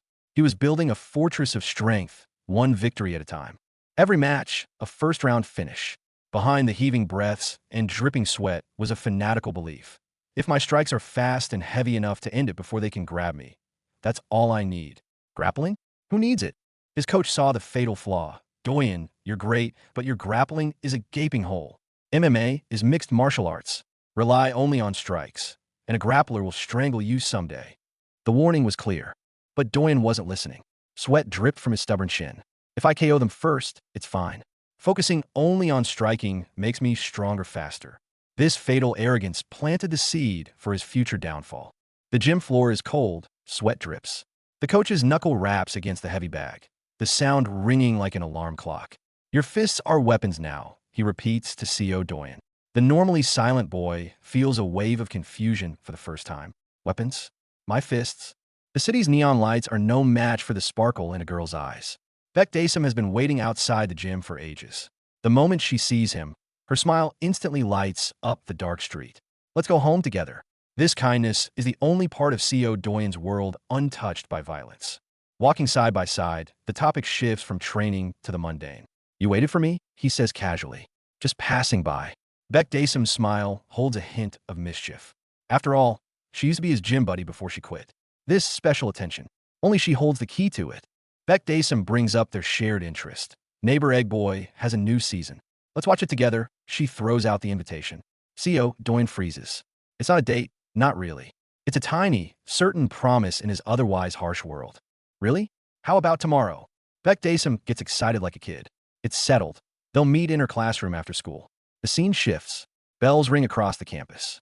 Beck Dasom is in class 7, and the gears of fate are starting to grind right now. He stands in the hallway. He hears the words, "Honestly, neighbor Egg Boy isn't really my thing." What? No. What he hears is vicious laughter and the sharp rip of fabric. He pushes the door open. Time stops. Beck Dasom is surrounded by punks on the floor. The scene shreds apart. A demonic memory floods in. A dark club, a red-haired thug yanking her hair, forcing her to dance. You danced well before. Why aren't you dancing now, you bitch? She trembles, saying that was the last time.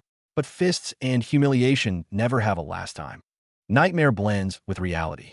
Here in front of him, a thug in red is pinned under a black hood. And CO Doyen's foot is planted on that cursed piece of clothing. SEO-DOYUN. One of the bullies screams. The FUCK are you doing? Move your foot, the bully snarls. CO Doyen looks down. Silent. Beck Dasom utters his name in shocked terror. This silence isn't submission. It's the final, peaceful second before the powder keg explodes. The thug gets in his face with a disgusting smirk. What's with that shitty expression? He taunts. This fucker isn't even responding. He pushes further. Is she your friend? Or are you dating? Each word is a public smear on the only clean thing he has. The questions get filthier. Oh, did you kiss her? And do other things too? Ha ha ha. Beck Dasom's face flushes crimson with humiliation. CO Doyen's knuckles crack. That brief, agonizing silence sets the stage for all the madness to come. The answer, delivered by fist. Without a single warning, CO Doyen's punch plows like a sledgehammer into the smug, laughing face. POW, the cry of shattering bone and teeth. That's his answer. How was it? Give us a review. The red-haired thug goes berserk. You punched me? He lunges back.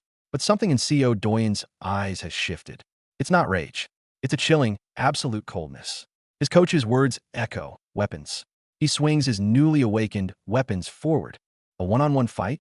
No. This is a one-sided slaughter. He finds an opening. Another crushing blow lands with a sickening crack, directly on target. The redhead goes down like a sack of trash. Standing over him, one thought echoes in Doyen's mind. Weapons, this is what weapons are. The nightmare escalates. The hallway after school turns into a hunting ground. You want to die, you piece of shit. 3 thugs chase him down. But look at CO Doyen's face, cold, steady. He's not the silent, bullied kid anymore. He's becoming the hunter, or perhaps the hunted. The next day, the classroom is a war zone. The clock reads 8:10.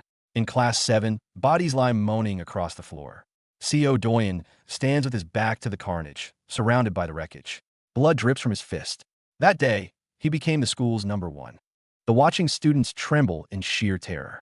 What they fear isn't just the violence. It's the monster standing calmly in its aftermath. CO Doyen exhales a ragged breath. His wounds and blood are the first thorny crown placed on the new king. This power is both a shield and a curse that now imprisons him. This is where it all began. That day, I became the #1 in school. The origin story of CO Doyen, a throne forged from pain, protectiveness, and twisted power, is finally revealed. And it's the towering shadow that Kim Jae-hyuk must now learn to overcome.